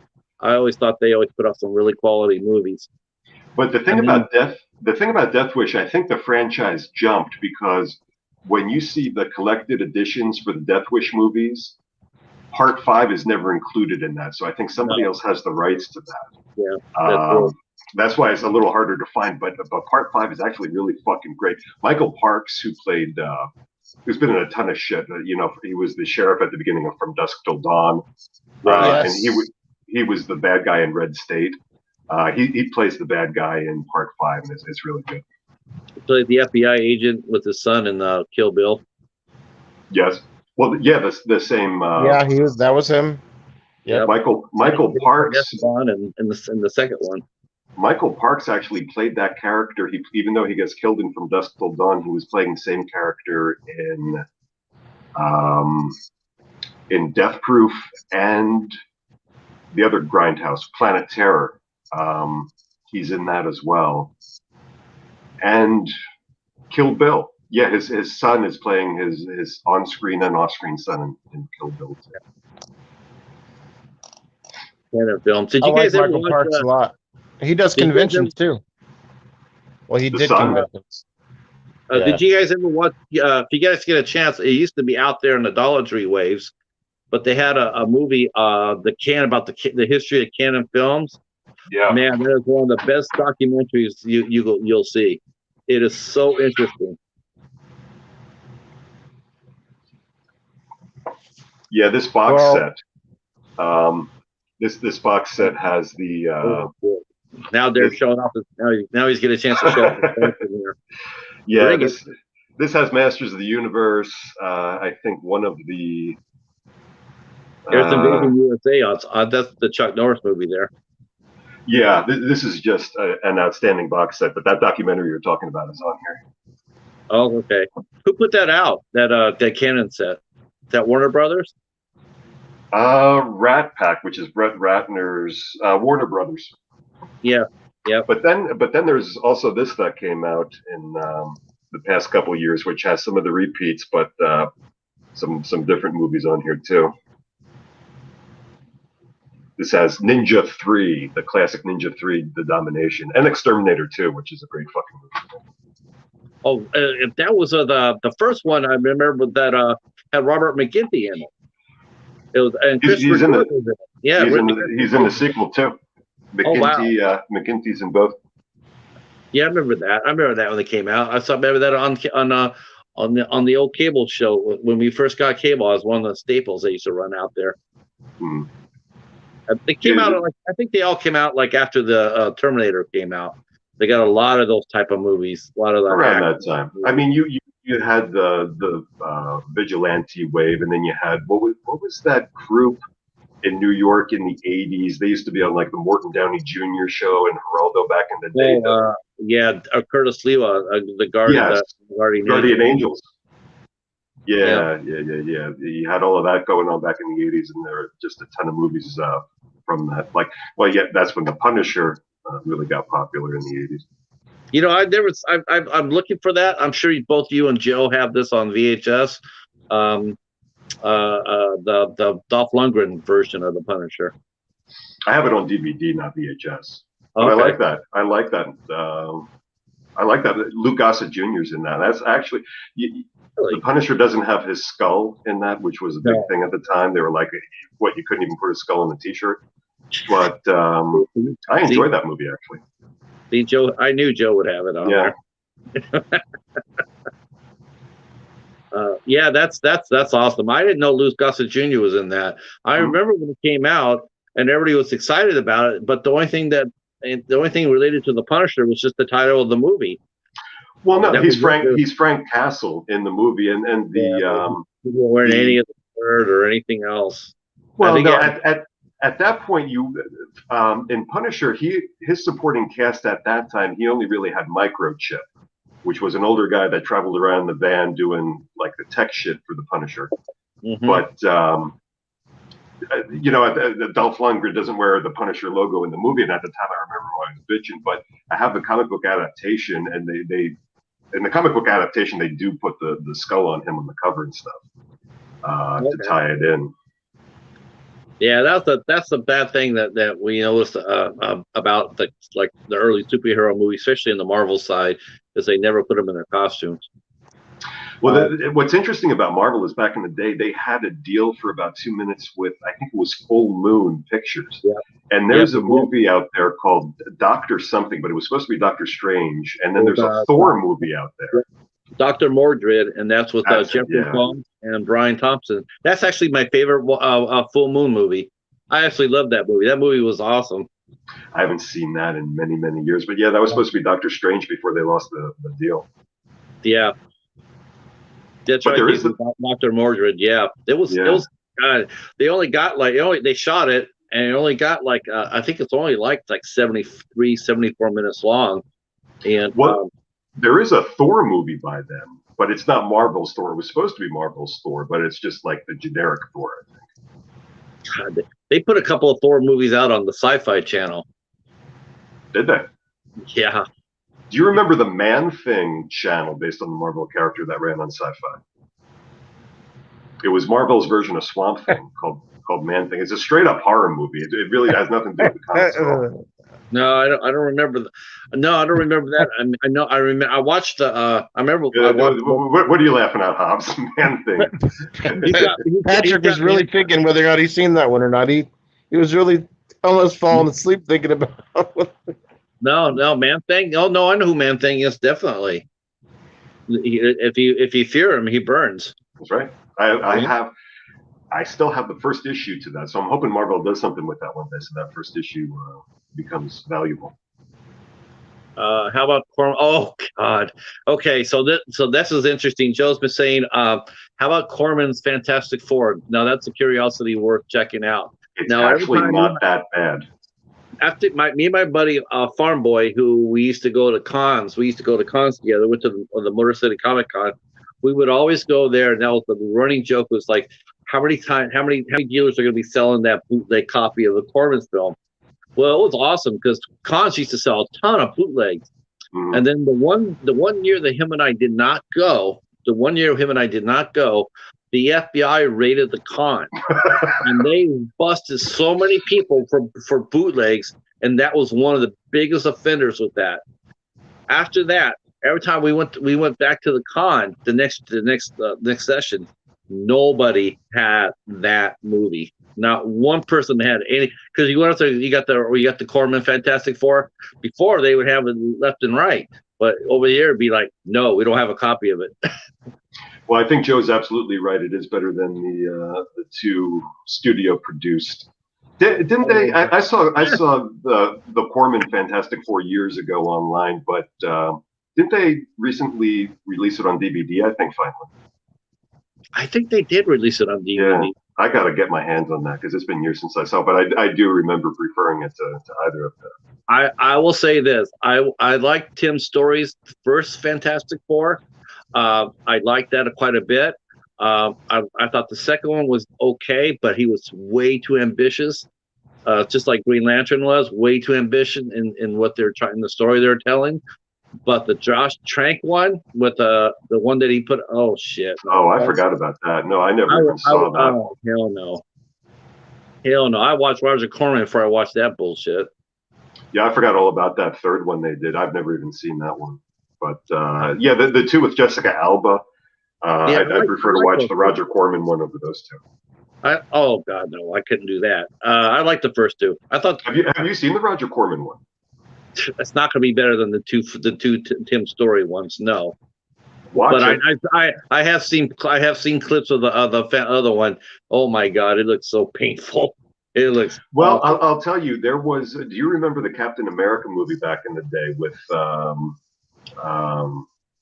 I forget the guy who played Captain America was the son of a famous writer, but Ned Beatty and Ronnie Cox were in it, and it was directed by Albert Pune, who did Cyborg with Van Damme. Well, but that movie is that pretty good? I wouldn't say it's pretty good, but it's actually not that bad. Some of those I watched and reviewed the one they did for TV with Brett Brown. Okay. Oh yeah. I know what you're talking about now. The really old one where he had the motorcycle. Yeah. I actually reviewed the first one. I actually on the blog. Yeah. You know what? I think I got that Red Brown on Blu-ray at Cash Converters over the past year. Yeah, I did get that. But yeah, Joe's right. That's what it does remind you of. It reminds you of the style of comic book movie that was being made during that time with Captain America and Corman's Fantastic Four. Yeah. Now the one movie I actually did like, even though a lot of people didn't, and there's a lot of flaws to it, but I liked it anyway. I actually liked the Spider-Man one, the from the '77. The old TV show. Nicholas Hammond. Yeah. That was okay. I remember watching that as a kid. Do you know that dude Nicholas Hammond was in? Well, we talked about this before. You don't like this movie, but he was in Once Upon a Time in Hollywood. He's actually in The Sound of Music. Oh, is he one of the kids? Yeah. Okay. The littlest boy. It was Nicholas Hammond.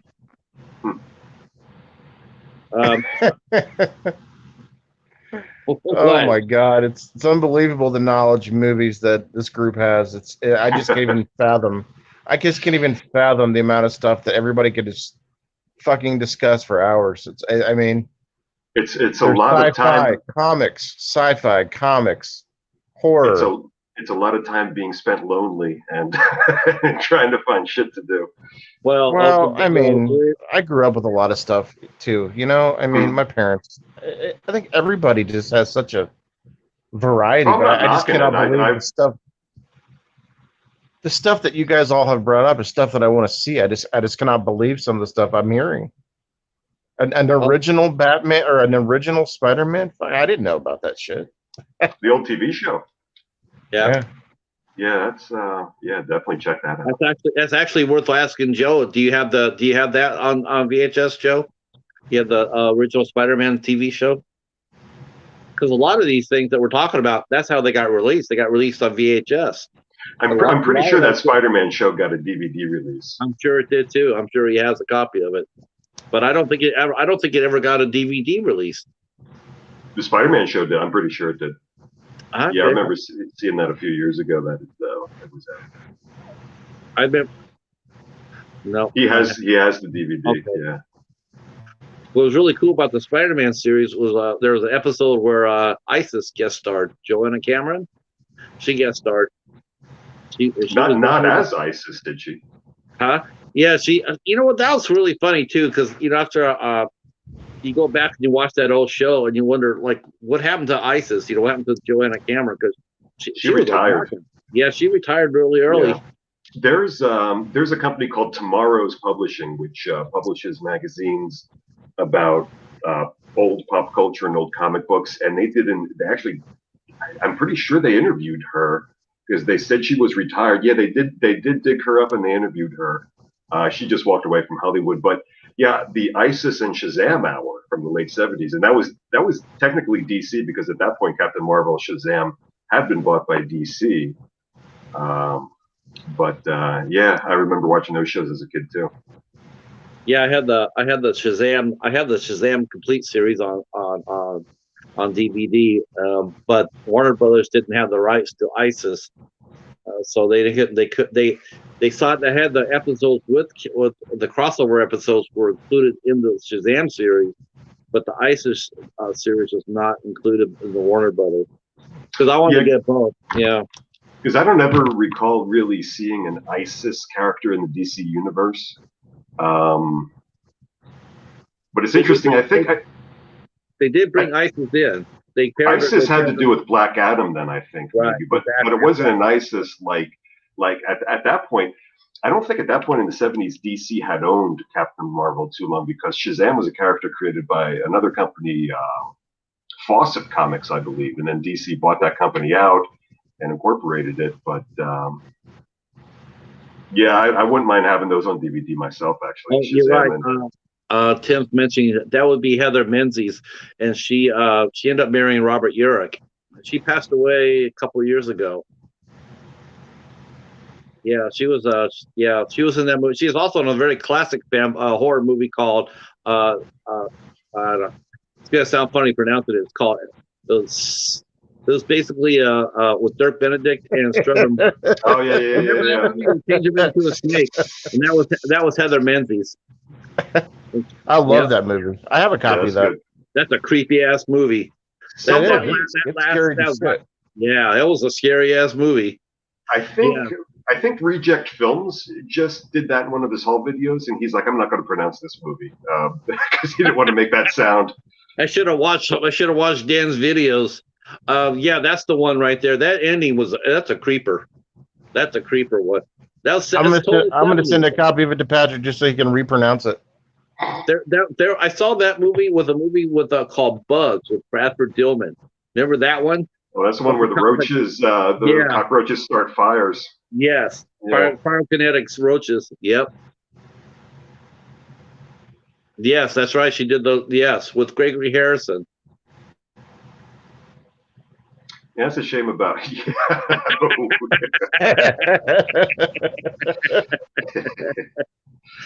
Don't you know what, Joe? You know what the problem is? See, Rob will come over and watch this stream, and you're gonna be giving him ideas.